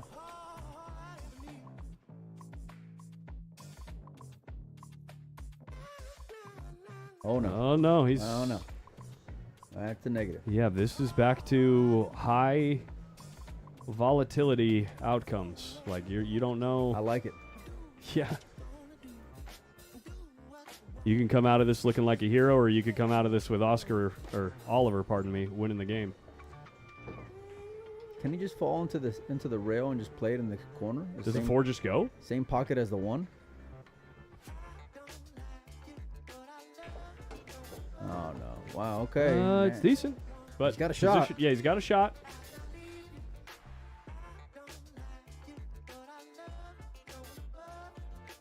Not going to be upset with having a shot. It's a blind cut to the corner. The cue ball's real close to the 4, so throw, like cut-induced throw on this shot is a real thing to consider. Especially if you're stunning across the ball to get back to the middle of the table. If it's missed, I wouldn't be surprised if it hits the short rail. Oh, but he overcut it. Maybe trying to overcompensate for the throw. Yeah. Like I said, there's a good chance you can either look like a hero or lose the rack. We'll see if Oliver can hold his nerve here. Well, he just missed the ball. I mean, I think you got into about as good a spot you were going to get into given But that's the my layout. point. That's my yeah. High volatility outcomes. Yeah. You just don't know.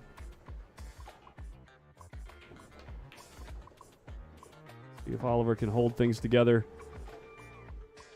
You got to take care of this other stripe first, right? What is that? The 14? Yeah.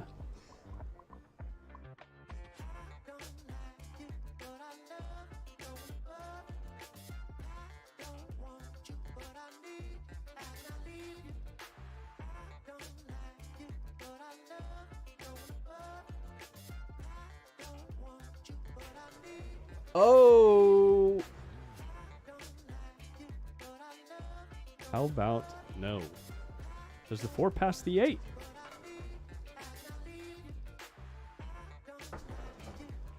Mm-hmm. No.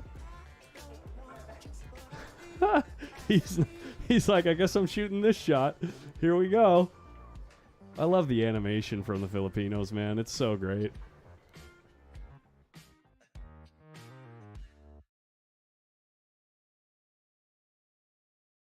Gotta be able to have fun while you're doing what you love.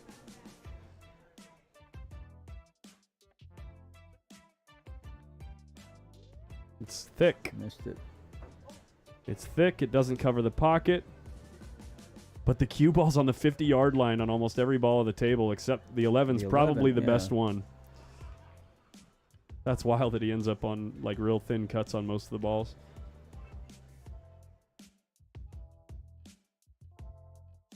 Oh, man. Wow, Oliver's beside himself. Yeah.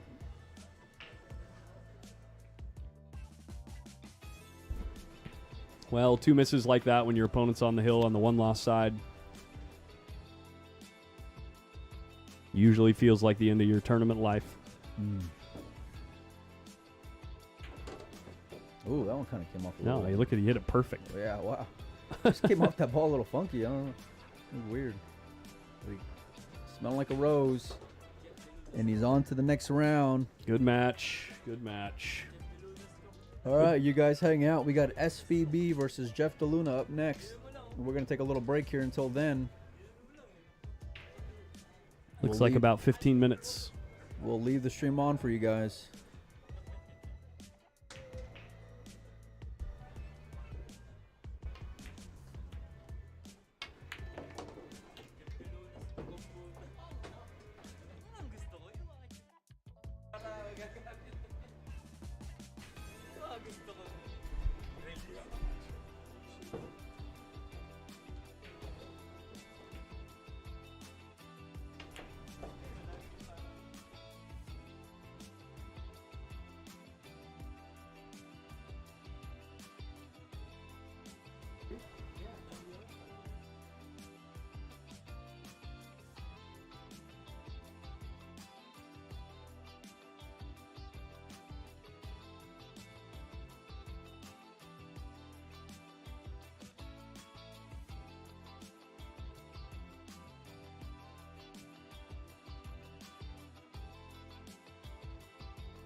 Onward and upward. Just updated the titles.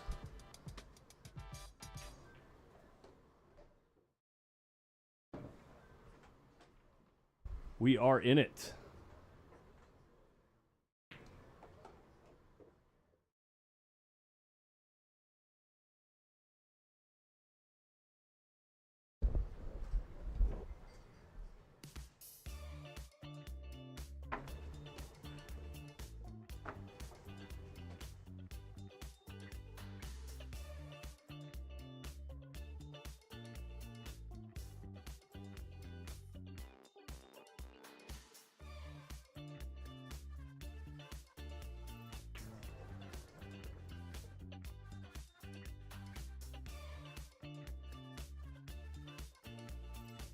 Gonna be a heck of a match, you guys. We got a couple of really big breaks between Shane Van Boening and Jeffrey DeLuna. Don't blink, because it'll be over before you know it. Insert cliche.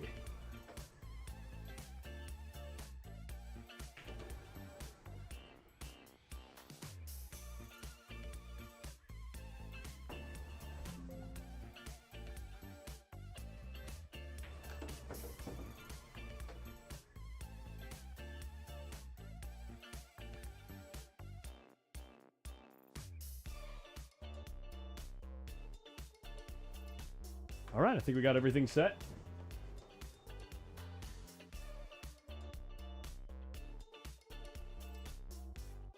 Mike's taking a little break right now. Probably going to have a guest in the booth sometime soon during this match. Local Sue Orr wants to come hang out. He was on the mic a little bit with Jack Murray at the most recent MOB tournament that we were talking about that Jordan Niles Holman snapped off.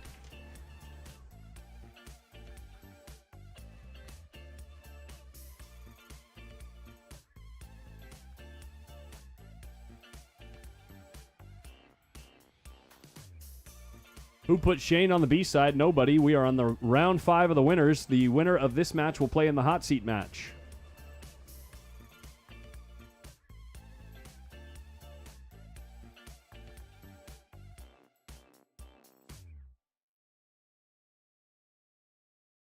We are set and ready to go. Jeff has been absolutely creaming the break while he was practicing over here.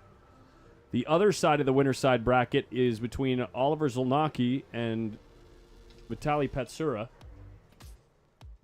I have a feeling you guys are going to be able to watch the end of that match because these two guys play real fast and loose, and those two guys play more deliberate and calculated. Huge break from DeLuna. 2 balls on the break. Opening shot on stripes. And every stripe has a pocket.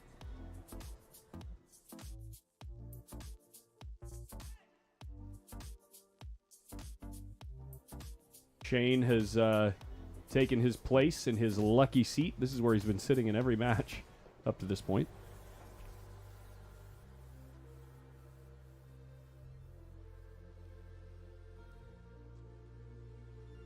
And Jeff knows that this match is serious business. Very good chance that the winner of this match can win the whole tournament. I mean, obviously, the other side of the winner's side bracket is very, very tough competition.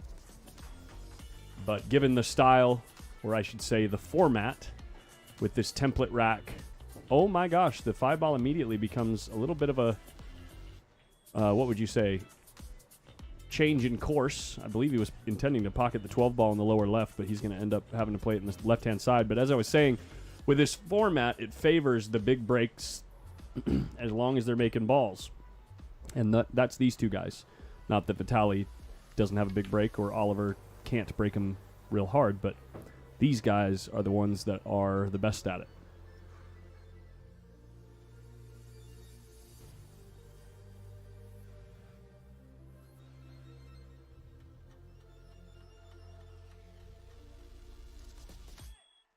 Giving us a little smile because he's straight in.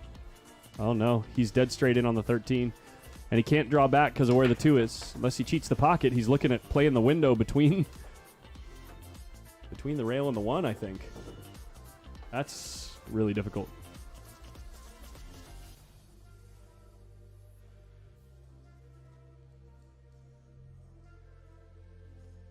Bad place to get straight in. See if he can come with a big shot. He does cheat the pocket, runs into the 1 ball. He's going to have no look at a pocket here. Unless this 15, or if that's the 11 maybe, is cuttable, but that is thin.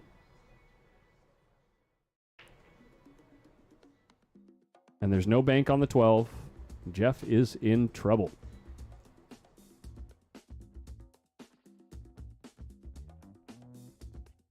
Yo, Rachel Corian.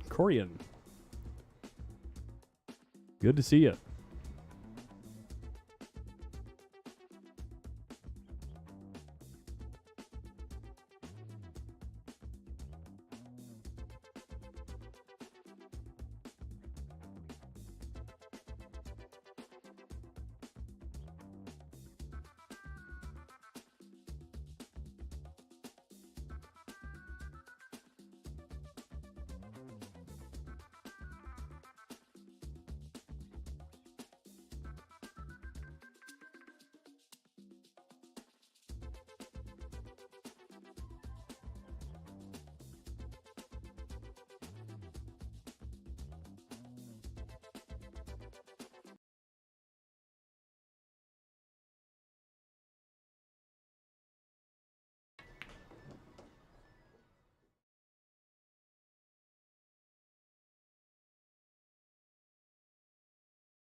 What a shot and recovery from Jeff DeLuna. We'll get that on the replay.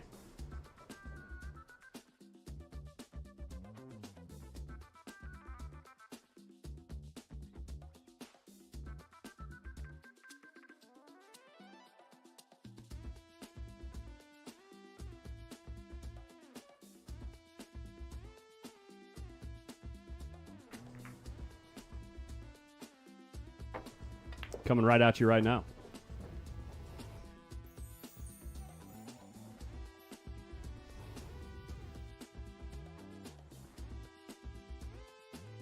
Plays the ticky on the 12 ball to perfection and gets out. That's what you got to do against the guy at the table right now. Shane Van Boening to break.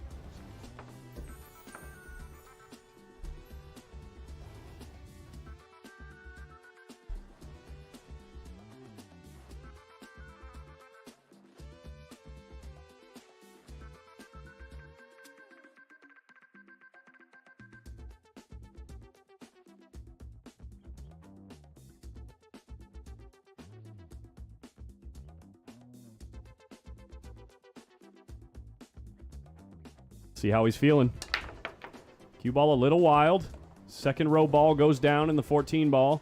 Real nice spread of the balls. Cue ball nestled up by the 5, but he's got a reasonable opener with solids. 3 and 13 tied up. Should be manageable. The 3 might actually pass into the lower right. Tough to tell. Shane's going to remove the town max rack. Oop. The 8 just fell onto the spot.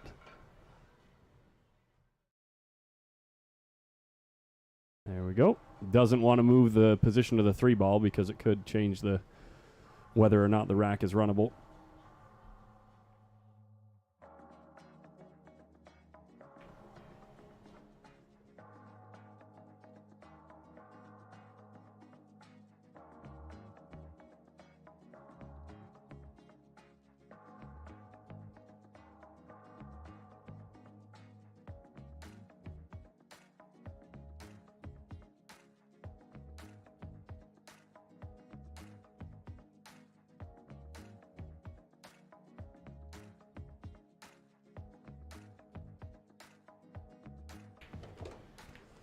All right, let's see Shane go Shane mode.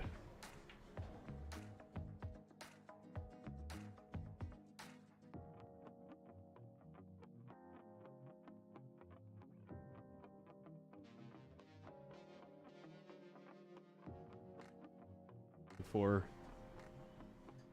Vitali next door. Shooting the 8-ball versus Oliver Solnacki in game number 1. And Oliver's going to break next. Here comes Shane.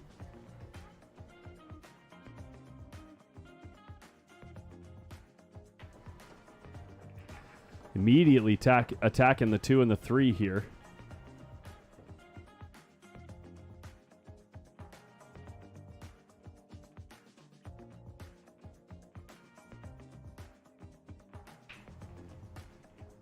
Oh, and I guess the 3 was playable into both corner pockets.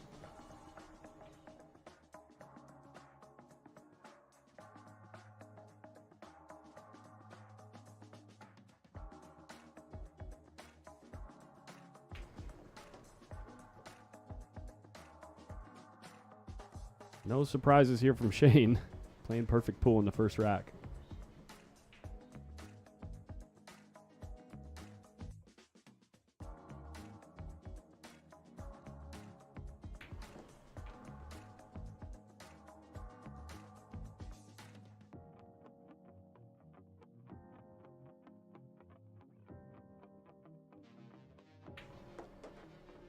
Hey guys, watching from Newcastle, California. Love SVB. He's my fave. Newcastle, California. That's real close to home for me. I grew up in Grass Valley.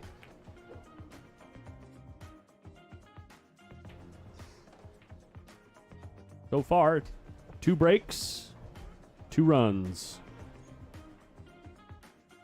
Tie game at 1 apiece. Jeff DeLuna to break.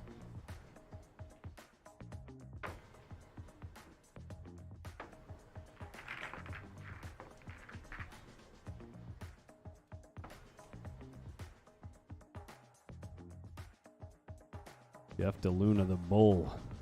He's got his logo on his back.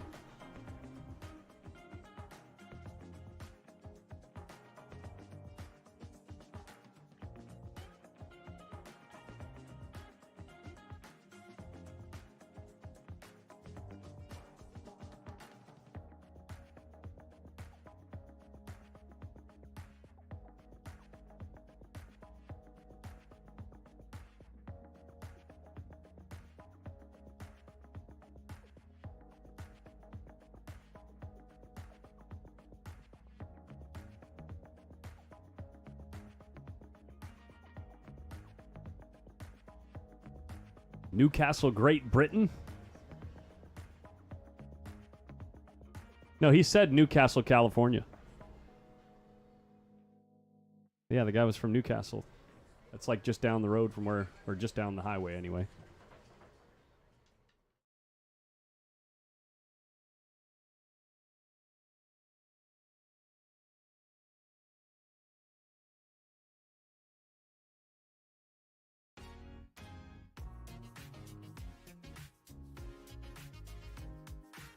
Here we go. Let's see if we can hold serve, see if we can keep up with the perfect standard here.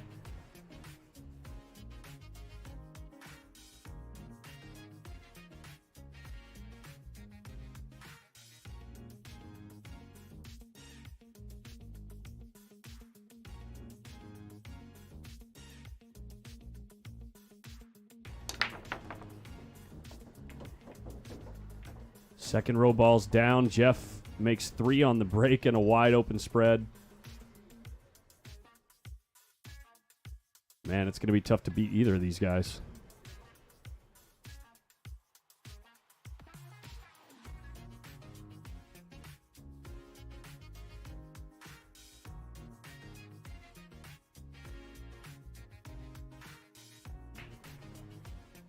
Manoblade says, Collins, if I get a reel together, can I commentate with you sometime in the future? The main thing that's important to me is chemistry.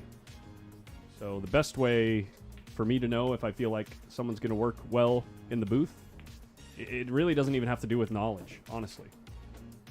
It has to do with can we get along and can we have a good conversation. So tough for me to be able to tell just from like watching someone on video.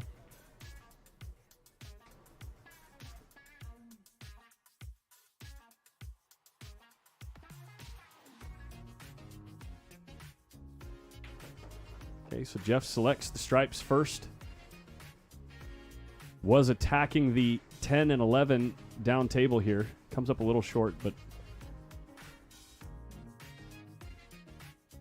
I mean, he'll have another shot at it. He can take the easy escape and just shoot the 15 up table and use the 9 to reposition himself, or he can take the more difficult shot now and cut the 10 in, try to manage cue ball off the 11. Maybe just play at pocket speed and hope that the 11 lays on the short rail. Let's see what he does here. Me and Mike have terrible chemistry. Exactly.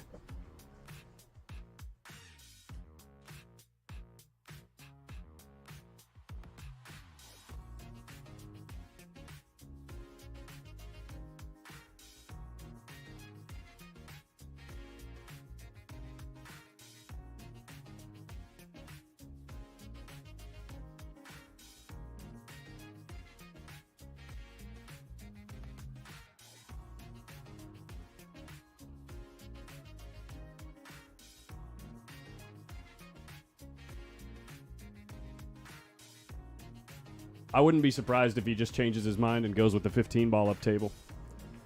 Because it's so awkward to shoot that shot with the bridge. But he is actually just grabbing a super long extension. He's got like a 10-foot cue now.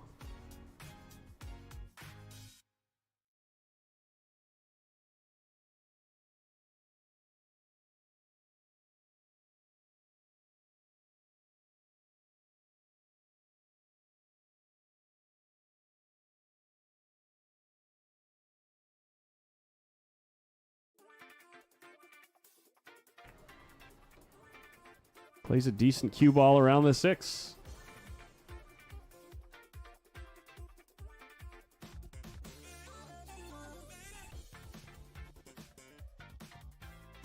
Come on in. Wow.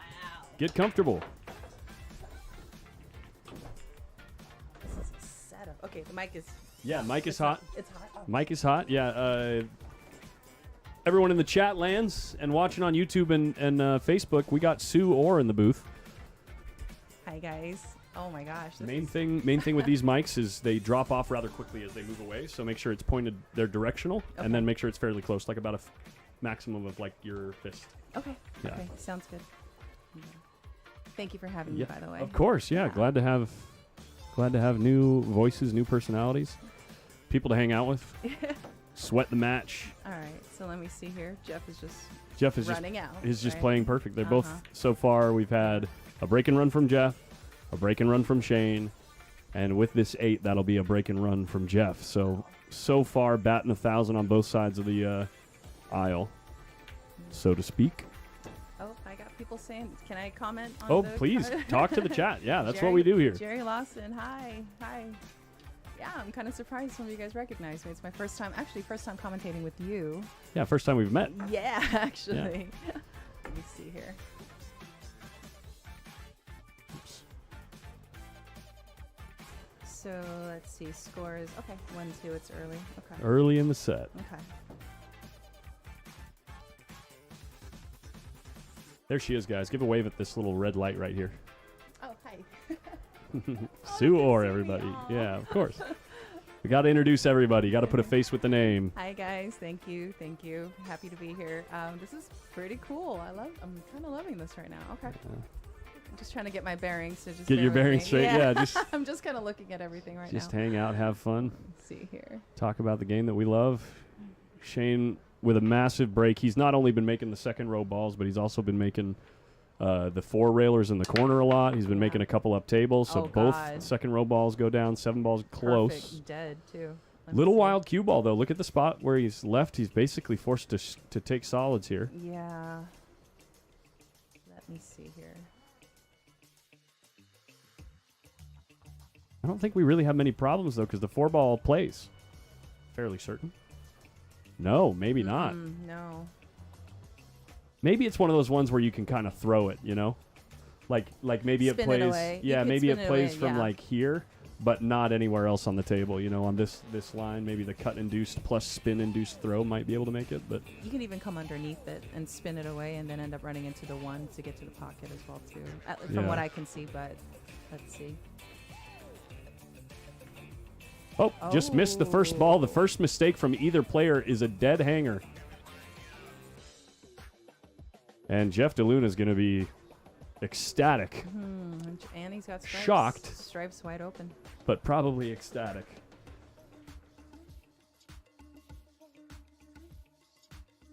Eight ball's the only one where he's going to have to figure out an alternative, but If he takes stripes, right? Yeah. Yeah. I think he's going to take stripes here. Yeah. And play the probably 8 in the right middle, I would assume. Yeah. Little body English there. Sometimes you got to give that ball a little something extra.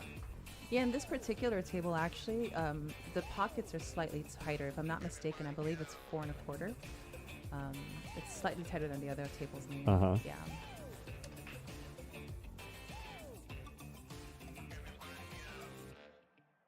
Hello to everybody in the chat. I see you guys saying hi. Dude, the chat just going They're all- the they're chat all going jumping on. absolutely mental over Shane missing that ball. They can't believe it. Well, he was probably thinking about the other balls. Well, you can go months and months and months of watching this guy play, that guy play, and never miss. see him miss that Mhm. shot. Oh yeah. Wild. But we've all done it, right? We're Of thinking about course. something else, and so we missed the duck that's literally hanging in the pocket. That's happened. Yeah. Just leave himself an angle for this ball and get to the 8. Yeah. Let me see here. I would assume he'd play the 12 and get to Oh. if he gets to a similar spot here off the 12 ball, he can just play the Yeah, 14, and slide just right through drop the it. gap. Yep. He's looking at the angle now.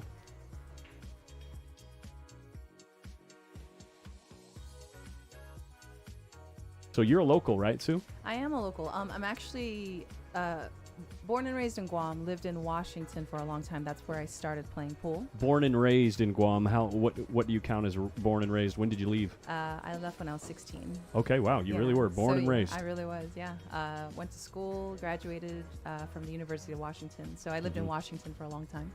Oh, it looks like the 8 passes the 3 in the left middle, so that makes things even easier. Oh, for sure. Yeah, he just checked it. Just a little baby drawback and just like, ooh, yeah, he Yeah. just got there. Lovely. Just got there, yeah. Lovely jubbly. And then I've been in Vegas since 2011. So, So officially a Vegas local, yes. yeah, exactly. Soft rolling it. There you go, Finds a got it. pocket. Nice. And he's breaking. This could be this Wow. one ball, just based on the standard of play so far, that one ball could be a massive difference. Wow. The hanger, too, out of all the shots. Of all the Wow. shots, the one that was like a quarter diamond from the pocket Yeah. is the one that he missed. Just a quick little glance here at the other live score. I'm going to throw it up on screen for you guys, see if it's still in the right place. There we go. You can see Vitaly Petsura up 2-1 over Oliver Zelnacki. Yeah, actually, I met Vitaly when I was at the Texas Open. He ended up winning that event. Yeah, that when was I his there. first like breakout event. Oh, he shot fantastic too. Yeah. Oh, it was great. Let me see. Oh, you got people watching from Guam. Look at this. Let's see. What part of Washington? From Tacoma, Washington. Tacoma, Seattle. It's basically the major cities in Washington. So.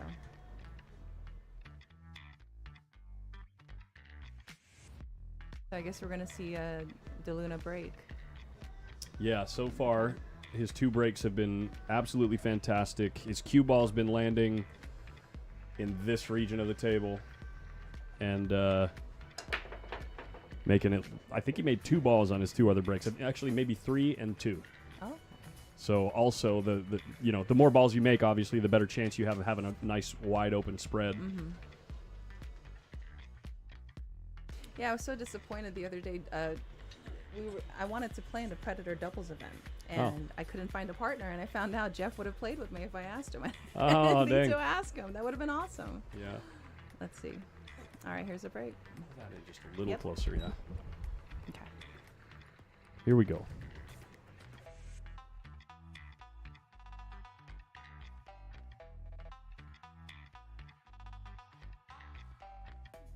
Tacoma Aroma. Yes. The way he's winding up, Here we go. he was looking earlier. He was absolutely crushing him. I'm assuming he'll stick with the same speed.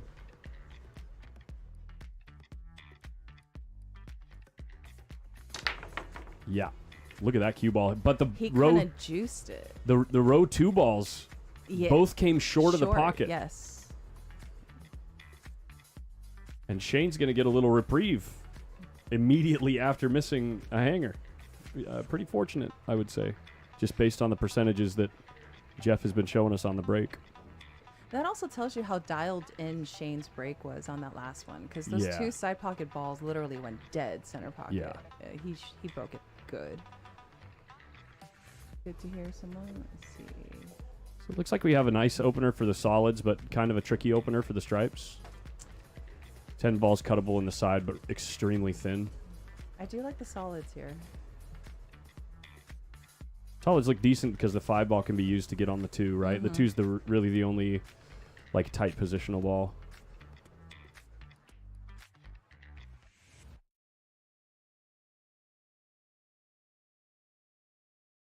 Dry as a Nevada summer. Ain't that right? We got some rain yesterday. And we're about to get rain today. Are we? Is it going to rain yeah, again? Wow. I just got a notification. Yeah. Weird. Yeah, we don't know what to do when it rains here. we don't know how to handle it.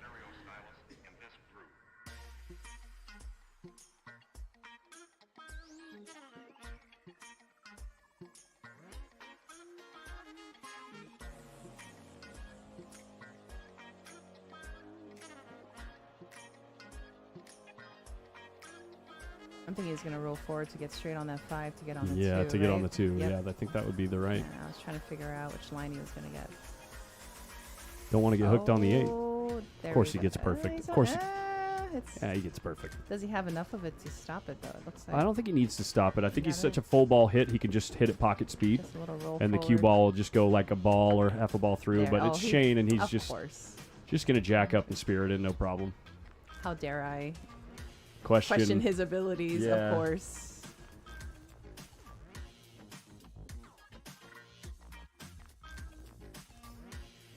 Who all is left? If you want to see the bracket link is in the video description on YouTube and Facebook, guys. We got 8 players left. It would take me about a minute and a half to name all the names. No, I'm just kidding. Go forward, center of the table. Just like that. And bing, bang, boom. Wow, your chat is going crazy. Well, that's what happens when you got 4,000 people watching and, That's awesome. and Shane I Van love Boening it. is playing. Love it. When Shane Van Boening is down in a match, people stick around. They want to see if he can fight his way out. Which he But does. Quite He often. does, yes, very Quite often. often. Yeah. In these tournaments, basically all the time. Did you hear? So since he won this year, right, at the 10-ball championship, he wins the 10-ball championship this year and last year, both times undefeated the whole way. He's won, I think, 15 matches in a row Yeah. at the U.S. Open 10-ball, He's a uncontested. machine. And you know, besides his shooting ability, what I also admire is the fact that he can keep his physical and his mental strength just consistent and strong, because Mhm. that's what's required to be able to do something like this. And so it's really impressive, to be honest. I love watching it. He's also won the Andy Mercer here 3 years in a row as well. Too, Oh, at the wow. Rum Runner, yes.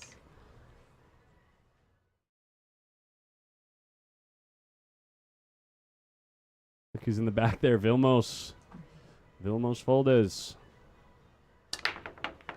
Look at that side pocket. See that? Again, cue Oh, ball a little wild, but yeah. really dialed in on pocketing a ball on the break. Look at this cue ball. Oh. He's not getting love on that cue ball. Just a huge pop break, and the cue Does ball he have just a flying. shot? Does he have anything? No, I don't think he has anything. He's got to try to find a way to play safe. If you don't know who Vilmos is, he's this guy right here. Right there in the middle. Now, dabbling in... He's a table mechanic full-time now. A really good one, too. Yeah, He's that's done what a I lot hear. of tables in Vegas. They run beautifully. Ah, there you go. Ben mentioned it. Yeah, 5 out of the 6 years. Yeah, I know he's won it like multiple years in a row. He's calling it. Side pocket. Yeah, in these situations, if it's playable, it's almost like you're forced to just go because you can't play a reliable safety with the rack wide open like this. So you kind of just got to swing at it. He's going to throw the ball. Jess. Woohoo. Why not? Oh, my gosh. That was unfortunate. That is Okay. a cold roll. So let's see. What's the ball here? Solids? Let me see. Either one. I mean, You really. think that if you go solids, you start with a 7 ball. If it passes in the lower right. If you go stripes, start with a 14. Yeah. Yeah. If it goes. I think it goes. But. I think it's possible that if the 7 doesn't go in the lower right, the 14 does. Mm.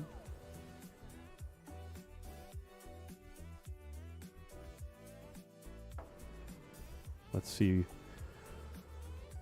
what he thinks. Yeah, he's looking at the 14. I was kind of looking at the same thing. Oh, yeah. I think they both play. From here, it looks like they both play. There's a gap from this angle, actually, between the 7 and the 14. Yeah, they both Oh, play. I love that you can zoom in like that. That's awesome. Okay, let me see there. It does go. Yeah, so now just trying to work out the pattern in his head. What will work for his cue ball.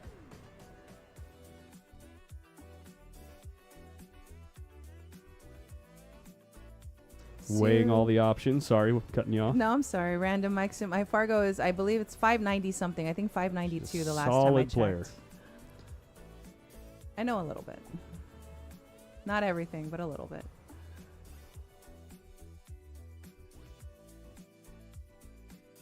Yeah, he's favoring that 14. He's trying to figure out how he's going to get out and make sure he's got a shot. And I don't Yeah, I hate think it. you play I the don't hate it 14. either. You can just go a couple rails up to maybe above the 11 ball, and or maybe go forward. Yeah, just get out to the center of the table, really. Yeah, the center of the You have table would be options, awesome. Yeah. Yeah, it looks like he's going above the 11.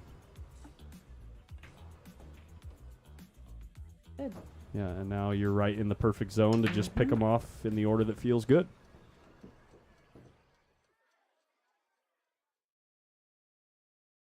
By the way, Sue, we got snacks, we got chocolate, we got chips, we got a bag of chocolate right behind you on the ground. Oh, If you want, if you're feeling, like you need a sugar rush.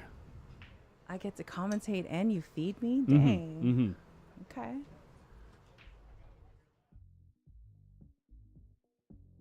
He loves it. Man, Jeff's got many different extensions. He's got one that he played in the last rack that made his cue like a foot taller than him.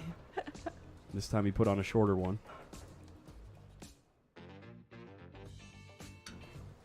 You could see Shane whenever he's like tied or behind. Look at him stroking his No, you can see he's like tense. He's like a little bit. Yes. But when he's out and ahead, he's like super loose and relaxed and. Look at him talking about deep fried Oreos. Ooh. Yeah, we got those. If you haven't had the ones here, have you had them? I have not. Oh man, it's ridiculous.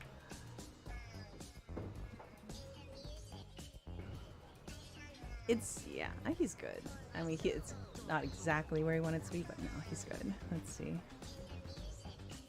Like I said, he played into a zone earlier where he's got a lot of freedom. Yeah. And it's all open in the middle of the table. There's so much real estate to work with, you know? Yes. All the solids are near the edge of the table. There's only a couple in the middle of the table, so it really just opens up the possibilities. Vegas has chocolate that will send you to outer space. Yes, we do.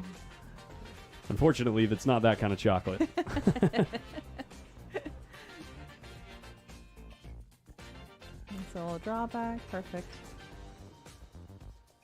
That's unfortunate. Both these games, he's capitalizing. Just Shane just couldn't get that cue ball where he wanted. Yeah. Well, I mean, Shane got really unlucky, actually. He made a fantastic shot on the one ball. Yeah. Cue ball's moving 1,000,000 miles an hour and just happens to end up on the line that is dead straight into this corner, into the center of the pocket. Because if he clips the point on either side, coming from the middle of the table, it's going to bobble and hang, and he's at least got the chance to work out of the problem. But instead, Yeah, it drops center pocket. Like Swish. Yes.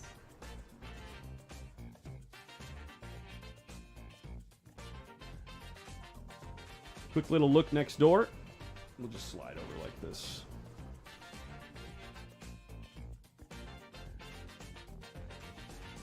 Two to two. tie game. And honestly, moving at a fairly fast, a fair pace next door. These guys at this table just play so fast and they break and run so often on table, the feature table here, table 20, that it can be tough to keep up with them. But these other guys have played 4 games already. How big is your booth you guys got? I can show you, actually. Yeah, this is the first kind of setup I've been in like this. It's pretty cool, actually. Just a little brag moment. It's the only one in the game for pool anyway. It's got a bit of an afro. Don't worry about the hair. But it's about 7 by 9.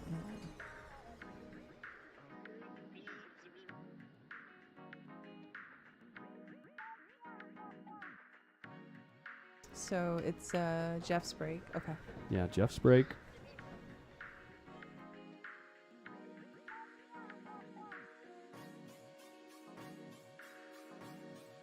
Is this a Matchroom event or WPA or neither? This is a Mark Griffin U.S. Open Griff's Bar and Billiards event.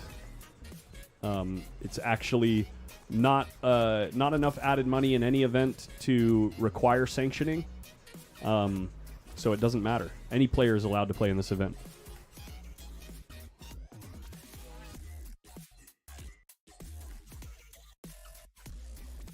He takes so much time on his final pause at the ball. There's a side pocket. Again, cue ball. Yeah, well, this time the cue ball had a ton of high. boy. Oh, a little tit for tat here, right? Wow, crazy. But I think the 2 He's ball's got a playable. shot. Yeah, he's got a shot. The 2 ball's playable in the side, actually. But is that what you want to take, though? Let's see. Sometimes want to doesn't matter, right? Yeah.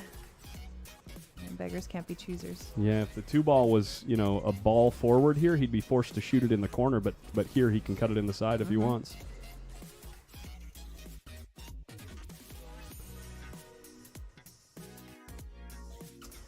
Oh, you know what I also see? I don't know if he'd be this aggressive, but you can actually come off that too. Yeah, he is looking at it. That's exactly what I was looking at. So you can actually come down 3 rails and break that, I think 1 and 13.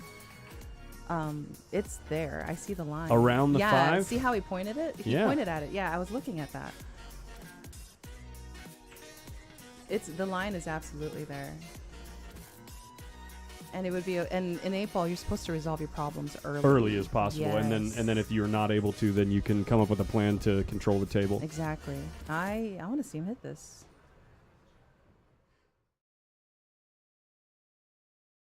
Sue Orr Just- coming with the call. Let's see what happens here. He came wide. He put too much English on it. It Yeah, was too the much shot, English off the yeah. first rail, right? Yeah. The shot was absolutely there. So like with a pure high ball, it might have lengthened out and then Yes. gone into the balls, but because put he left spun on the it. ball, it shortens it up and it comes this way. Yes. Yeah. It's a 3 cushion shot. But hey, he ends up pretty fortunate with his angle on the 7 here. He can go into the 1 right now Yeah, to at least get it open. He'd be looking to catch the bottom of the 1, so the cue ball slides out this way. That's what he's looking at right now, so he can address these other balls and then come back to the 1. I just feel like if he does that, it could end up being a shot with no reward. Like, even if he knocks it out, I just don't know if he's going to have a decent shot at anything else, considering. But I don't know. Well, see. that will happen if he goes full into the ball, but if he catches the bottom half of the and ball just comes off the edge and of comes it. off, he should slide back to middle table here. It's a risky shot, but You got to do it now. this is the only time that you can break it out and then come back. I'm sure Shane wants him to shoot it because it also will tell Shane immediately whether or not he's going to get a chance at this rack. He does clip it. Look at this. Is the 1 still tied up, though? I don't think it goes. Look And where he ended up. He then- can roll up on the yeah, 8 here. And then he created more problems. Look where he ended up, though. Yeah. He's got options. Push the 5 forward, stick him behind. Yeah. Shane's sitting forward in his seat because he can smell blood in the water.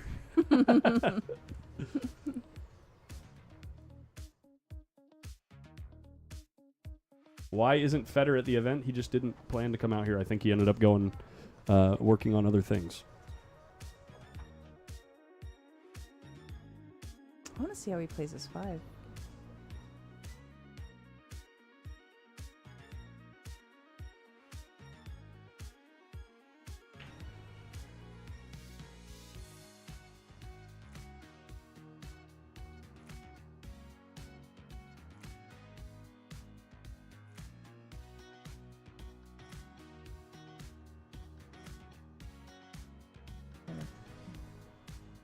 Trying to Wow. knock it. Nice. Ooh. No, this is a good thing for him.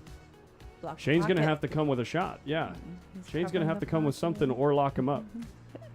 Adrian, hi. How are you?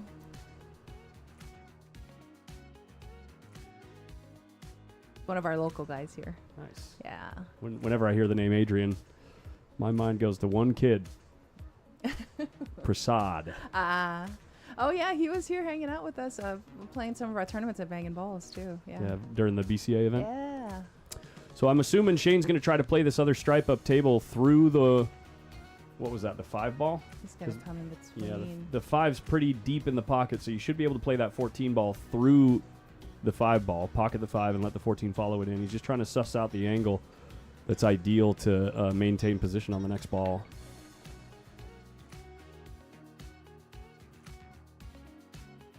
Yeah, he's gonna cover the pocket. No, he's called the pocket.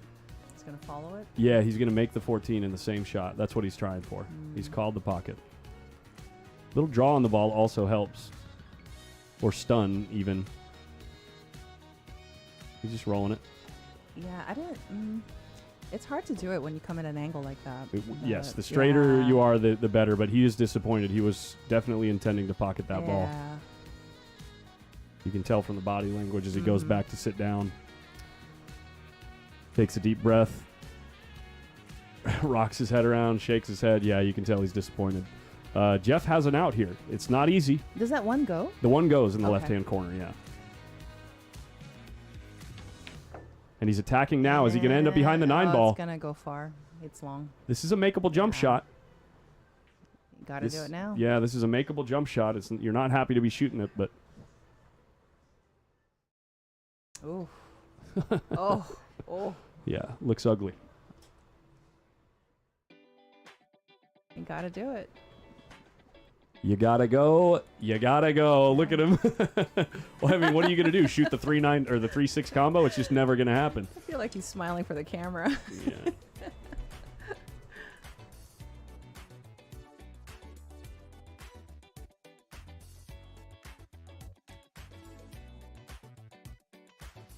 If he makes this, he earned it, man. This. Yeah, exactly. Oh. Highlight reel shot. Yeah. Gotta make sure that tip is chalked.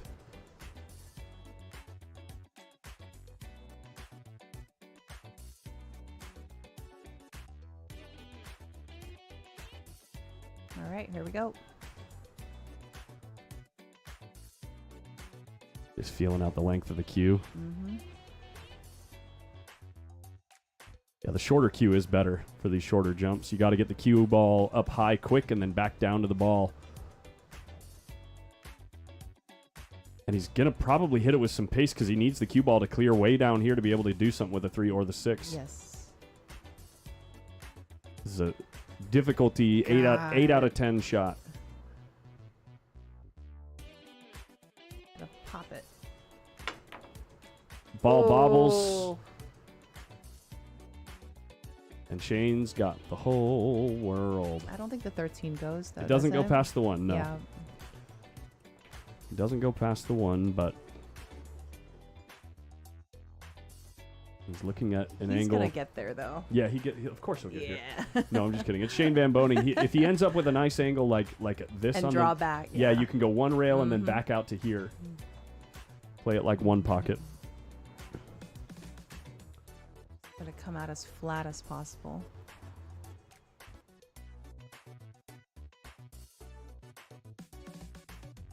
Someone in the chat says, I have that same J Flowers JMPR. That must be the jumper. Is that what JMPR Oh yeah, stands jumper. for? Yeah, sounds like it. Yeah.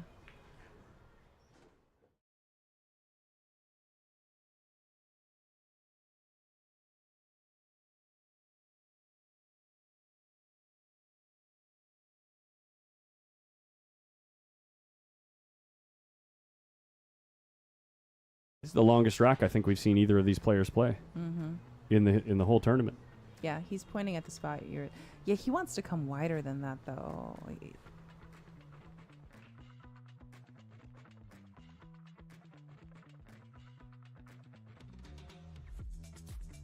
That is He's looking at just spinning the crap out of the ball on that angle. Yeah, he wants to come really flat on that ball as much as he can. Yeah. Oh, I want to see how he hits this.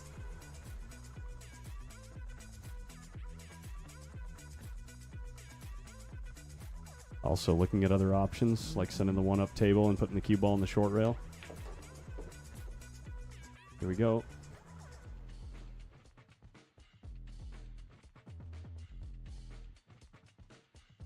This is perfect. Yeah.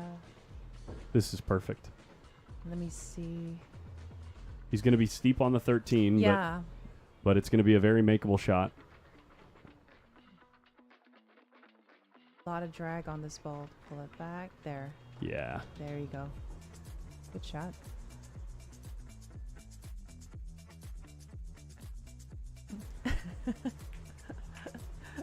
I think Sue could beat Collins. Yeah. No, she definitely can. I think she's the favorite in the match. I'm serious. Especially these days. Holy crap, my game is struggling these days. I mean, if I can't even beat Mike at one pocket, like every single game. All right. Okay. Not a gimme, just a steady, steady shot. I've shot on this table a few times. It's not the easiest.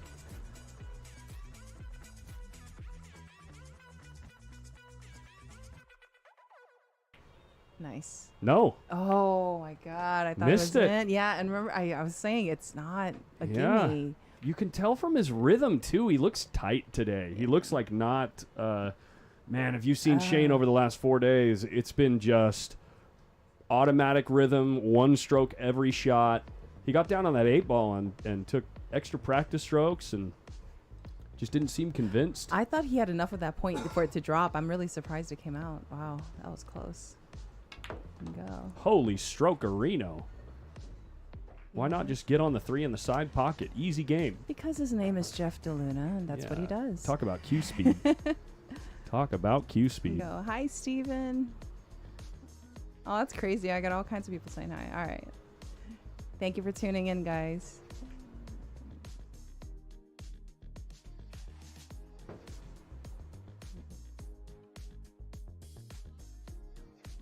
Oh, I didn't notice Jeff is one of the... He gives the cue a twist when he's down on the ball. Little turn. Yeah, like in his fingers, keeps his fingers Yeah. loose on the... See Oh, how right he's there. twisting Yeah, it? yeah. It's a common thing in the Filipino culture, actually. As Filipinos play, they like to... It's like a reminder to keep the cue loose in their hand. Jeff DeLuna 5-2, Wow, and Shane, crazy. for the first time in 4 or 5 days, we're seeing a little bit of pressure on this man. Yeah. And you know that shot, the cut shot to the corner where he got down for the 8 ball, I'm really surprised that he hit it at that speed. Because Sure. knowing it's Shane, you would think that he would hit it hard enough to get it on the off the rail. Sure. He got himself stuck on that rail, and it's unfortunate. Jeff DeLuna sitting pretty. All he's got to do is... I mean, all you got to do is just break and run when you break and you win the match. That's all you got to do, Jeff. All right. So much easier said than done. Here's the break.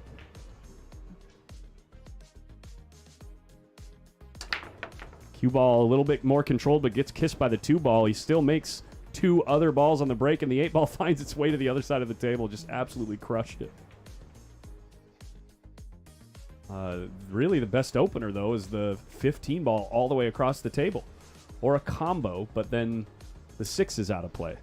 Let me see If here. you play the 13-1 combo, the 6 is out of play. Mighty X, baby. It's 15. Yeah, it's the only option. You don't want to shoot at, what is that, the 14? Jacked up over the 8 ball? No. Yeah. Or bridging next to it. I think maybe Yeah. he can get his cue in there, but it's still a little awkward.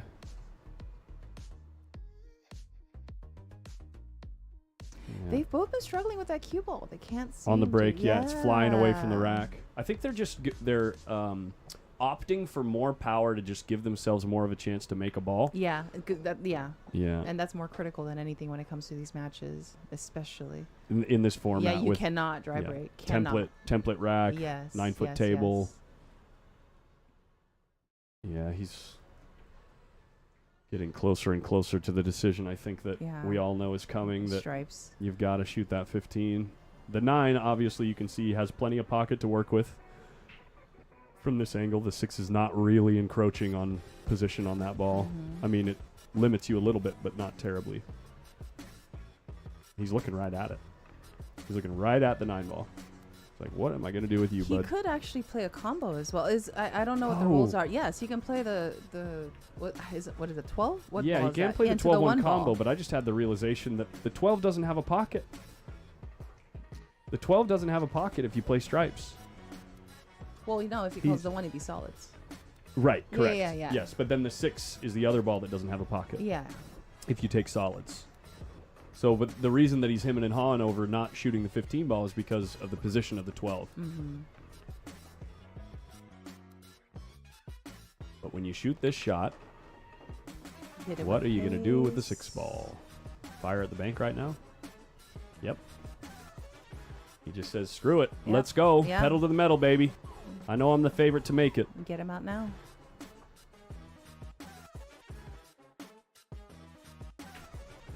Nice. Plays it perfect. Perfect. And now we see Shane mode. Yep. Come down for the 4. Yeah.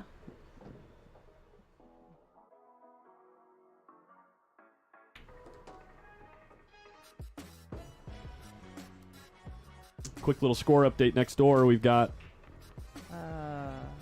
Vitaly Patsura versus Oliver Solnacki. That's currently at 3-2 in favor of Oliver. I think that last game must have taken about 20 minutes. It was 2-2 a long time ago. He landed that ball perfectly, and he almost got the wrong angle on that last ball. What he got there? Gonna kiss the Pass? There 15. you No, go. maybe rolls Nah. just past it. Nah. Good shot. It's Shane. He hit it perfect. Wow.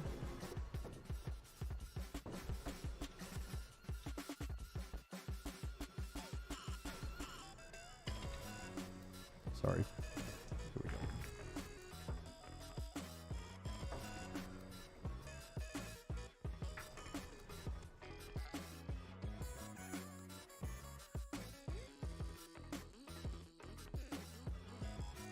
Shout out to the 4,700 people watching on YouTube. Hey, I want to do a giveaway. We are going to give away a Kamui tip right now. Let me make sure I got the right side here. I think it's this side.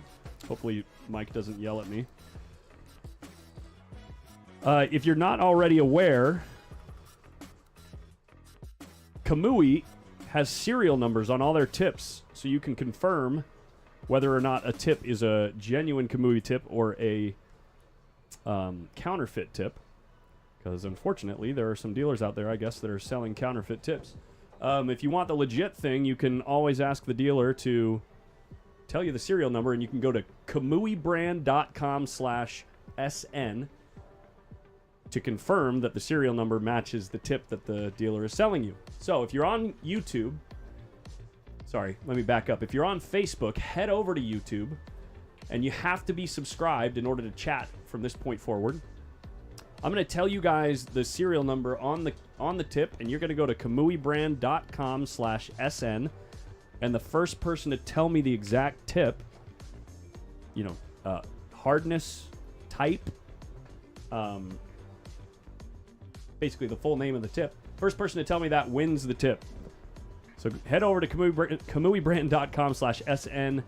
The serial number is JHIZ2D. That's JHIZ2D. First person in the chat on YouTube gets it.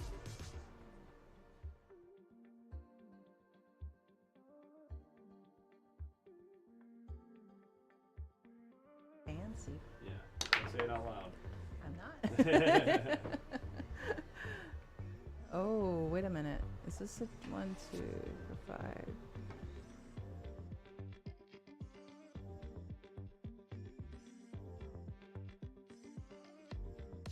Again with that cue ball. at least Farron once. Harris gets it. Farron Harris with the SS Original Clear. So it's an Original Clear Super Soft tip. Farron Harris. reach out to Molina Mike on Facebook or Windows Open.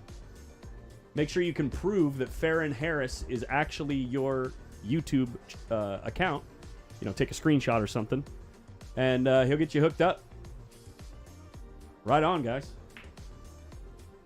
That was fast. I think that's the fastest one I've seen that is legit. We had one guy that just guessed before he even typed it in, and he was like the first guy in the chat, and it was right, and he just got super lucky. You got to respect the hustle. Gotta respect the hustle.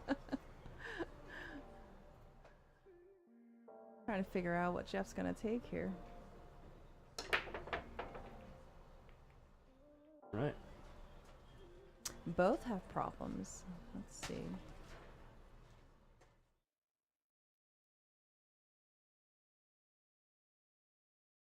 Okay, he can see it. I wasn't sure if he can clear that ball. Nice. I like that. I like how he... Oh, that was beautiful. Yeah, rack's wide open. This is Jeff's Yeah. break. The 12 still doesn't go, though. I don't think it goes. 12 might go in the upper left, I think. He might have Mm. actually just played position on it just now. Yeah, okay.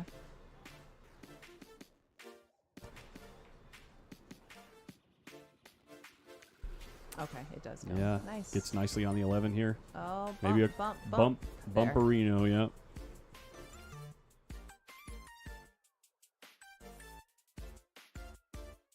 Yeah, we stopped asking for the size because they're all the same.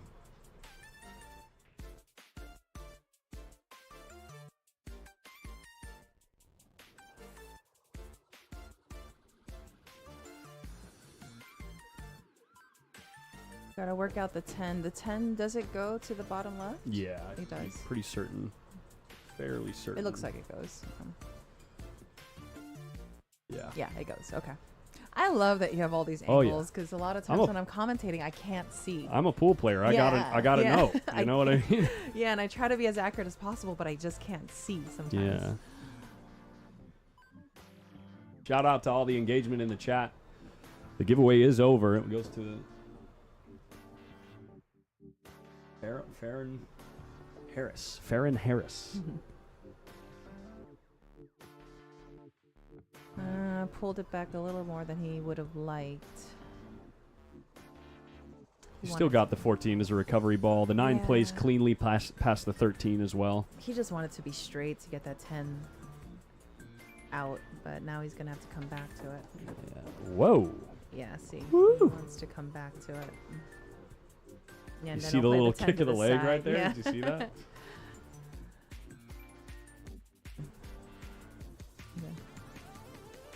And just to answer, Kyle, this is Sue Orr, formerly from Washington, now a Vegas local. He's right there. Where am I looking? The red dot.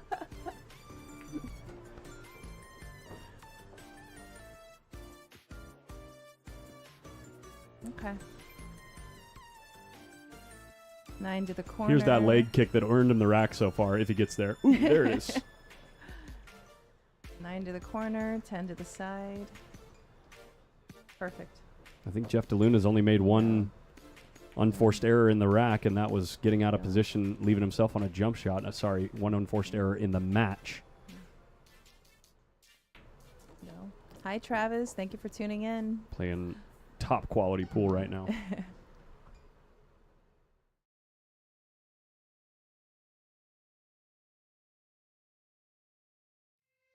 Yeah. Oh God, here they go. What's the commentator's Insta? Oh, You're boy. banned. You are banned.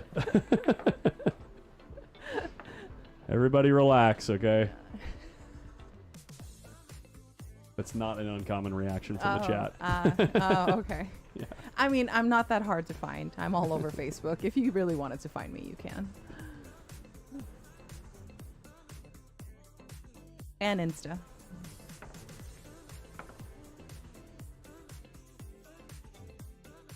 Shane up against a wall. Let's see how he reacts. We've had a couple of matches, I think, so far in the tournament. I think we've had 2 matches on the stream table already where there was a lead similar to this that was overcome by the player that was behind. So it's definitely not over yet. Jeff still got to get across the finish line. Oliver here in the lead 4-2. Shane already breaking. He's ready to go. Looks like he made a stripe. 1, 2, let's see, 5, 5. Yep.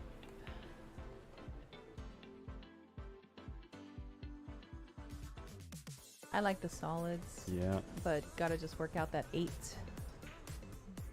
Give it a pocket.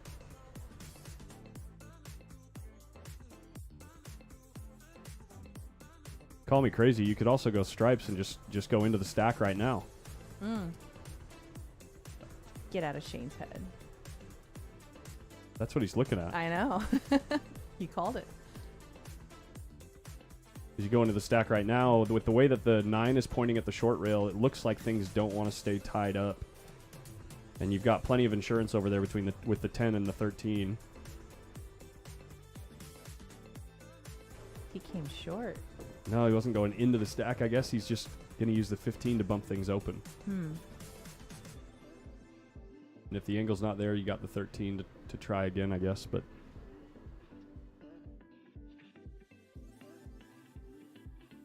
Hi, Jerry. Thank you for tuning in.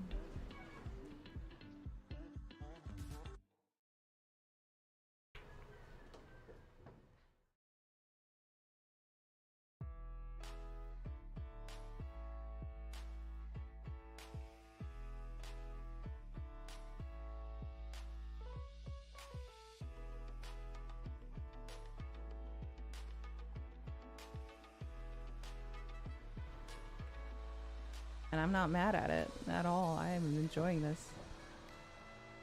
yeah, a little nod of the head there from Shane. Yeah, Things just not rolling his way, it looks like. yeah, I'm just really surprised. He could have resolved it earlier. He didn't. I really want to know how he's going to work out this rack. I don't see an out. I don't know if he can, yeah. Yeah, I don't see an out. He's going to have to duck. Right now, maybe checking to see if the bank goes or some type of like cinch him on the 8 ball.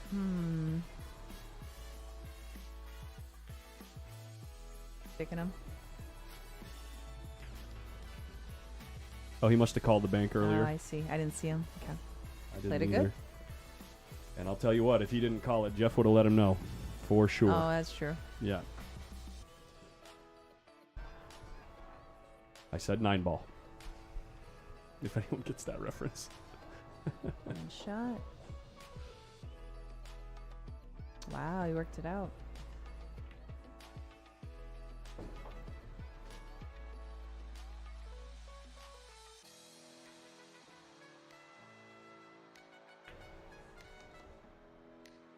All right, hold and serve. Yeah, staying on its tail.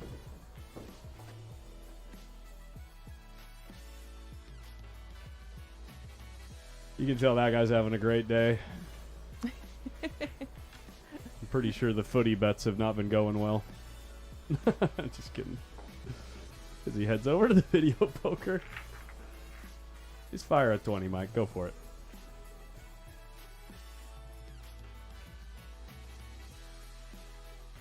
This is one of the premier pool rooms on the West Coast. I love how they designed this place. Like for me, when I walk in here, it's like a man cave. It's like a cool man cave. Yeah. You know what I mean? It's a vibe. Totally. Because we have pool halls, but it's a vibe when you walk in here. That's the thing that I think separates this pool room from most other pool rooms as far as like the bottom line is this game and the way that it must be packaged for the masses to consume if they're not pool players. It's the hospitality industry. Yes. And number one thing in the hospitality industry is ambiance and, like general vibe. Like, do people feel good while they're there? And so it's not, for a pool player, all you need is great equipment and good lighting and some decent food, and that's it, and maybe some beer. But like for everyone else, Griff's is really the whole package. You know what it is for the masses when they come here? They feel cool. Yep. That's what it is. That's all people want to do. Yes. That's all people ever want to do. They just want to feel like it's a cool spot to hang out. Yes. I actually heard a gal walking in here earlier, which was clearly her first time here. And it was the first thing I heard her say. She said, "Oh, it seems like this would be a cool place to hang out." Yes. those are the exact words, and I heard that today. It So is, it's like, yeah. yeah, it's a cool spot. And I was also here back when it was Pool Sharks, for those of you who may or may not remember that. But I mean, this is a huge upgrade from what it used to be back then. So, but again, Pool Sharks had some of the biggest action in Vegas. Oh my God, it was. This was Pool sick. Sharks? That's This, what it was called? Yes, this Okay. was Pool Sharks. Yeah. Gotcha. Little when I history moved that I here in wasn't aware of. 2011, this was Pool Sharks, and it was actually a fraction of this. That Wow. backside wasn't even open. It was another business. Wow. They actually tore down a wall and made Yeah. this place bigger. And it wasn't that long ago. That's a similar story to Hard Times in Sacramento. Yeah. It was Great American Billiards, and then Chuck Markoulis bought it and rebranded it. Yeah, I can't tell you how many huge matches I've walked into, even when it was Pool Sharks. I mean, it was amazing. Yeah. So, rack 11.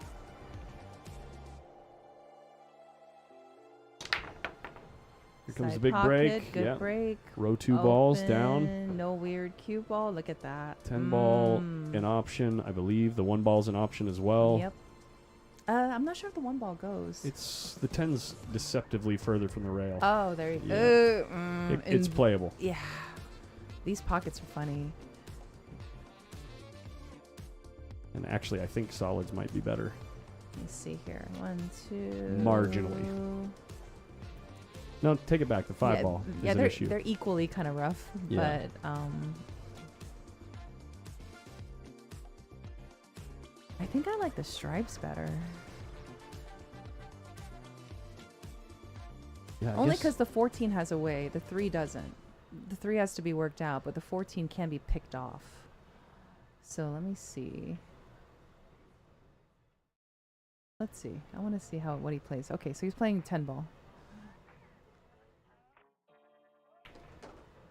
He sliding wants up to to the work it out 14 now. ball. Did he get there? I think maybe. Let's see. I love that we can see. I can't tell if he got there. Based on his body language, he seems focused Yeah. and pleased. I love that he went for it in the beginning to Yeah. work it out. I love that. Yeah. And he's checking which pocket up table he wants to play the 13 in. Mm-hmm. And he is Yeah, Lauren, just to answer your doing his question, thing. yes. From what I understand, and I don't know if this was a myth, but I think Pool Sharks used to be a former strip club long time ago before I ever moved here. And so we actually had a pit. There was a sunken in area where we had a diamond table in there, and that was where a lot of the big action used to happen. It was right here, actually. Wow. Yeah, it was sunken in. Oh, it's funny that she remembers that. Kind of like at Steinway's before they closed. They had a Oh. pit. Yeah, and then also, what also would make you think that it was a former strip club is the fact that there was gold bars, like gold railing everywhere. So Sounds like Steinway's. Yeah. Uh-oh for Jeff.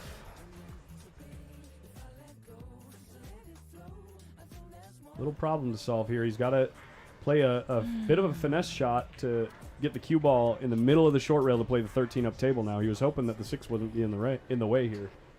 Play the combo.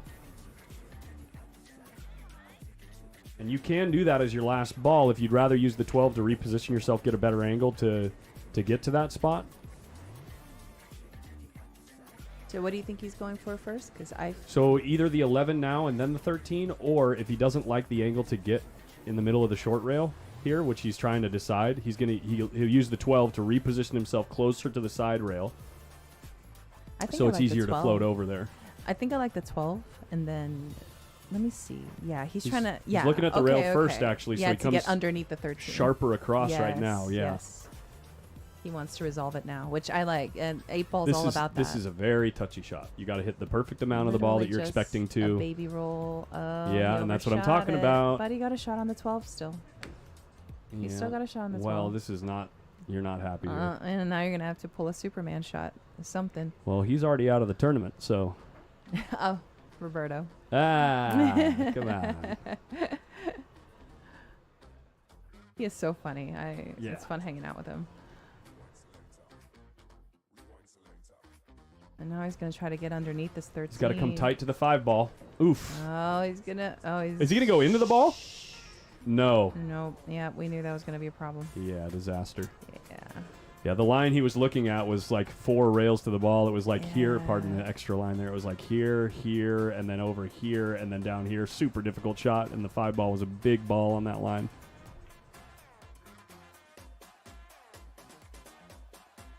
Now you just got to swing at it and hope.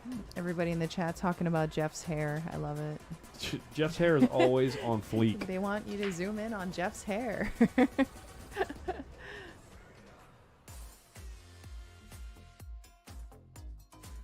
All right, he's kicking.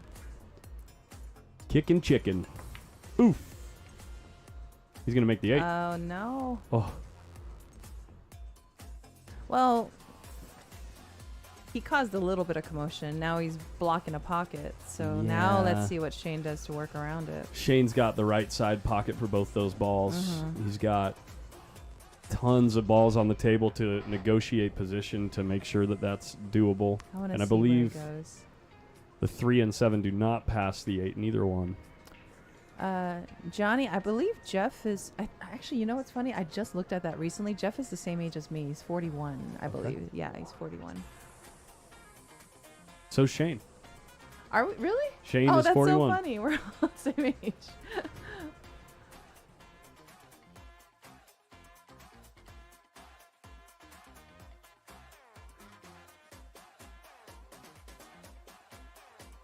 Oh, never mind. Someone in the chat calling it early. Michael Aldaffer says he's calling it early, 6-5, just like that. It is definitely a doable run out. Resolve the problems early. That's the key with 8-ball.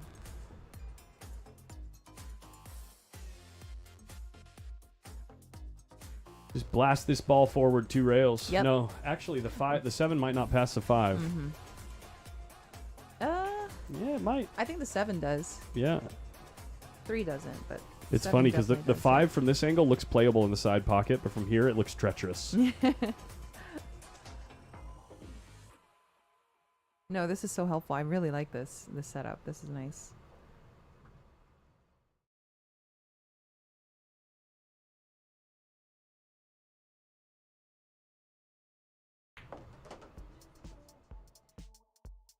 Can he use the 4 to reposition himself? Oh, maybe not. Can we look at the angle on that 4-ball too? Because it looks like it's Is it just as similar? bad as the 5. Yeah. Yeah, no, you're right.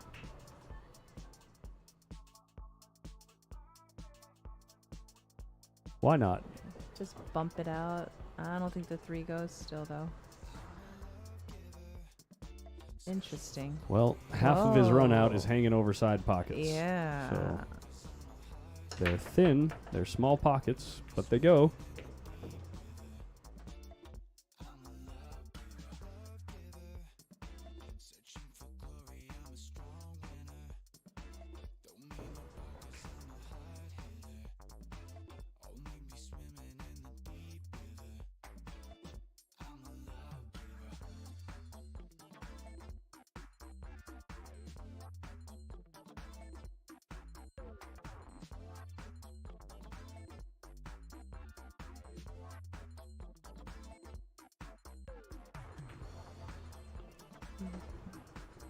Nice.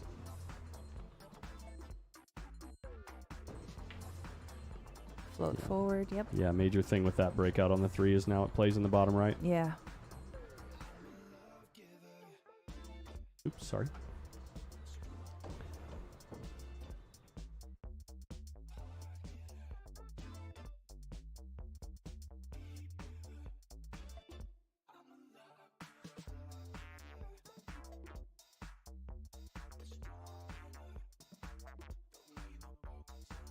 Some of these guys on the chat are Oh. savage. Oh, they are. It's awesome. I love it. There we go. They're the best. Definitely entertaining.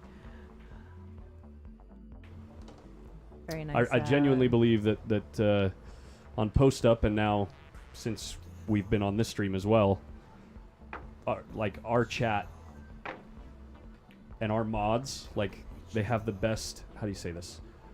They're not ban happy, right? We are slow to get rid of people until they truly prove that they are selfishly engaging to make other people feel Yeah. negatively. Right. Versus just having a reaction. Versus just having some kind of sarcastic, oh, we're all just Right. kind of joking around like we do, you know, talking smack on the rail or something like that. Right. I genuinely think it's one of the best chats in the game. It's a lot of fun. No, I agree with it. No, I agree. All right. Shane up for the break. Keeping it tight. He moves so fast when he racks the balls and just gets up and breaks the balls. He means business. Chat Fargo 800 plus. That's what I'm talking about. Divage.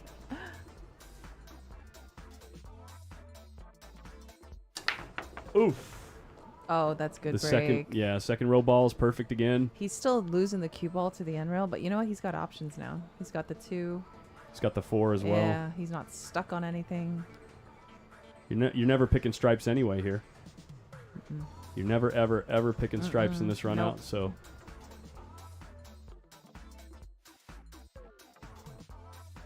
Hi, Donnie. How are you? Thank you for joining us.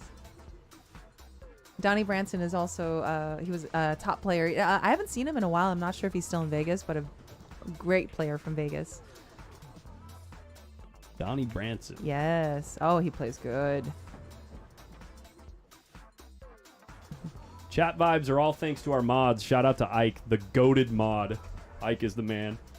We got Slim out there. We got Steve Griffith, Stephanie Paul. We got the best mods in pool. Okay. Hello, Nick Klein. Thank you for tuning in. That's my buddy from Prescott.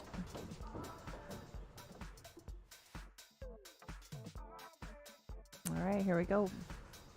Interesting. He's doing the balls near the 8 ball first, mainly because of the opener. But I wonder if he'll leave the 7 and just go up there now, or if he's gonna just dink and donk both these balls and then go up table.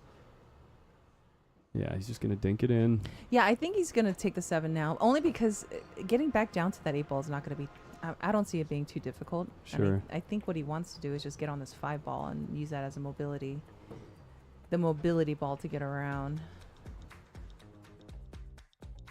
Farron Harris says, I've got a Kamui tip for sale here pretty soon. Is anyone looking? $12 plus shipping. The guy that just won the tip, he's going to sell it. That's so funny. Can't knock the hustle, baby.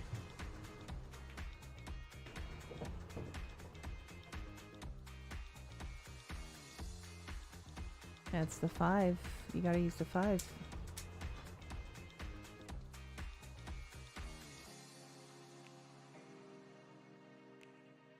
Yeah, because the 1 doesn't go. He could also does go it? way up. Does the 1 go? I can't tell if it goes. It does, yeah. It The does one- go. the one Okay. does go, I yeah. couldn't tell. Okay. Well, if that's the case, then yeah. Let's see. Keep hitting that button at the same time as the chat button. Yeah, this is nice. Really nice pattern here. Playing the 1 to the 3 to the 4 to the 5. He might even play the 5 before the 4 and use the 4 to go 2 rails to the 8 down table, because that's a pretty reliable shot. Talking this shot. Yep. Something like that. I know I don't draw the best lines. And he is going to play the 5 first. Yeah, come around 2 rails, or they'll use the 3rd rail to get on the Yeah, ball. he could go 1 rail too, but there's more traffic that way. Let's see where he lands it. Yeah. Yeah, he's coming around. You got an open lane going this way. And he's shot this shot about 10 billion times. Billions and billions. 1, 2, and 3. Tie ball game, folks. Tie ball game. And Jeff's been playing almost perfect. Mm-hmm. He has.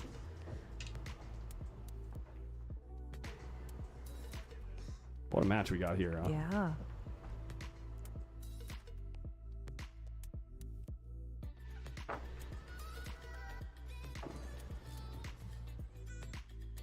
Looks like we're going for a little player break here. Can slide over and sweat the Vitaly Patsura versus Oliver Solnaki match here for a minute while the player takes a break. Hiya. Yeah. Whoa. This is looking like a familiar scoreline. We were here about 15 minutes ago, it feels like.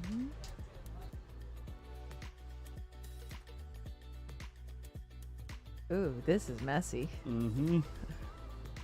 Imagine if both players break and run to go hill. You know what I mean? It's looking like it's... I mean, this is the U.S. Open. With the way that the match has been going so far and the quality of play, I would not be surprised if that's the case.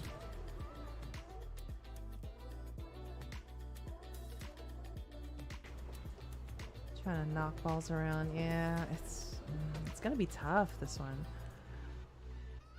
Body language a little deflated right there. Yeah.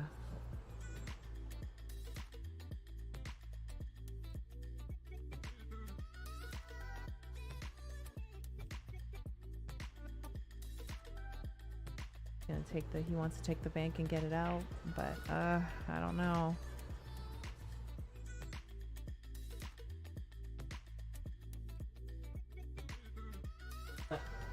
Brad Arns in the chat says Jeff DeLuna 8-7 over Shaney Poo.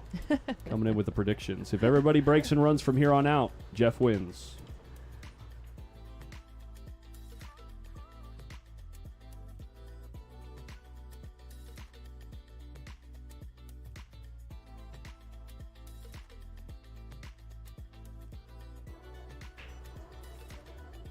Oh gosh, I got all kinds of people messaging me right now. They just heard me on the commentary. Hopefully you don't get too many weirdos from the chat looking you up. It's okay. I can handle it. I can handle it. Let's go. That's the attitude right there.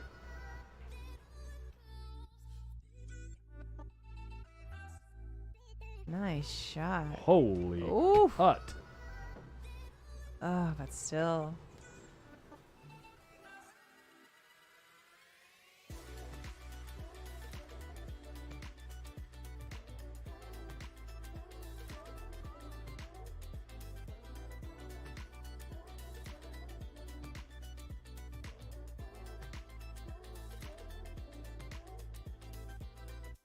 I'm really going to be surprised if he runs this out. This is a messy rack. We're going to have to find out later what the score is because Jeff is back and we're not going to miss a moment Definitely not. of this match All right. as it gets to Let's go. Race to 2. the peak of excitement. The peak of incitement. No, I don't. All right, we'll zoom in on Jeff's hair once.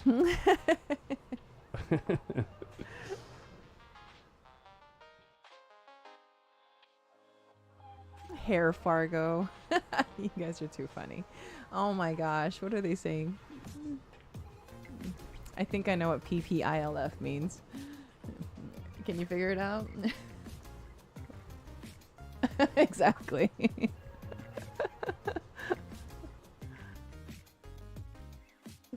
Wait, what? Yeah. You can figure it out. Come on now. You can figure it out.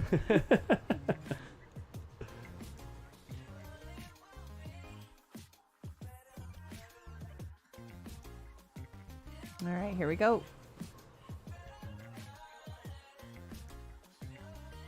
So neither one of them has yet to have a good cue ball off their break. In how many racks now? 4, 5 racks at least? I would love to see one just squat in the middle of the table. The one that got squat, it got kicked by Shane. 2-ball came up and kicked it.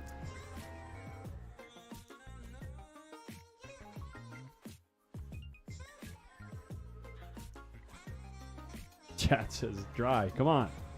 Someone's rooting for I know. for Shaney Poo over there. Savage. My goodness.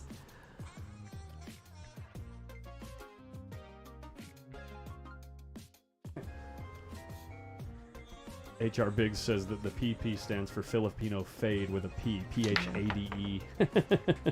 Side pocket. Okay.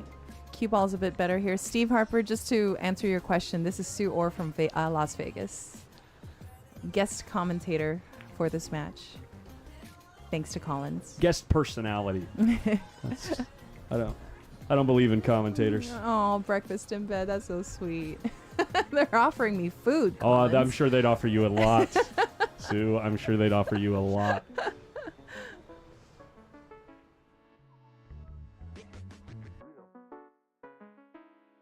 All right, well, got to be going with stripes. The opener's too juicy to get on Yep. that 10 ball, I would think. Everything goes.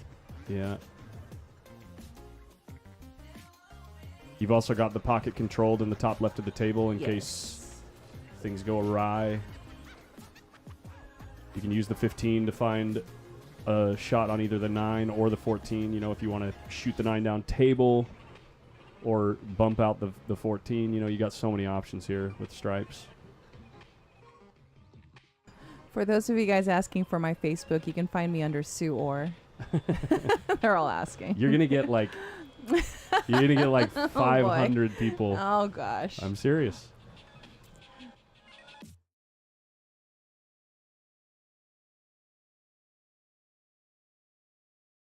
I also have a player page. I don't promote it very much, but it's also under Sue Roar, pool player. Sue Roar. Yes, that's a nickname that was given to me here. Roar. I wonder why they gave you that name. I mean, the chat's basically saying it.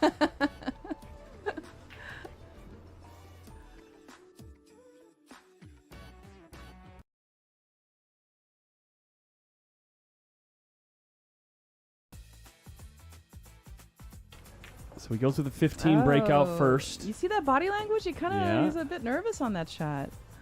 He got there. Imagine he had a shot on the 10 right now. I don't think he's quite there. Yeah, that would be No. super fortunate. That would be like unbelievably fortunate. But he can just get to center table. That's the other thing I didn't notice about the 10 ball. You just got to play it from center table. And you can play it with insurance. You can get position with insurance too. Yes. Hi, Dee Dee. Thank you for tuning in. She just called me the plant lady. Something you guys don't know. I'm also a rare plant shop owner, and so That's it. cool. Yeah, Vegas people know. Is that your full time? No, it was my full time. Now it's my part time. So I'm a dealer / pit boss as my regular job. Okay. And then I have my plant business on the side. Okay. So and then I play pool. What's your favorite game? In the casino? Yeah, to deal. To deal roulette. Oh yeah. Oh, Let's go. You're not gonna believe this. Last night, I have a. Okay, I'm gonna say it on stream. I have in my bet structure one number that I just put $1 on, and if it hits, I don't win yet. I let it ride. Okay. 17. Yep. Me and Mike split the bet last night. Yep. We were in it together, and we hit it last night. Oh hell We turned yeah! $1 into 12.96, baby. 35 to 1. Yeah. Yeah, 1720 is the most popular number in roulette. Most popular. Right in the center of the table, and also they land almost next to each other on the wheel. I like 11 and 29 are my normal jackpot numbers. Oh yeah. Yeah. No, They're I love opposite roulette. sides of the wheel. Yeah, it's so Yes. fun. It's such a social game. Anyway, we're witnessing glory right now, talking about gambling. Just having a good time. He landed good on this. He should be out here. Specty CFN says, "Why is the commentator simping over her? How could you not?" No, I'm just kidding. Sorry. I'm just keeping it lighthearted.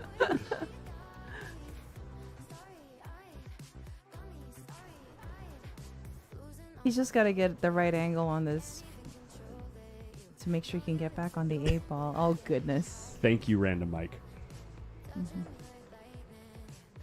Thank you, Dee Dee. You're too kind.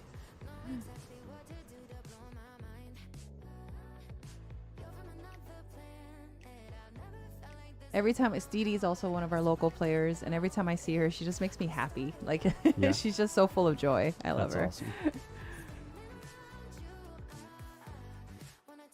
Take it now. I think What are Jeff you- is just Yeah, looking at it's playing the combo so that you don't have to worry Yeah. about getting position on the ball. And that's what I was worried about. So that's the thing. Just in case it lands funny, Yeah. have a plan B.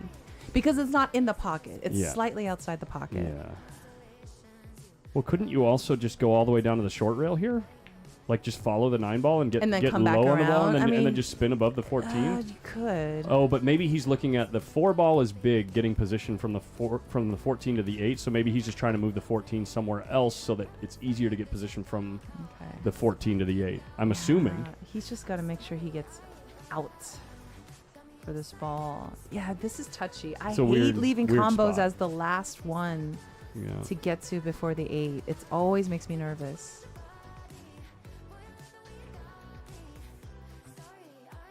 Unless he wants to just touch it and just hope that it just stays there, which he might do.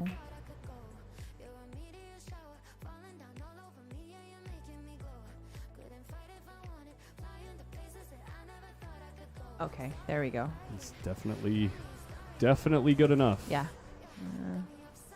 Get your extension.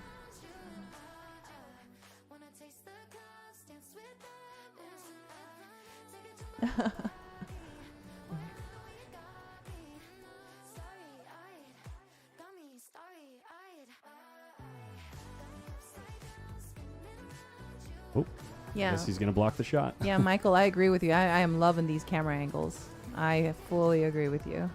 Oh, yeah. Just a hair shy of comfort, but Yeah. certainly the favorite here. It's fine. Got to get on the hill. It's do or die right now because Pressure.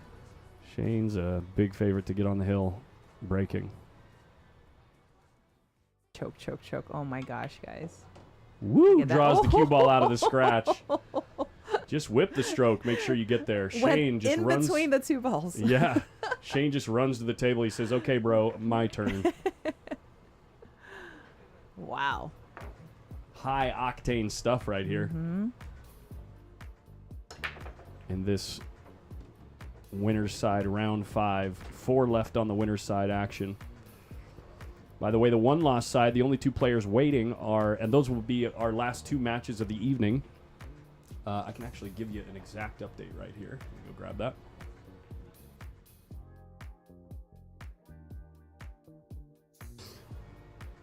Let's see. The loser here plays Alex PAGULAYAN. That's going to be the streamed match for sure. And the loser of the match next door plays Roberto Gomez. Ball down on the break. 2 balls down on the break. All the balls pretty open. No real opener on the solids, though. So you got to take stripes, and you got to deal with the 12 ball. It's not really the tallest ask. He's right now looking to see if he can play the 12 ball down table, which it's on. Just to respond to the comments, hi Bob, thank you for tuning in. Hello from Prescott. Oh yes, I used to live there a few years back. So They're from everywhere. everywhere. Yeah, we get 6,000 people watching. I know, this is incredible. I love it.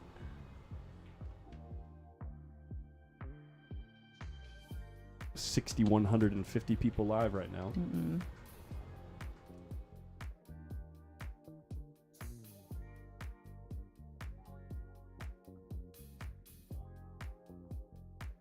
Ooh. Oh. I'm surprised. I thought he was playing for the 12 here. Well, there must be another option. You see his body language is a little. Let me see. I mean, he's got options here, Yeah, but it's like, for sure. how are you going to reposition later? Yeah. Oh, there's Alex in the corner. Sitting and He's watching. scoping. Oh yeah. He wants to see who he's playing. He doesn't know who he's playing yet. He's scoping. Scoping out the competition. Of course.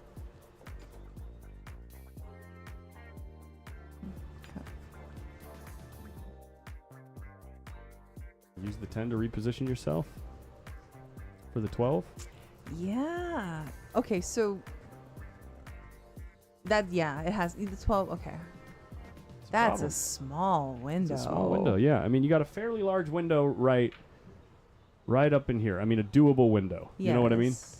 Ideal is like here. Correct. But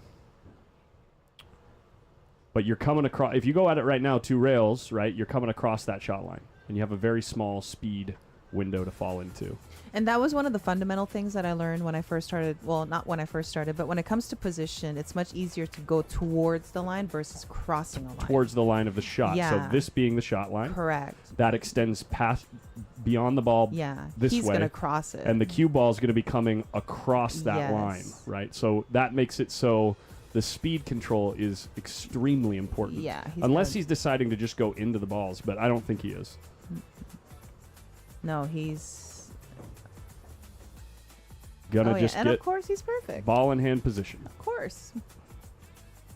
Just get ball in hand position, and the game's easy. Sue, just do that every shot. Easy peasy. Win everything. You'll be a world champion.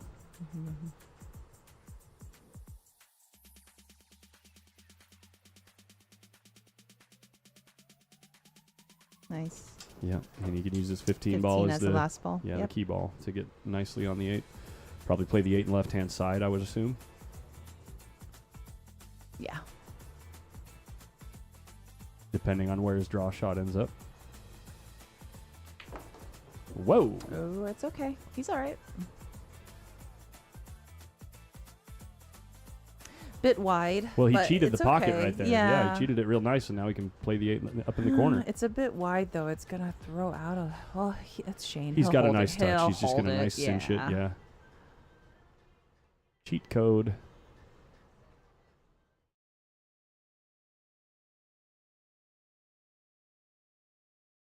Oh, man. Hill. It's going to be Hill. It's 2 break and runs, like I said. Yeah. Imagine 2 break and runs to go Hill, and Jeff Woo, he cut that little... in a must break and run scenario. Here we go. Jeff does not want drama in this last rack. Shout out to everyone watching at home. If you haven't done it already, I know we ask a lot because we do new streams a few times a day, but don't forget to click the like button. It helps other like-minded individuals and pool enthusiasts find the stream. Feed that algorithm. Let YouTube know something special's going on here, and we got a hell of a match going on right now. Hill. Shane Van Boening was down 6-2 or 6-3 in this match, I think. Comes back, ties it at 6-6. 2 break-in runs to go Hill. And now Jeff, since he won the lag originally, is going to have the first crack at it. Most important break of his tournament so far. Nail biter. I love it. Oh, Let's yeah. go. So juicy. Making sure that everything's nice and frozen. Needs to make sure that at least the first front 6 balls are all frozen tightly. And actually, for these 2 balls, making sure that these balls are frozen as well is really important to get a consistent movement. Yeah, I like these Talon racks. I started using them the last few months. I like them. That's the Town Max Rack. Shout out to our Yeah. sponsor. They provided the racks for the 10 ball and the 8 ball events. 1 rack. Let's see it. Where's your money in the chat? Is Jeff going to break and run, or is Shane going to make it to the table and steal the match? This is wow. Got the whole room standing up right now. They're all watching. Really? Yeah. Everybody's watching.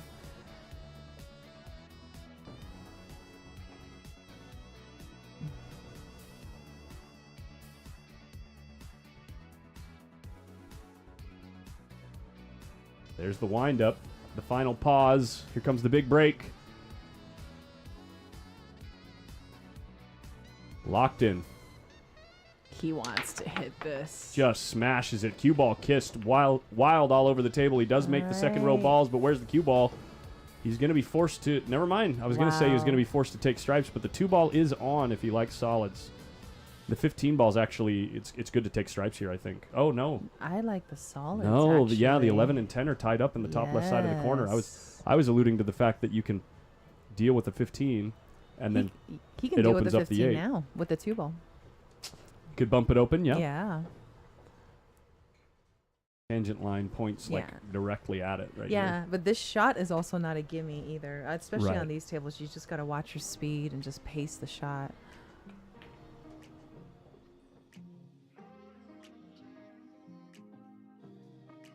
Yeah, that's what I see. Yeah, 4 balls hanging in the pocket. 6 ball also hanging in the pocket. You got a couple of Yeah. really nice options for insurance. Yeah, this Everything is comes it. down to an opening shot. Yeah. Let's see if the 8's playable on the side or not. Negative Ghost Rider. Yeah. It does go in the corner though, don't it? The top right as we're looking at it right now. Yeah. Looks like it.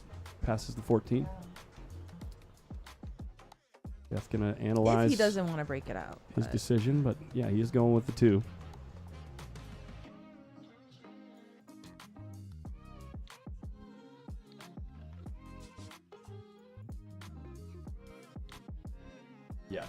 The loser here plays Alex Pagulayan on the one-loss side on the stream table at 6 p.m. Where is the Lion? Is he still back there? He's somewhere. He's somewhere, that's for sure. It's probably on the backside. You can see the rail over Yeah, here. that's why. Where'd he go?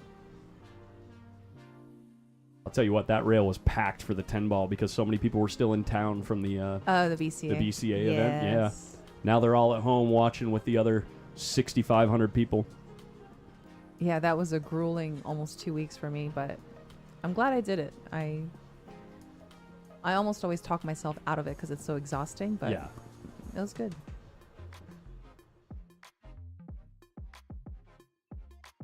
Right there. Oh my gosh, he misses see, the first shot and opens the stripe. And He this is, he yoinked at it. Did you see his stroke? Yes, and this is exactly what I was telling you about. It's not a gimme. You gotta pace the shot right. Oh no. Tragedy for Yes. Jeff DeLuna. And now he's just going to have to sit and wait as Shane goes to take a break. Walks away from the table. Going to go splash some water on his face. He can't believe he's got a shot. I want to look at this layout. Let me see. Which one? The Main one. yeah. I want to just see the.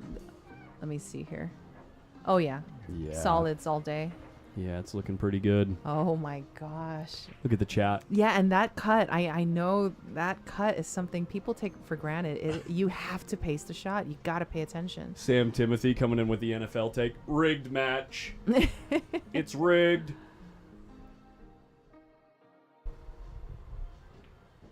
Brutal. I agree. That's wild. Oh, I know. Back already. Just went to go get his head in the right place. Paralysis by analysis. Yeah. That's about right. Hey, no derogatory statements about other people in the chat or any of the players, okay? Here we go.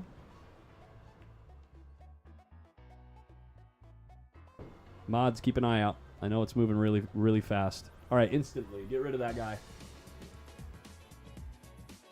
Oh, wow. You are out of here. Very cool.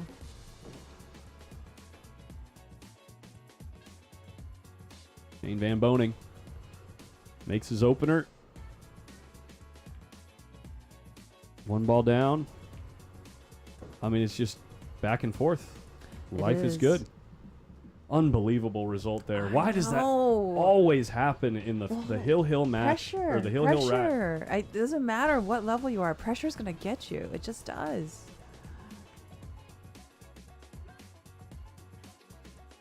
He's leaving the 7 ball last for the 8 ball, I feel like.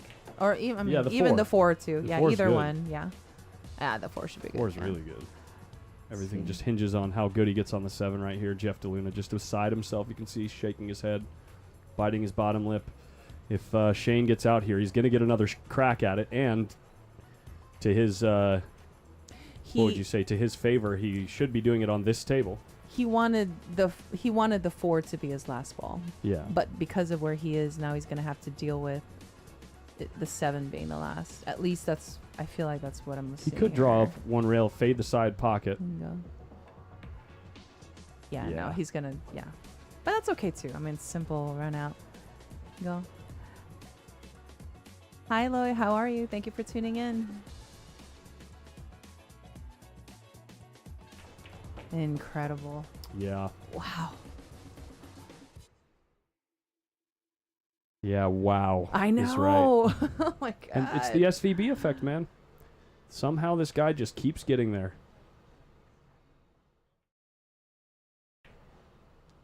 And there it is.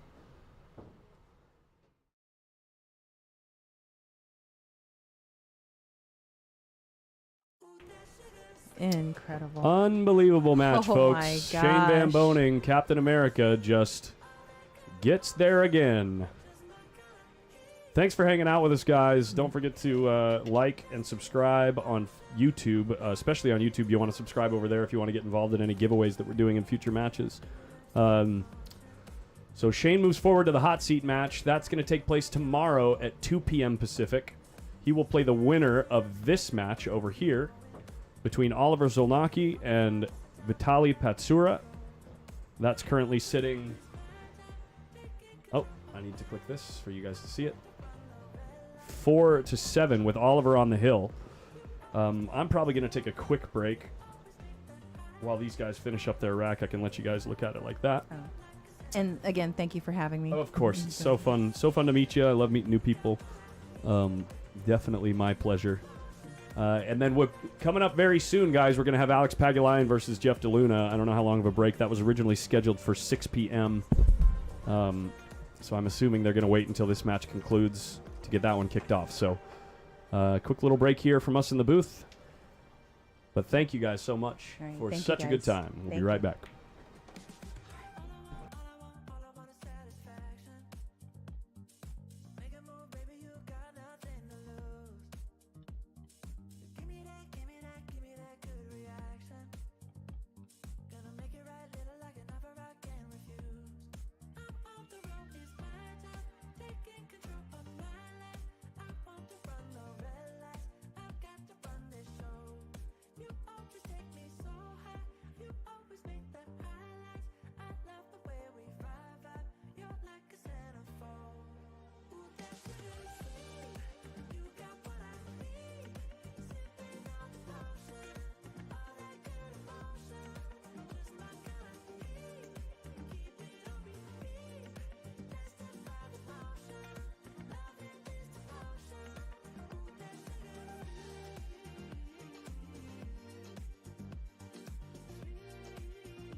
Woo, wasn't that fun? That match was so good. 2,000 people left immediately when it ended. That's wild.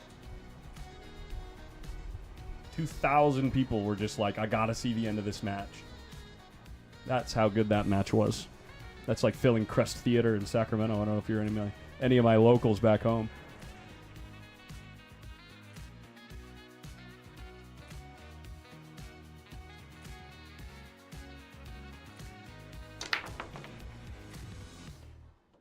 Jeff has just been absolutely obliterating the break.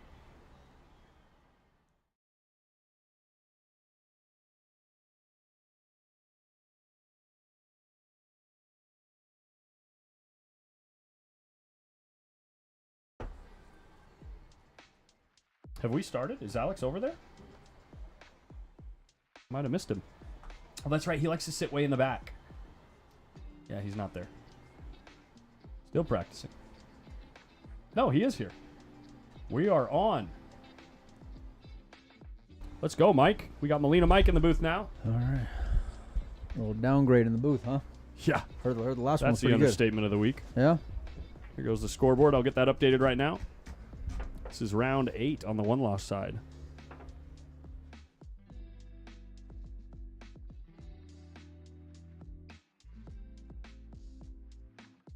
Last match of the night, folks.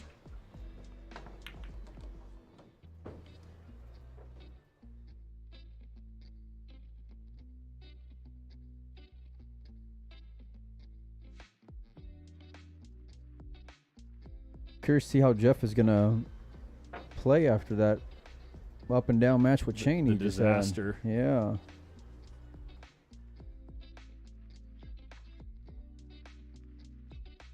Still 6 players left.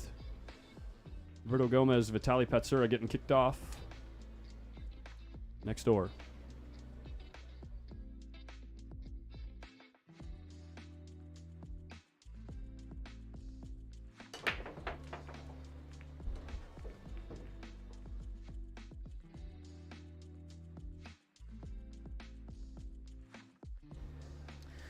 This ought to be a really good matchup.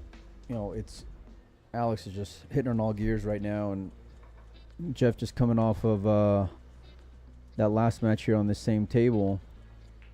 So hard to like emotionally let it go, you know? Yeah. I mean, you ought to know what it's like, you know. You know what I'm talking about. I'm just used to it at this point. I mean, Yeah, it yeah. doesn't really bother Something me. that's just become part of the routine. Yep. Man, it was weird being in the booth with someone that I get along with. Brutal. You're telling me, man. You're telling me. Awkward. It's a good shot there from Jeff.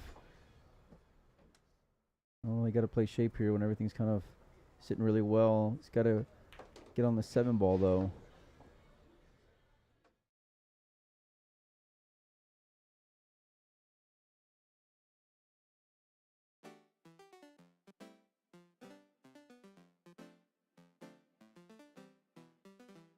Was sweating some one pocket, man. These guys are at it all day, all night. I'm pumped for the one pocket to start here in a few days. All the bank pool players are in town.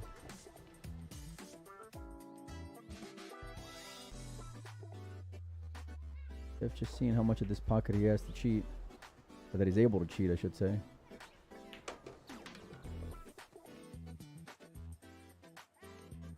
So who's going to be playing in the hot seat match? Oliver and Shane? Yeah, Oliver Slonaki and Shane Van Boening. Call me crazy. I think Oliver might win that hot seat match. You're crazy.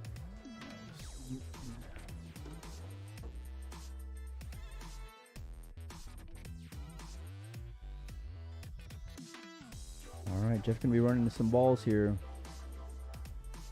See how he ends up.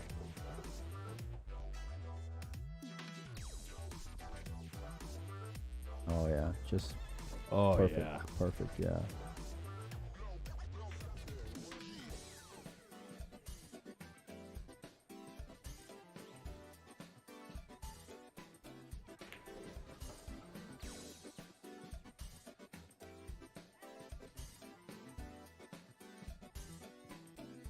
Oh, I didn't think you passed it on the left. Even better for Jeff. And just the start that he needed. I mean, this is how he started in the last match. Jeff had, out of 7 breaks, I think he had 5 break-and runs. Yeah. Well, that's just, he knows the value of it, and you can tell that's why he was, trying to get here so early to hit some balls on that table and just practice that break over and over and over again. And you aren't going to get many chances to be in the spot he was in against Shane. No. And the funny thing is, I look over during that match, and you would have never known where Shane was at, like looking at him at any point throughout the match. There was one point when he was down 6-2. He was sitting in his chair. He was a little bothered. He was a little tense. You know what I mean? Yeah.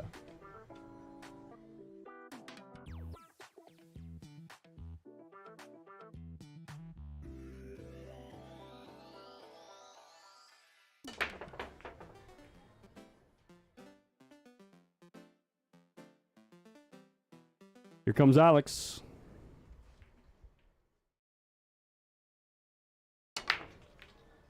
God, that's a good break if you'd make a ball. I think we made one in the bottom left corner. 6 hangs up in the top right. Solids are the clear choice here. 8 ball's the only problem.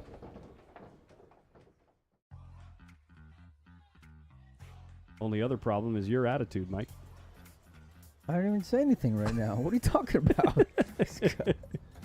only problem is who else is in this booth right now? That's what I'm talking about. Yeah. Throwing heat, and I'm not even paying attention over here. That's what I'm trying to say.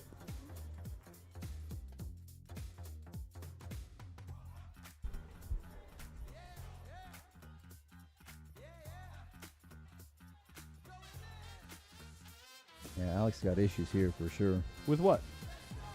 Well, even you're gonna pick. What are you picking to start with? Solid, you said? Solids, yeah. Okay, so where are you gonna play the 8 ball then? That's what I said. Yeah. That's the only problem. Other than you. Thanks for you weren't even listening. Thanks for I wasn't. No, I to wasn't the comment that I was no, making. No, all I heard was the insulting part. Yeah.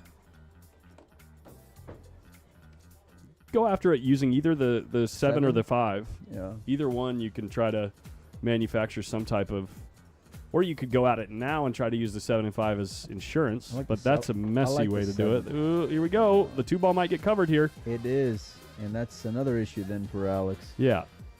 Good news is he's got a couple of insurance options here. He's got the 7 ball playable in the upper left. He still has a 6 ball hanging. He's going to try to open up the 2 with the 5, but you still got to put one foot in front of the other.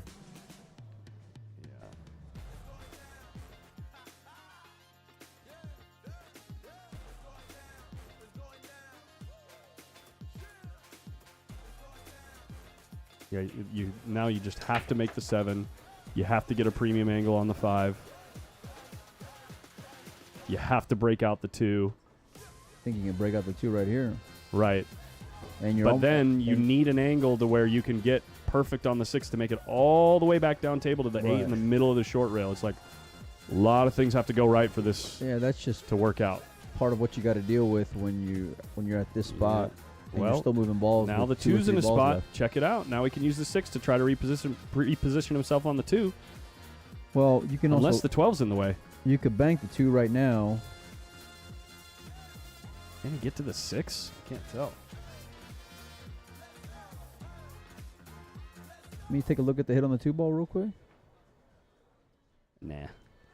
I think you can get a good full enough hit where you can bring the cue ball around for the 6 ball here. What if you hit the 8?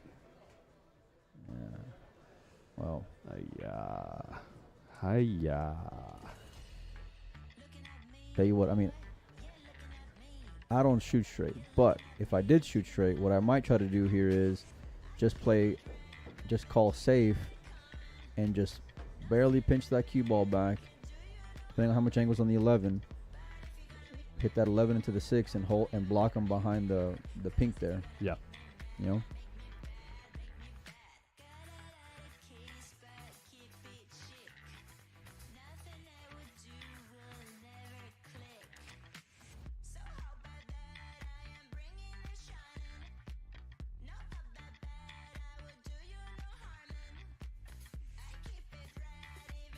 We all know Jeff's got remarkable precision, you know. So the thing is, you just got to make sure. He's got an angle to go into those balls right now, actually, off the short rail. What, off the Off the 13. Okay. Yeah, I see what you're saying. But I mean, there's no guarantees there. You might even make things worse with the 15, you know. But it's like, how aggressive do you want to be?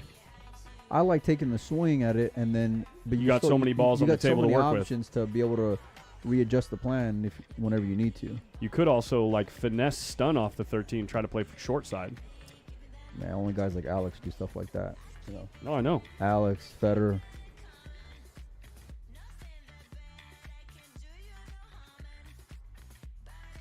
I see what you're saying though, and it's certainly on. But Jeff is like he's got a lot of power, you know. I say use it. Let's go. 13. Just slam into those balls. Get them out of there. Then you're still left with the problem of the 15 ball, not being able to go past the 6. Details. Small details. He is using the 13. Here we go. Let's see what he decides to do with it. What about straight into it? He's looking at straight into him. Holy. I like it. You just got so many other ways where you can pivot if you need to. If you don't end up getting a little lucky here.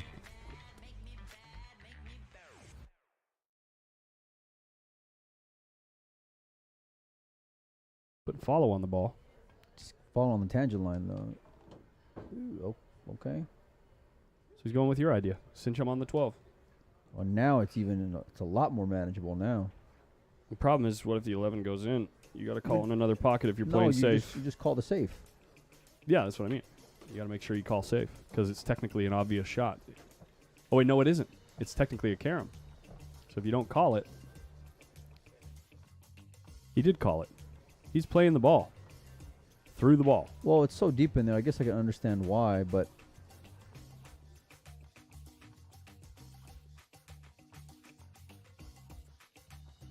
it's just, man, that safe lays really good.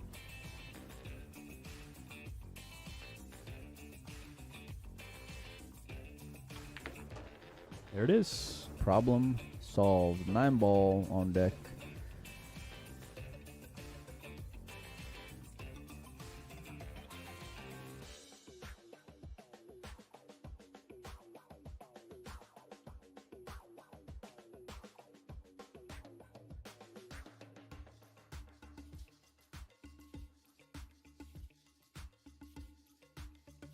So Roberto's playing Vitali right now, right? And then the winner of that plays the winner of this match. Is that right? Yeah. Okay. So tomorrow we'll get the winner here versus the winner in this match. So the 2 winners of these matches will play first thing at 12. Then the hot seat match at 2 o'clock between Shane Van Boening and Oliver Zlnacki. Then the third place match. And then the final.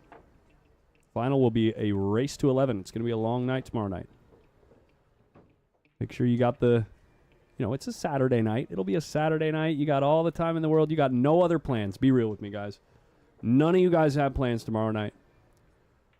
You're going to be watching some world-class U.S. Open 8-ball finals. Mm-hmm. That's what you're going to be doing, Mike. Oh, I got plans. You got no plans. For sure I got plans.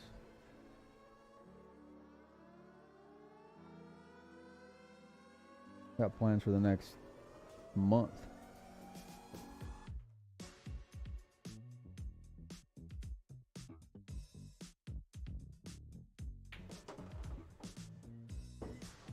All right, well, I think all the jitters from the end of the last match are gone. This guy is here for business. what do you think if they play again? He's got a good chance to beat Shane again? Well, oh my gosh. He clearly has a chance to beat him. He clearly has all the tools needed in this format with the template rack. Rack your own. Big break, big table 8 ball. Why did he fall? Like, what happened to the score? Why did he end up losing? He choked in the last rack. Well, we dogged it. Gotcha. He was the final break. He made a ball. All he had to do was make the first ball in the run out, which was a blind back cut, but it's Jeff DeLuna, right? And he hit it super thick. He like steered his cue all over the place. He just had a nervy moment and didn't get there. The SVB effect all over again. Yeah.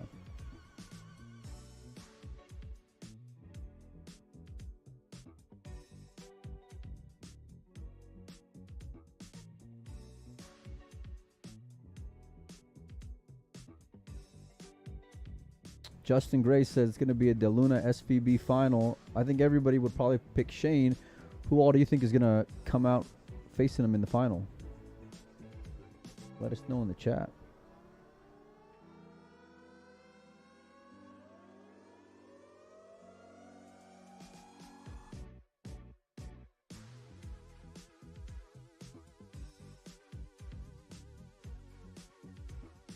Wow, Harold Velez coming in with the big compliments. Thanks, buddy. Hang out with me. Hang out with Mike. It's going to be a good time tomorrow night. And it's not over after that. I mean, we got Bank Pool coming up. We got One Pocket.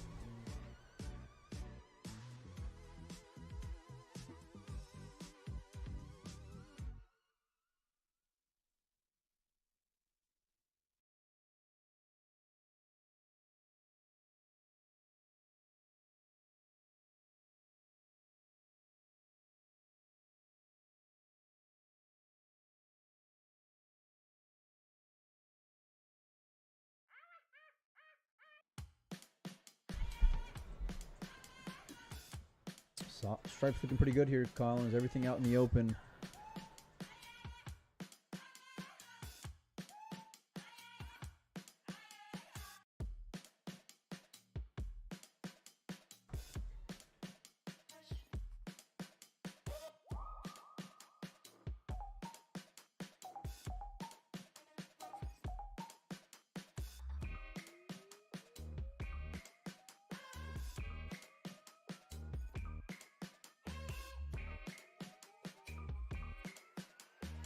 That's too much Vegas for me. Not sure how you guys do it. So far, we've just gotten incredibly lucky. That's not true. That's not true. That's not true, actually. No. It's half true. Yeah, that's true. It's a lot of Vegas, though. And even after this event, my Vegas isn't even done yet, so. Francis Rita in the chat saying Alex in the finals. Wouldn't we all love to see an Alex Shane final? That'd be a classic matchup, huh? Not saying that Shane's guaranteed in the final. That's not at all what I'm saying. I'm just saying spitting hypotheticals, guys.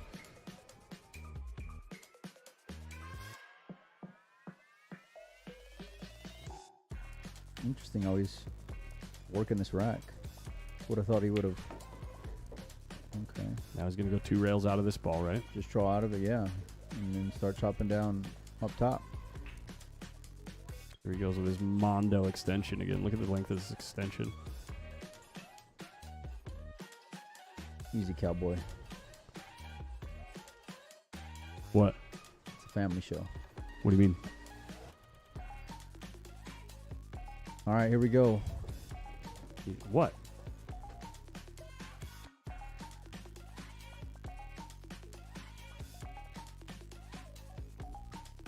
Yeah.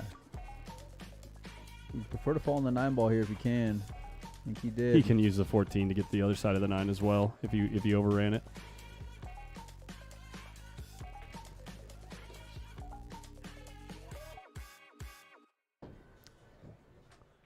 Vitali taking the first one off of Roberto, 1-0.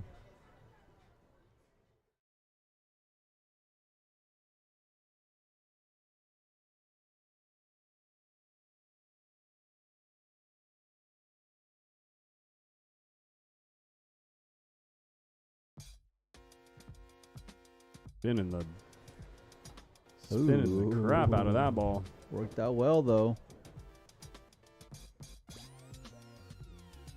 Mosh walking by. I wish I could get that guy to open up and come hang out in the booth. That'd be so fun.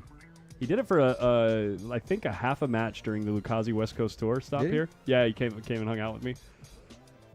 He was real quiet. I got him to crack a couple jokes though. I forget. Well, it's funny because Who when he you was get him to talking open up, smack he's about. great. Oh, I know. He's hilarious. He doesn't pull any punches, you know?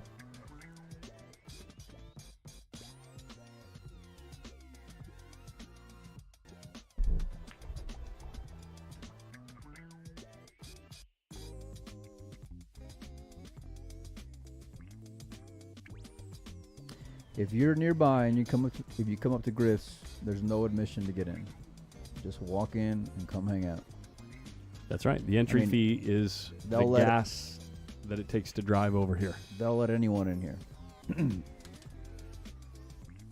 You know what I mean? Anybody in here. Good one, Mike. Boom.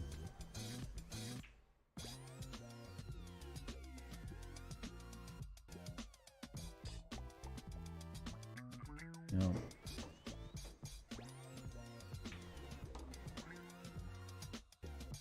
It's the last match of the night? This is it. Oh, man. Done Well, a pretty there's- good job of staying on schedule tonight, at least. Every match taking just about an hour 40, hour 45. Most of them. An hour and 45 minutes? No, Most of I'd them- say that the under. Most of them have finished about. Especially on the winter side. At least the few matches that I've seen of the 8-ball has gone down like hour 15. Today, Oh, today you're saying? yeah, today I've been they've asleep all half the finished day, I don't about know. 15 minutes before the next round starts.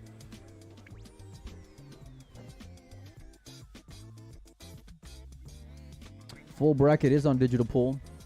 Search 2025 U.S. Open 8-ball Championship.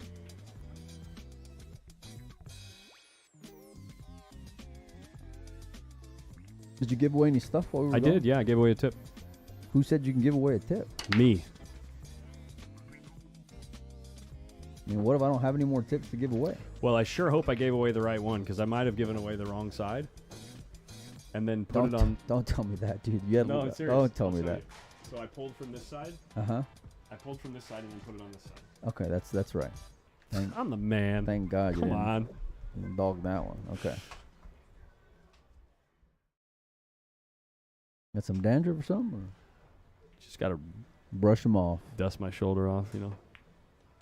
If you feeling like a, you know what I'm talking about. Dude, I got no idea what you're referring to. Speaking of no idea, I got no idea what Alex is going to do here. That 210 is ugly. Oh, yeah, last match. Time for a beer, buddy. Come on. All right, let's go. I'll be right back. All right. You stay away from the machine. No. I don't got. You got the gift card. What happened to the gift card? Just get it. I'm not giving you a 20 for the machine. All right, I'll hit the All right, you do that.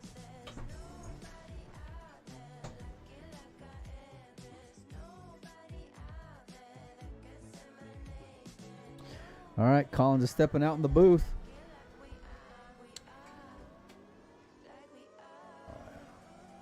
Let me tell you, if there's a guy on the planet I don't want to be playing this game with, this nip and tuck game, it's that little guy right there. The guy leaving the table.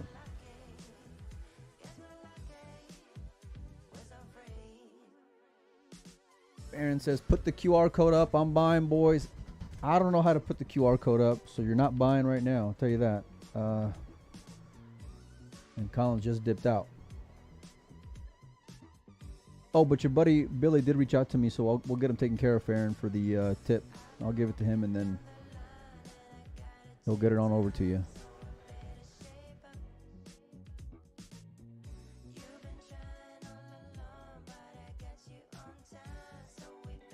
Jeff going offensive here. Wow. Okay, where's he going to end up? It's a great shot, but what's the reward here? Congrats, you got a cross-side bank. Wow.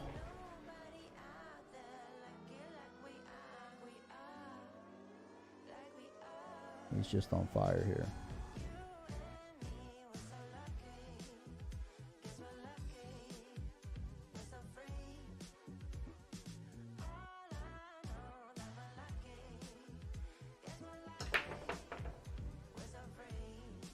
Decision time for DeLuna. Well, another decision, I should say. Problem is, it's like you're almost just forcing your hand to go offensive, but then you're still left with the 10 ball. So it's like, even if you cross bank, you know, the pink, then what?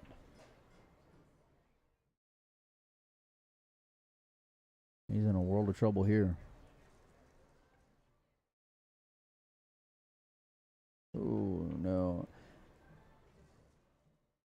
I wonder what it looked like for the combination, because I might have even played the combination and then just followed forward, make the 5 and then follow forward and try to keep him off the 7 ball. Because Alex doesn't have anything too ideal here either, and he certainly doesn't want to go after the 1 or mess with the 3 ball in any way. And he's not in any rush to go anywhere near the 2 either.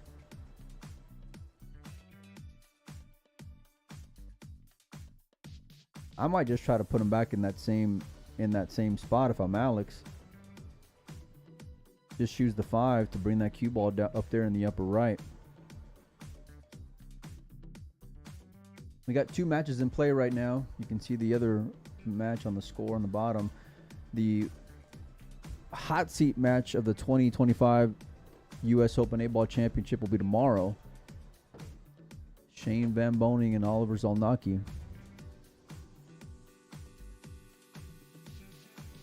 Now, if Alex can see the 7 ball, I like that a lot better. Just give something Jeff to give him like a carrot, you know? Well, something to look at. But more than likely, Jeff is super aggressive. You know, so you might get him to try to bite on something and just for him to take a swing.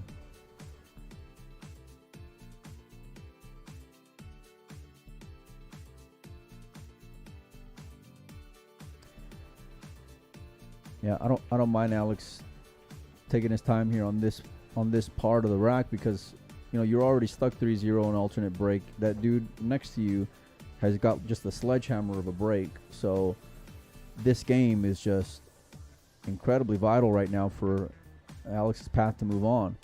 Thing is, you have to keep him off a shot here.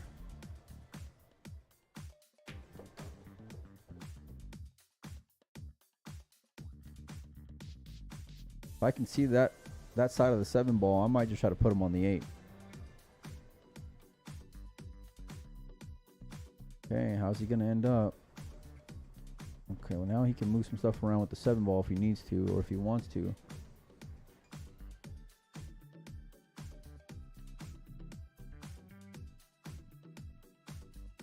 Alex has got such a big advantage in this moving department, you know, with this side of the game. It's part of the reason why, you know, he's been doing decent when it comes to like Chinese 8-ball, you know, and going and playing out there. May not pocket the balls like those guys, but he can move. Jeff trying to hang it up. Oh, that's a pretty smart shot by Jeff. Okay. Now you got something you can do things with. Leaving it over the hole, keeping him off the 5 ball. So now you can't make the orange in the side. So he's going to try to do something here with the 7, but you don't want to disturb the 210 either.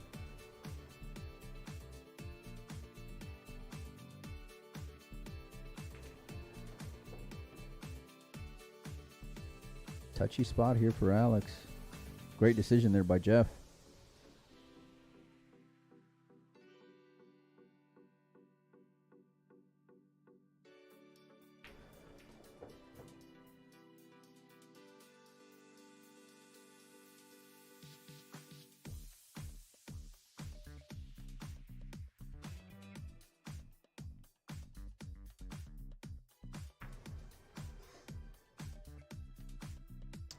Well,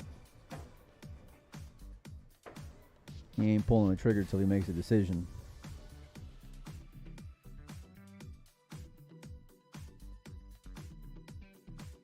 Rory's asking, can someone explain why DeLuna's playing this match when he lost? So he was on the winner's side. It's a double elimination. This is now a one-loss side match. Loser of this match is going home.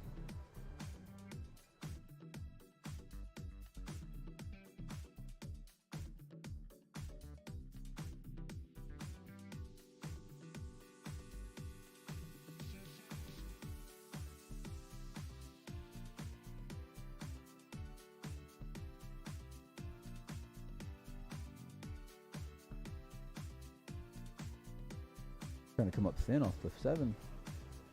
Real thin. He kept them off of that ball on the side, it looks like, and well done there from Alex.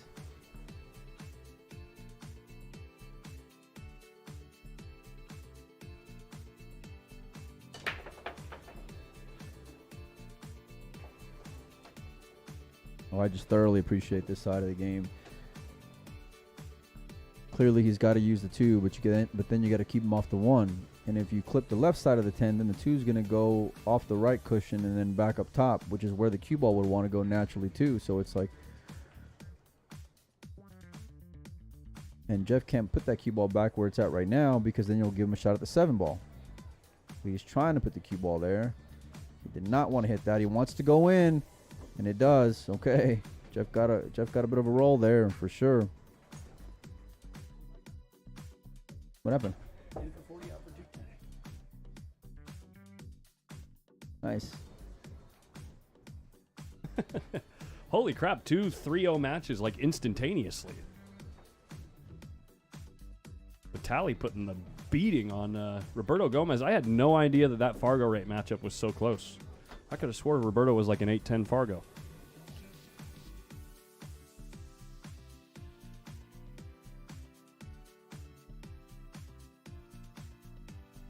What do we got here, Mike? What's going on? Alex is solids?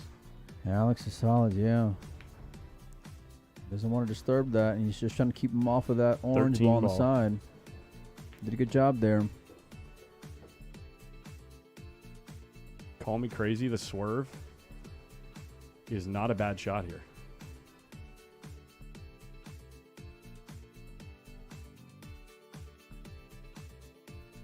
I think the rail first misses those balls up table, but then again, you would get position on the 10 if you can hit a rail first here.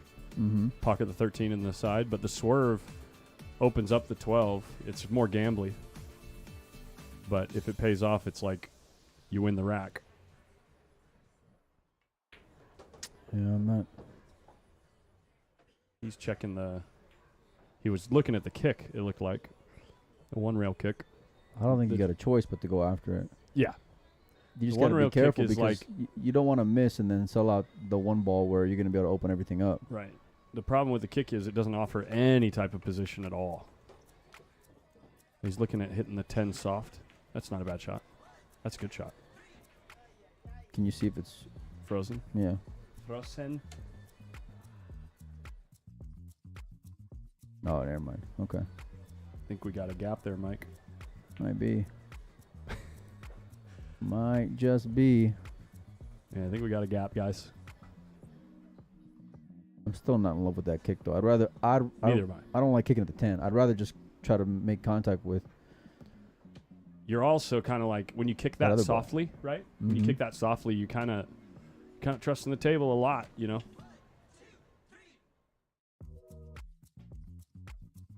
You know, the jump shot actually might go too. 5 is really far from the cue ball, but I know Jeff can jump the ball real well. I like that. What? He's looking at the rail first, I think. Yeah, but if you hit that point and you're in that area of the where he's looking at a second ago, the 10 ball comes down here, or the cue ball comes down here. That's a problem though, because if it goes down there, then you're gonna make the 1 and open up the 3-6. Yeah. Okay. You know what I'm saying? Yeah. So, and Alex is gonna shoot it. This is right where he was trying to kind of bait Jeff a little bit, I feel like. You see what I'm saying? Well, he's going to actually get away with it, baby. Oh, he did. He did get away with it. That's a... He was leaning like that's what he intended. No. I mean... Or maybe he was just begging the ball. Yeah, I think that makes more sense. Yeah, what if the 3's just dead in the side and it doesn't matter anyway? No, it's not dead. Mm-mm. Mm-mm. Remember when you used to say that all the time? Mm-mm. Mm. Mm-mm. Mm. Mm-mm. Nope.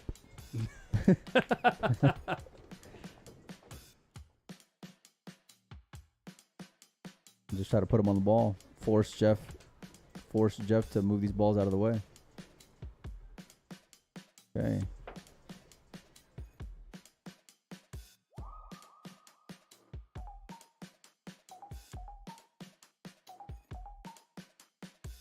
One of the more entertaining racks of the tournament for me. For me, too. Yeah, it's Personally. great rack. Glad I got to catch the back end of it.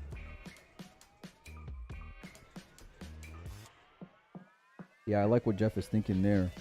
Keep it on that side and keep him off of the 1, because then he's not going to have anything on the 6-3. And you can keep him off the 5-2 if you do that as well. So you're trying to clip the right side of the 10 and then just kind of freeze to that rail, and you keep him off of everything. Yep.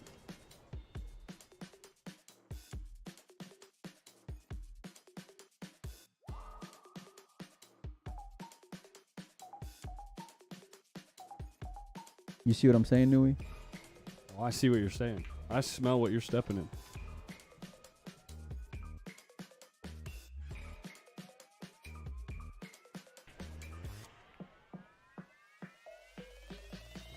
Oh, that's even more effective. That's so good because Yeah. you've also got yourself an opportunity to develop the 12 if you get the first shot. Now Alex is going to clip this bottom side of the 6 and then bring the cue ball down and try to keep him off of things. But there's a lot of windows There's a 2-rail line that goes into the back of the 8 ball here. I think that's just you're just trying to do too much, in my opinion. No, but look at the line. Yeah, well, yeah. That's the line he was shooting at, 100%. 100%. I'd rather just try to get in a decent zone, but I don't play like Alex, obviously. So I think either way it's as effective because you at the same time. I get the devastating part of it, but knowing how aggressive Jeff is, I want to use that to my advantage if I'm Alex. Sure, I could see that. Like, yeah. because he's a fire first kind of guy. You know, where Alex is, where can I just torture you from?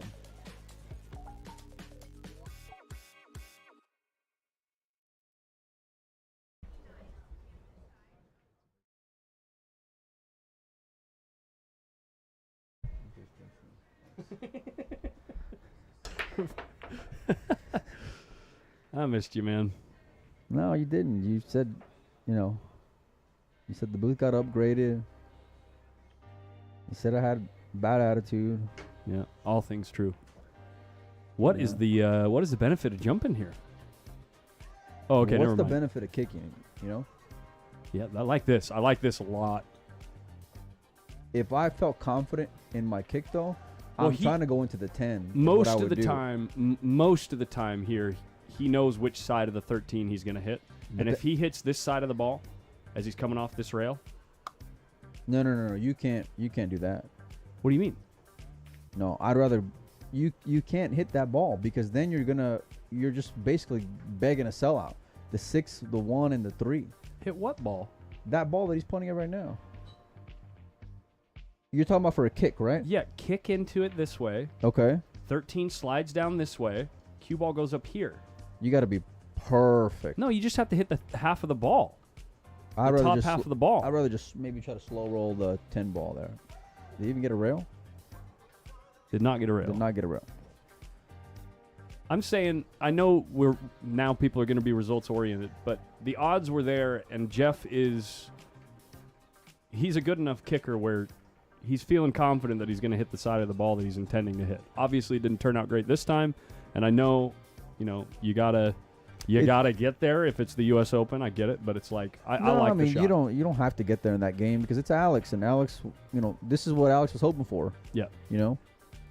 And everybody is going to say how great of a mover Alex is, and everything's accurate. Right. So Jeff was in a bad situation. He tried to make the best of it, and Alex. That's what I like about it is that he was aggressive with his shot selection to the point where if he did hit the side of the ball that he was intending, it would have been really damaging. Yeah. And any other he wants it to hold up there, sweetheart. There you go. any other route, there were so many other options where Yeah. you might have been able to make an easier hit, but I feel like that was the most damaging possibility if you Yeah. hit it correctly.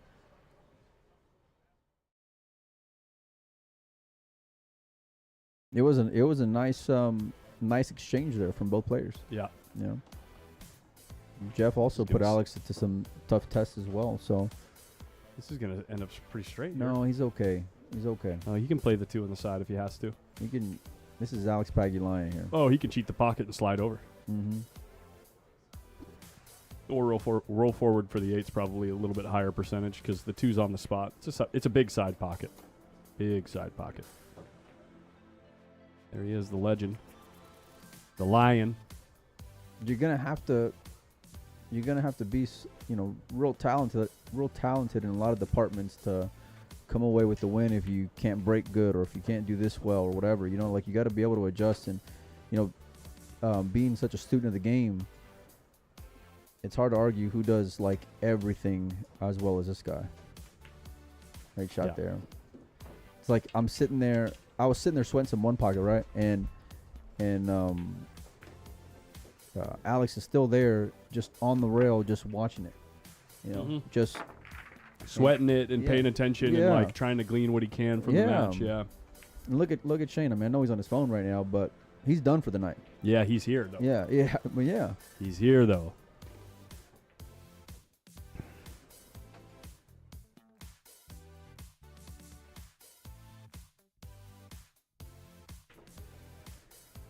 Right there you got Louis DeMarco.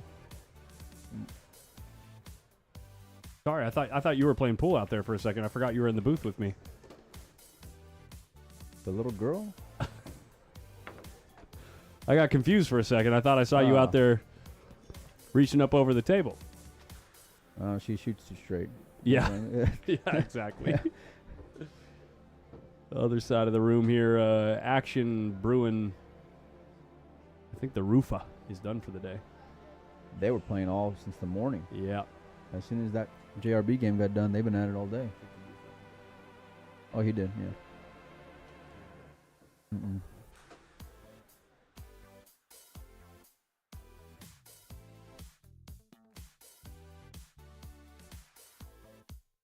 You guys want to try to zoom into his phone, see what he's saying? I know I got the camera angle to do it.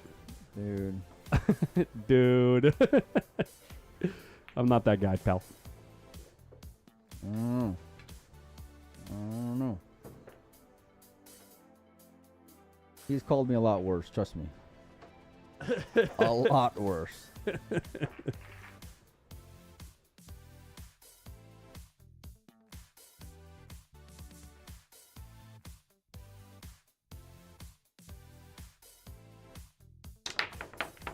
Holy break. No Try. ball. Try. 12? No. It's Not gonna not fall. gonna get there. He wants to lock up, and it did not. The Lions gonna take another one back here. Looks like.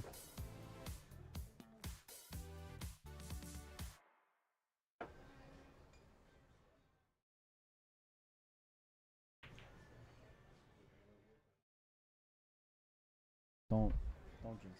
I'm trying hard. Don't jinx. I know you are. Such a hater. This guy.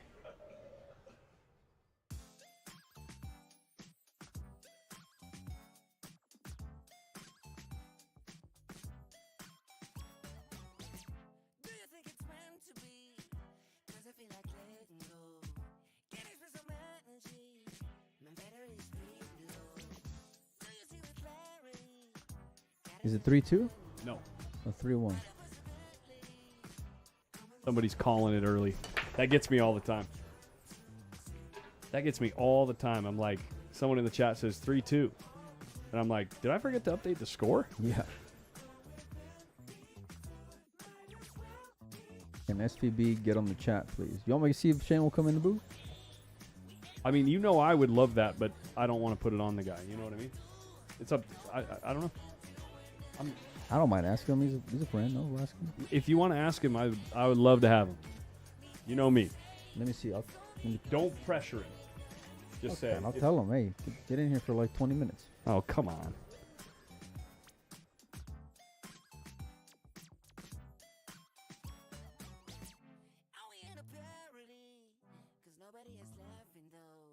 I mean, I like hanging out with you, but I know how you're feeling right now. Do you about want to me. hang out with Shane?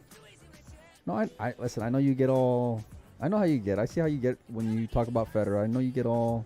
I'll let you hang out with them. Oh, are you? I'm just. Are you being like that right now? You're like, no, I got the hookup, man. I know it's what you want. I know you can. It's what the fans want more. I more know it's what importantly. the fans want. Yeah. Ain't trying to hear me talk. Let's hear in the chat. Who would you rather, if it happens, not No, saying no, that it's no, going to no, happen, no, no. who Yeah, would 'cause you guys rather have in here, me or Mike? On your chat, on your stream, you know what? You know how that vote's gonna go. Gerard by himself is gonna try to vote like 88 times. He says he's beat. Yeah. Okay. I'm gonna. Say please.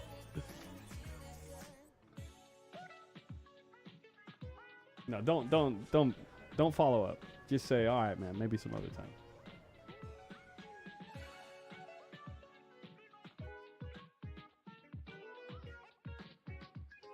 Now he said he don't like you. Is that what he said? That's what he said. Yeah. Yep. That's what he said. I know that's what he said. I'm sure it That's what he is. said. That's like definitely what he said. He says I do won't be quiet. SVB without you guys. Hey, I'm going option C. Yeah. I love That's you guys. funny, dude. Who was that? Who said that? SVB solo right there. Bed not made. Of course it was bed not made. Where? I don't see. Bed not made. SVB solo. Hit me up. We'll send you something for. Yeah, for bed not made. Look, you want some chalk? witty comments are always gonna be like a free get out of jail free card. You know, Yeah. just come on in, we'll get you something.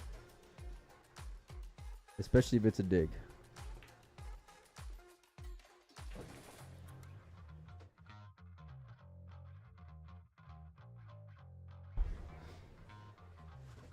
Meanwhile,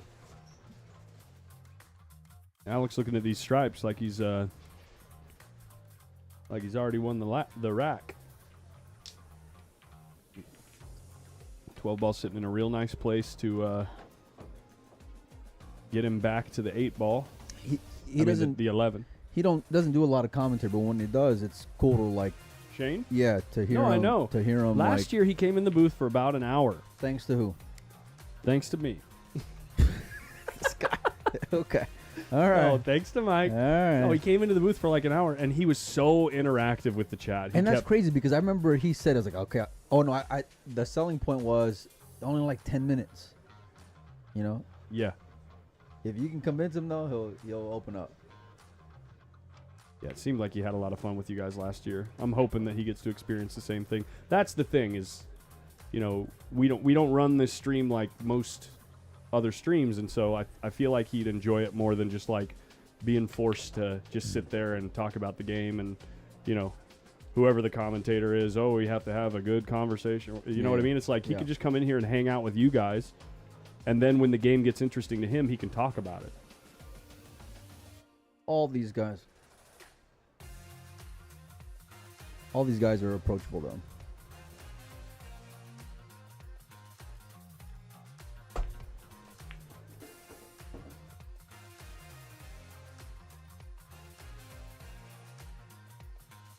Totally jinxed it. You totally jinxed it. We're hot mic, buddy. Hot mic.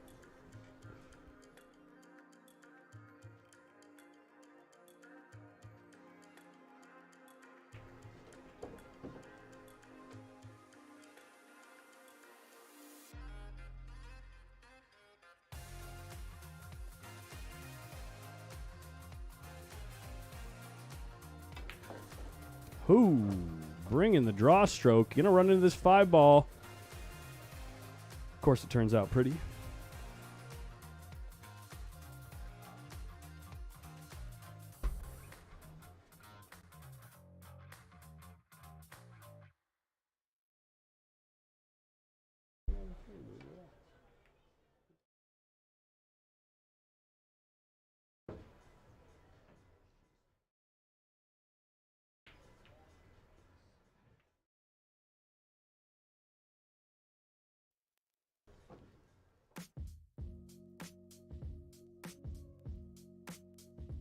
Ledlow, he shot his shot, buddy. Maybe another time.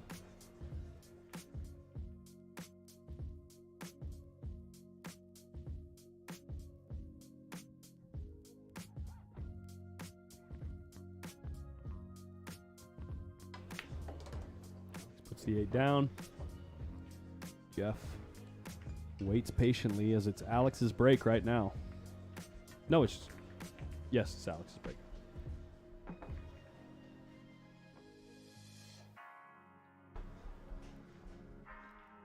$32 now.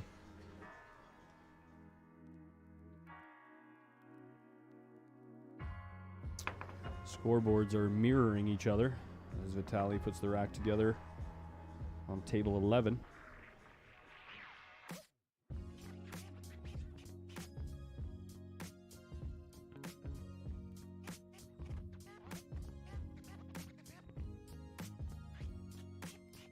All right, you want to give away some stuff or what? Whatever you want to do, bud. It's your show. Let's do something. Let's do something.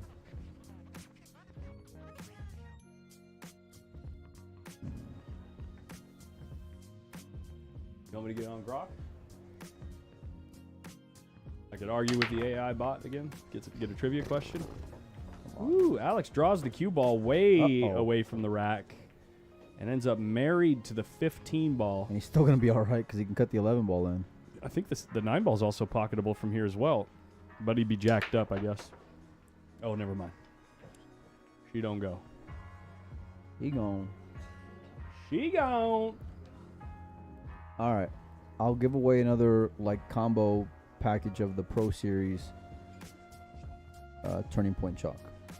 Check it out, guys. Not the 7500.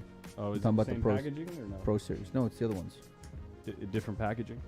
Different packaging, different style of chalk from them. With the Pro Series, they have a hard, medium, and soft, so we'll give away one of each. They have different chalks? Hard, medium, and soft chalk? For the Pro Series, yeah. Oh, cool. And I know what you're going to ask, probably by tomorrow. The answer is no. You can't have any. Why not? Because the answer is no. Okay. All right. Go ask your... Oh, you want me to come up with something? Yeah. All right. What game? I got something. You got some already? Okay. No. I mean, I got a thing that I'm gonna ask. Okay.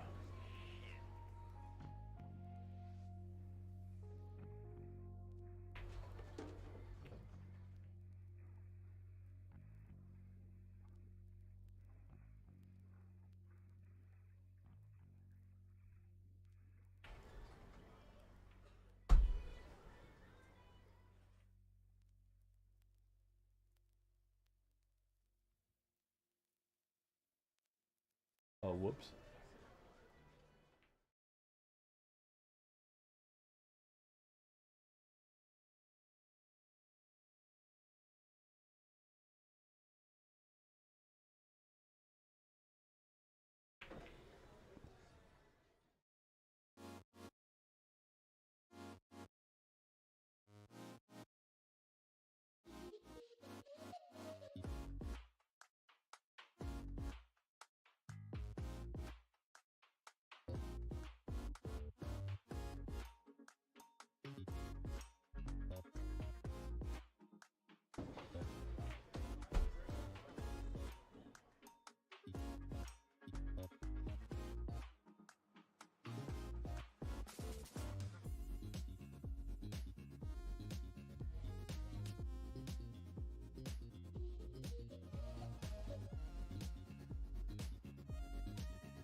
Okay, I got a good one. It's about Alex Pagulayan. Okay. So if you want to get involved in this giveaway, guys, you got to go over to YouTube. If you're watching on Facebook, you're not included. You got to be on YouTube. You got to be subscribed. We're going into subscribers only mode on chat. And you got to get this question right. If you're the first person to get this question right, you will win. Oh, the 3-pack of the Turning Point Chalk Pro Series. Okay. We'll get you a soft, medium, and a hard version. Here's the question. In 2004, during the World Pool Championship, Alex Pagulayan mounted a stunning semifinal comeback from being down 0-9 to win 11-10 against which fellow Filipino player after defeating a Taiwanese finalist to claim his first World 9-ball title? So easy. It's like the easiest question you could have asked. And here comes a flood of responses. Dual, not Filipino.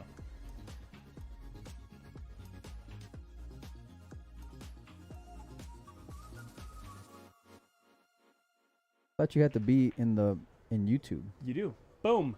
YouTube. We got our winner. Winner, winner, chicken dinner. Django. Bearded Billiards was the first person to guess Francisco Bustamante. In the semifinals, Pagulayan overcame a 0-9 deficit to beat Bustamante 11-10, then went on to beat Pei Wei Chang of Taiwan in the final to win the 2004 WPA World 9-Ball Championship. The question, oh, never mind. See, the better question would have been in 2004 he won his championship against Bustamante. How big was he down?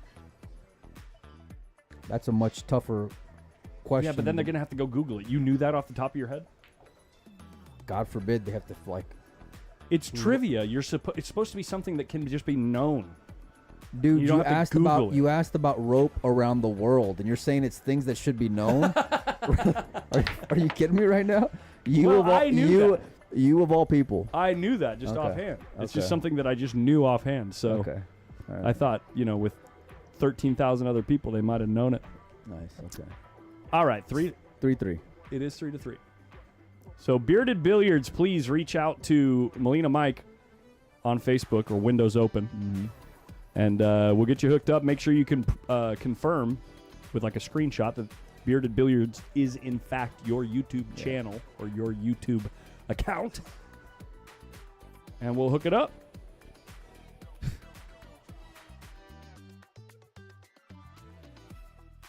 Gotta be a question everyone knows the answer to. You of all Not people. everyone knows the answer to all people. that. It's possible that someone might just know the answer offhand. I can guarantee you, no one in the chat was like, "Yeah, dude, he was down 0-9 and came back 11-10." No, of course not. Yeah, you're right. That's what makes it difficult. That's not trivia. That's just a difficult question. Trivia is something. It's trivial knowledge that someone might just have offhand. You're putting me on tilt, man. I know I am. That was actually intended. Okay. Winning.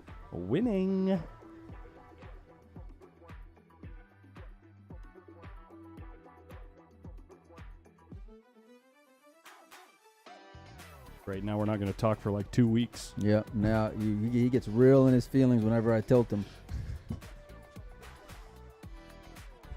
All right.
Yeah, Jeff's doing some good work here. Doing the good work.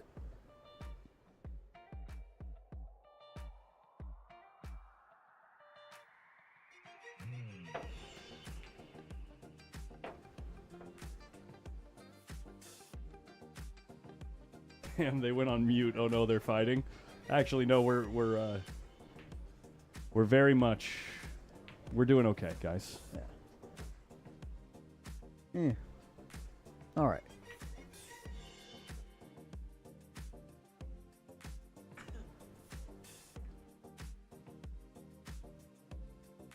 I'm gonna have to get lucky here.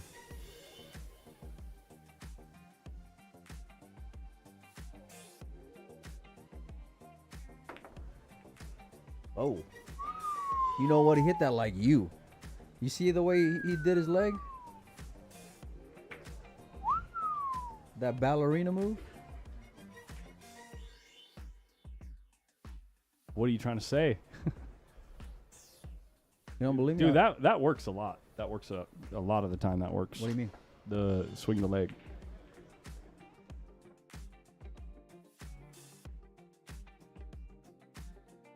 Yeah, I know.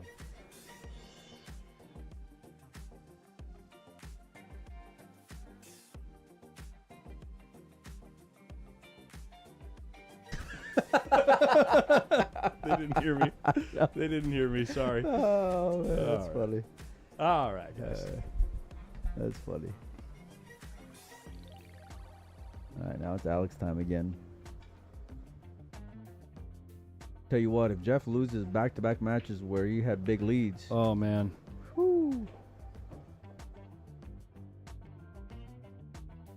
Tell you what, I'd hit the roulette table. is that what you're saying we're doing tonight? No, no. Oh, okay, good. Ain't nobody got time for that.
Who is SVB's favorite player?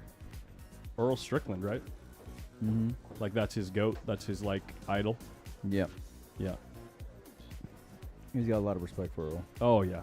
If you don't have respect for Earl, like I get the social side of it, I totally get it. But as far as like the game goes and the mind that man has, holy hell, that guy. Yeah, with just low-hanging fruit to like, you Sure. know, needle him, but Yeah. he's got some mad scientist to him. He's got mad scientist. Yeah. He's got grit. Dude, he really does. Like, maybe not socially, but as far as like his accolades and the things that he fought hard to achieve, not only in the game, but like I shot like that. physically and health-wise and habit-wise and all that stuff. It's like that guy's an animal.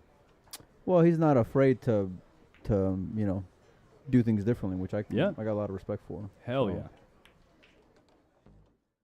I Alex mean, when Pagulayan you- takes his first lead of the match. Everyone laughed at him when he had an extension on the back of his cue. Now look at everybody play with an extension. Right. You know.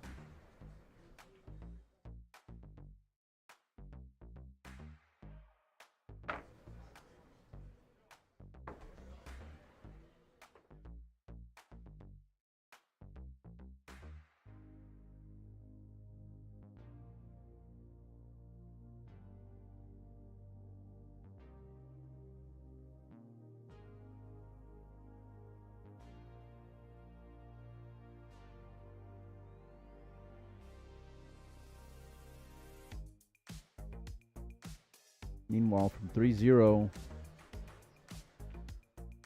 4-3 now.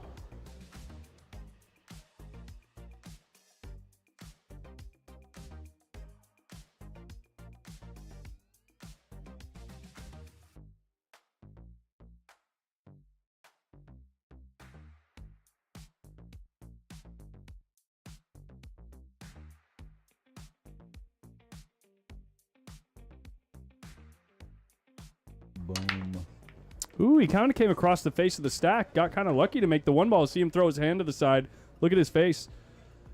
He got a little fortunate there with the outcome of that break, I think. He did, but he's going to have to... He's lucky to be at the table, and he'll have control, but then you still got to deal with this 3-ball over here by the 15.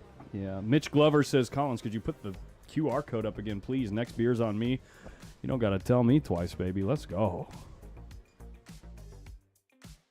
You want to support the stream? That's how you do it. Everything is greatly appreciated.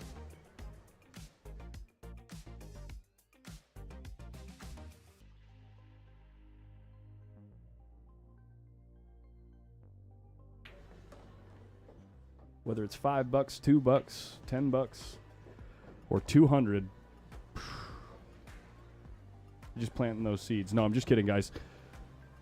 I'm just glad to have 4,500 other pool nuts watching this fantastic match and this great tournament that we've had so far. Honestly, great shot by I'm Alex. dead serious. I'm having more fun than I did last year. Why are you looking at me when you say that? Well, because you're a big part of that, Mike. Aha. Now you want to be nice, huh? Oh, man. My man. Yeah, no, for sure. This isn't even close. It's been like the best event we've done together. Yeah.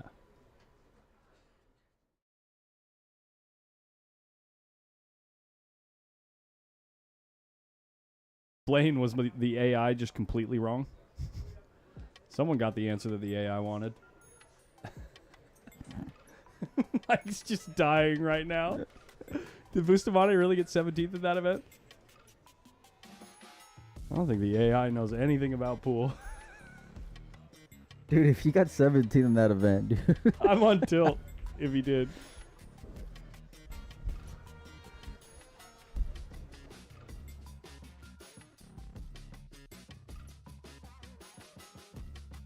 We'll go find out.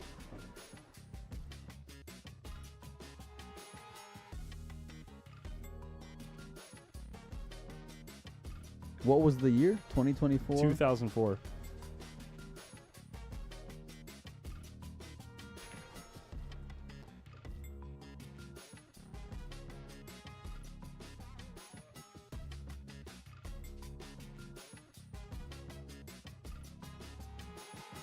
It's coping joke. It was Kuo Po Chang in the semifinal.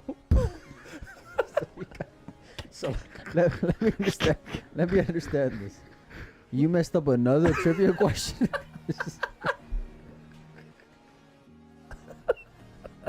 You can't make this stuff up, man. Did you really mess up another? It looked so good. God, It looked so good on paper. man. Actually, I take it back. Please do not send us money, please. Yeah. Ask for a refund. Matter of fact, just request it. Please demand a refund. Oh my Dude. Are you for real, dude? How did that guy guess Bustamante then? I'm looking for Bustamante. Is he even in the tournament? Oh, man. No way. Francisco lost to Marlon Manilow. 9-5. So basically, Grok just saw that Alex won the event, and he just made up a story of how it happened. We're having a good time.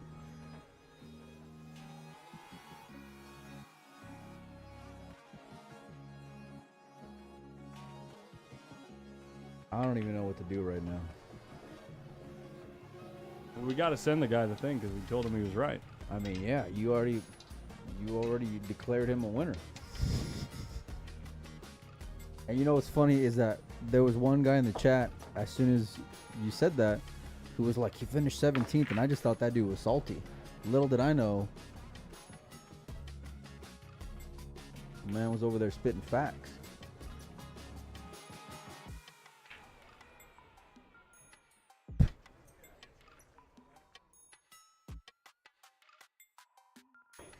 Well,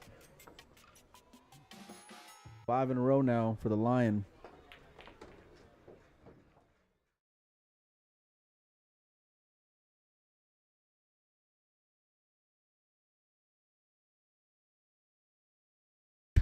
He's drunk. Yeah. Don't mind him. I've had 2/3 of a beer. It's over.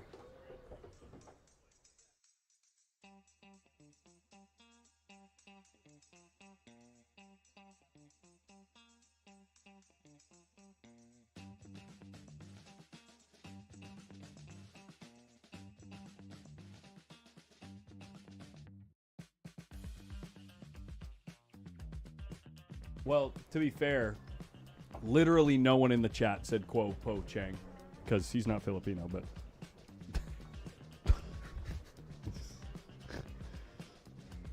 Oh, it just gets better and better. dude, I'm dead right now. I'm dead. Dogging It Award for 2025. Hey, when is the next time you guys are going to do those awards? You remember the time when you said, what was it? You had like 11 categories or something like that? Or like 25 categories? And you and I had already done like 3 or 4 events together? And you didn't even say my name. It's about respect. No one cared about those awards anyway. So I didn't hear anybody mention Post Up. yeah, I know. No, except for you. On your stream. All right. Come on. We're having a good time.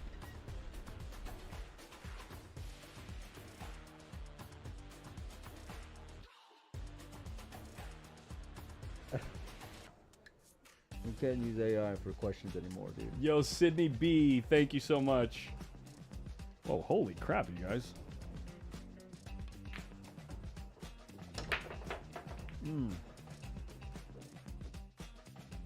And Mitch Glover, thank you.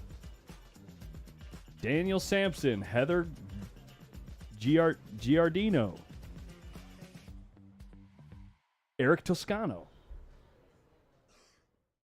These names are very difficult. Daniel Beninati. Thank you guys so much. It's very, very kind of you.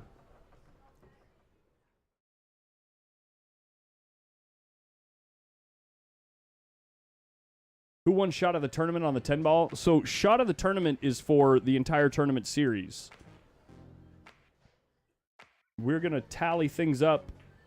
Once we get probably the second to last day, we're going to start tallying things up to create the final video, right?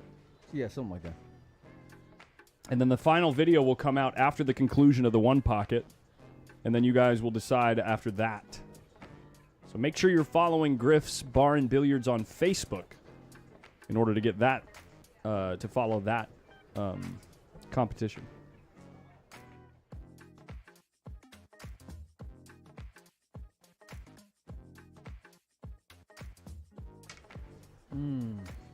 Oh, when it rains, it pours for Jeff, dude. Yeah, he's having a rough one. Yeah.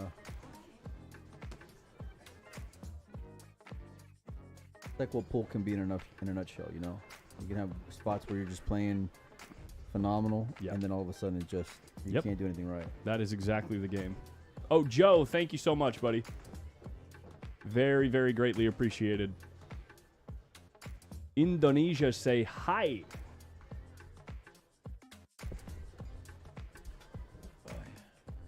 We also got a raffle going on if you guys want to get a swing at winning some Yeah, awesome cues. If you'd rather have a little skin in the game, if you send a little something our way or to the event, actually. Check this out. Why does that look black and white right now? Got all kinds of cues. Shafts, ball set of sets, balls. break cues, carbon cues, playing cues. You said it's a total of over $8,000 worth of product? Yeah. All the drawings will be held towards the end of the One Pocket event. We'll stream it all live. It'll be like this big extravaganza. It's going to take probably 15 to 20 minutes to draw all those tickets. No. You don't want to do it live? No, we can do it live. We ought to do it live. No, we are going to do it live 100%. But I mean, it won't take that long to pick. 10 minutes. Yeah. It'll take 10 minutes. Yeah. We'll have a nice little episode. Score on the Gomez match. Here we go. Ooh, both of them at 5-3, huh? This is the last match of tomorrow, I think. Oh, sorry, the last match of today. Tomorrow we'll be back, I believe, at noon, right? Yep, noon again. Okay. 2, 4, 5, and 7. 2, 4.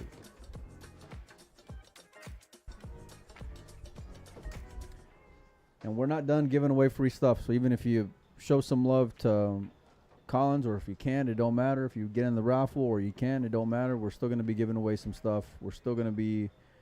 We got a bunch of Kamui tips to give away. We got a bunch of Turning Point chalk to give away. I negotiated real hard to get a bunch of awesome stuff for you guys to. That's awesome. Just have a free swing. Well, I want it to be like a different experience. You know what I mean? Like not the same old shit you see on everyone else's stream. You know? And don't get me wrong. Like selling product is a good way to offset costs and things like that. But it's I want to make sure the people at home get the best swing they can. You know? Yeah. So 100%. And none of this, no cheap prizes. And as a matter of fact, we may end up doing something pretty epic from me and Collins here pretty soon. We're going to figure that out. So, yo, Eric Carrasco asks, so no more straight pool? In all caps. We actually just heard about that today. From what I heard is that later on this year they're gonna revive and bring back the U.S. Straight Pool Championships, the U.S. Open Straight Pool Championships. So we don't have a date yet or any details, but that is in the works. We don't know who's. I mean, it's probably gonna be streamed on this channel, but we don't know. Yeah, when it's gonna happen, who's gonna put on the show, but it's supposed to happen this year. We want to make sure that you guys get the best experience you can get. So, and it's cool for Mark to set up everything the way that he did. Yeah. For the fans and for the players, and we listen. The players are going to get taken care of as far as added money goes, and then whoever participates. But for you guys hanging out with us, this is just the beginning.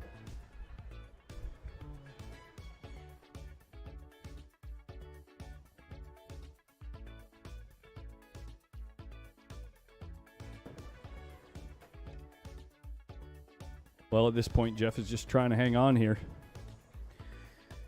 All of his. What are you going to do?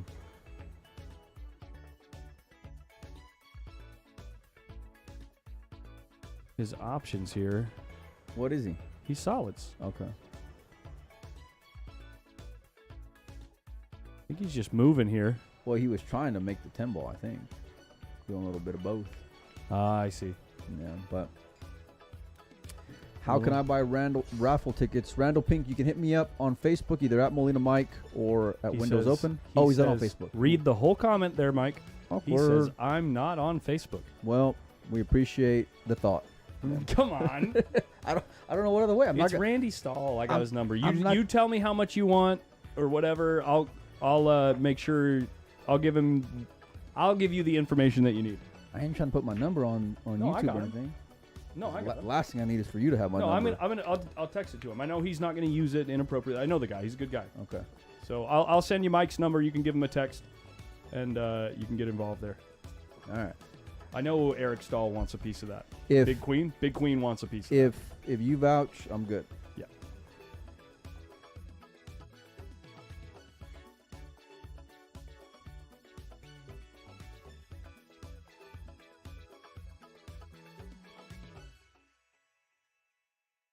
All right, Jeff. Well, you got what you wanted. And you got to start somewhere. Who broke the balls this game? Anybody know? I'm really sorry. This is You're just awkward. not- I've been you're having not- too much fun You're with not this. paying attention. That's the I've thing. been having too much fun with the chat. Maybe the chat can That's let the us risk know. it's the risk we run. You know what I mean? It's a double-edged sword, That's the right? gamble we play. Yeah. The way that we do the stream. Sometimes we don't pay attention. Sometimes you guys are just so fun that the game that we love. Don't hurt yourself, pal. Yeah, we're just gonna leave that one alone. Putting together complete thoughts is a difficult task difficult. sometimes. All right, now I wonder if he can make this 6 ball right there, because if he can, then I like dragging over to move that orange ball to open up the 2. You got to get real lucky, but you got to start somewhere.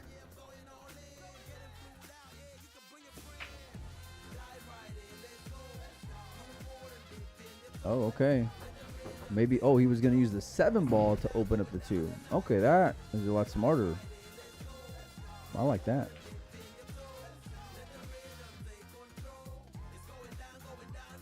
Here we go. Mitch Glover says, we listen and we don't judge. Well, the issue is a lot of people do judge. A lot of people do. And you know, the ones that do that, They're brutal. they're Dude. like- They let you know, man. yeah. They This will- is you know, Unprofessional. all the typing. I can't believe they allow these guys to do this. Yeah. Can you just be quiet? Meanwhile, they can't just hit the mute button on Yeah. the TV. It's all right. It's all right. We're Anyway. salty. Anyway. Well, damn, Jeff can't even get no love, man. Yeah. What are you gonna do? How sick is that? This is hard to jump too. Is that what he's doing? No, you can't jump this ball. That's what he's doing, dude. I Are tell you what, kidding me? If he gets this and gets on the If 8 ball, if he even just- hits the 4, just give the dude the 2,500. honestly, if he Just hits the give him 4 the here, I quit. 2,500. A little context here, guys. The 14 is so far from the cue ball. He's gonna be he's gonna have to be coming down as he approaches the 4. He's gonna have to land on the 4 ball to make this ball. Oh my God! What an effort! And he almost got boned for it. Look at the 8 ball like going straight in the side pocket. Like, what do you mean? What am I doing? What do you mean? What am I doing? You don't know what why I'm face palming over here? That's the road you take. You know, go get yourself another beer, No. cause you're a little on fire right now. Yeah, I got worked up. That's okay. What are you doing, dude? Well, we had some good sponsors, but they They're out of here. they gone. Oh, man. Sorry, Kamui. Mike didn't warn you what you were getting yourself into. Yeah. You know, the funny thing is, out of everybody in the planet in the pool world, you're like the one guy that I vouch for It's regularly. mistakes were made. Yeah, it's all right. When in doubt, is what I always say. Just blame me. Yeah. So Well, now Alex, with a roadmap, as some might say, or hundreds have said. yeah, make up for it by being professional, please. Yes. Please, just try to move I'll on. wear a suit and tie the rest of the event, man. You would. You would. That was really This- close, by the way. That hit by Jeff DeLuna was insane, and it's almost worthy of a shot of the tournament just to hit the Effort ball. of the tournament for sure. Yeah. That almost felt like it was the last shot there for Jeff. Cody Holmes just says Kamui medium clear. Yeah. We're just gonna have to delete this video from the internet. Yeah, it's after gone. this for sure.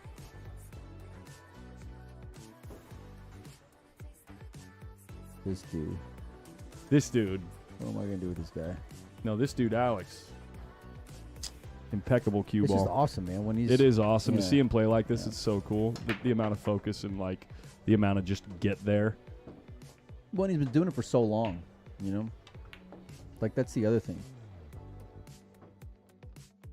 Like we're in this age of like young players and young, Europeans and all this and that, but like he still can dance with anybody. And I I'm know dead this serious. isn't the biggest field. I but am still. dead serious when I say this. He's the closest thing that we have to. He's like today's Efren, in my opinion. Like as far as all around and like the way that he plays the game, and his creativity and accuracy and all that stuff. It's so cool that we still have a player like that around today.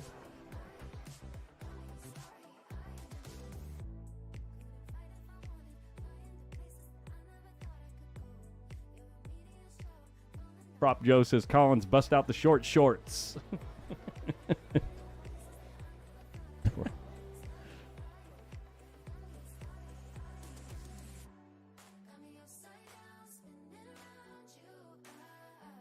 All right. This is the part that's fun because it's like it's Yeah. just me and you hanging out, you know, Yep. and then 3,000 other people. More than that, dude. Yeah. Bruh. It's like 5. Yeah. Man, Alex. Breaking good, man. Who beat Alex? Shane. Shane? I think it was Shane. I'm probably wrong. No. I'm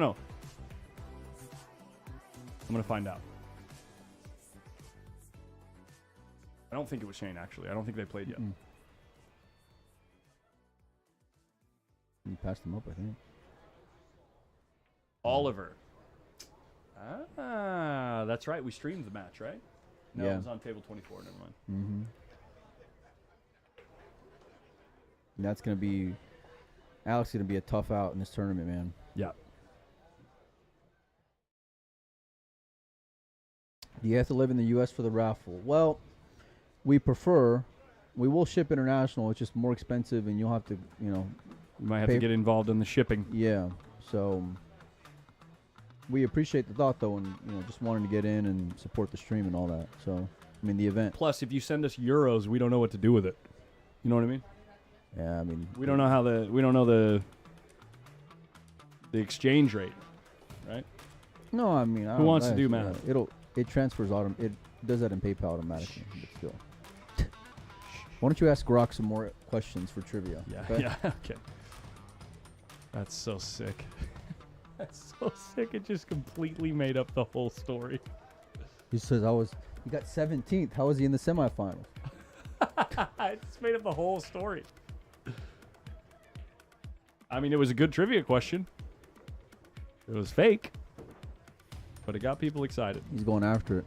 He's going after it. Hey, just get Oh, perfect on the 6 man. ball. Why not? And Don't it's gonna- tap the 7. It's It's fine. perfect. Dude. Nobody It's breathed. perfect. Wow. Well, that's offensive. Yep. Offensively good.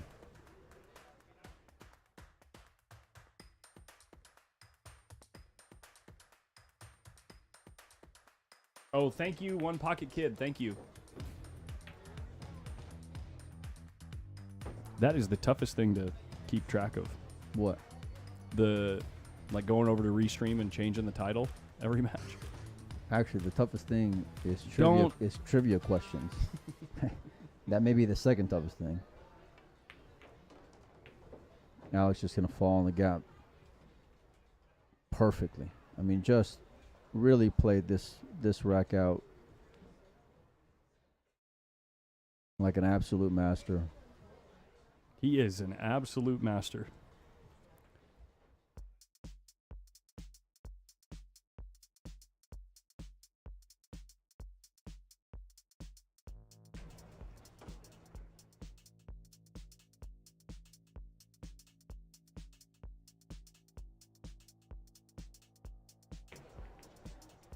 We will have more stuff to give away throughout the event, and actually after the 8 ball, we're only halfway done, so we're still gonna have a lot more stuff. That is crazy. A lot more stuff for free to give away. We'll have a lot more things in store for you guys. So they can go 7-3 now. The winner of this match faces the winner of Roberto Gomez and Vitaly Patsura. The U.S. Open 8-Ball Championship concludes tomorrow. No. The trivia questions on this feed are better than the trivia answers. The trick question, the trickery.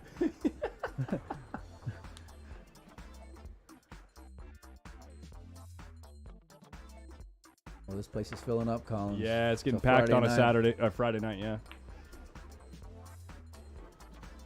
Well, this will be the last match of the evening. Are we going out tonight? Whatever you want to do, dude. I'm rested well at this point. All right. Well rested. All right. On that note, I need to go use the You get baño. Okay.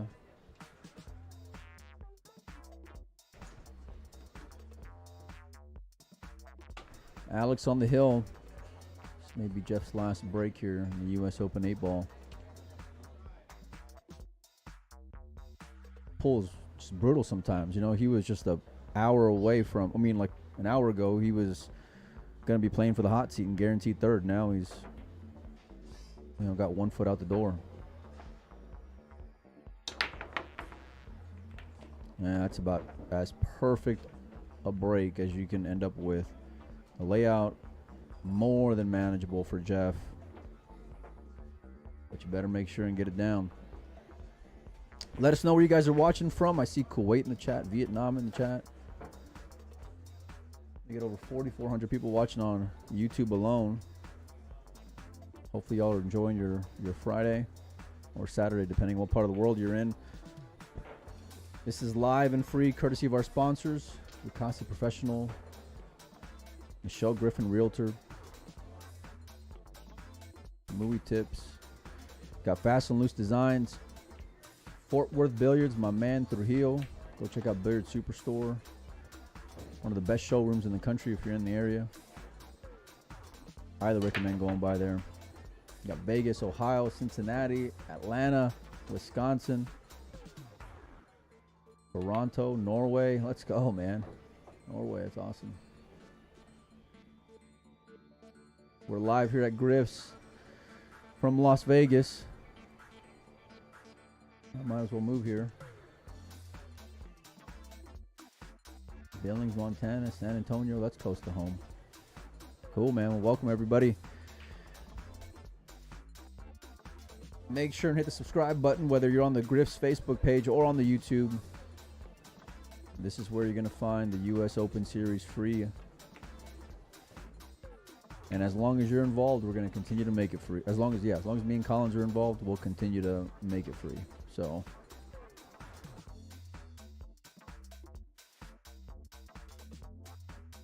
oh, we might have missed that ball, and he did. And he was close to raking the balls there. Oh, and he does. He does. That's going to do it.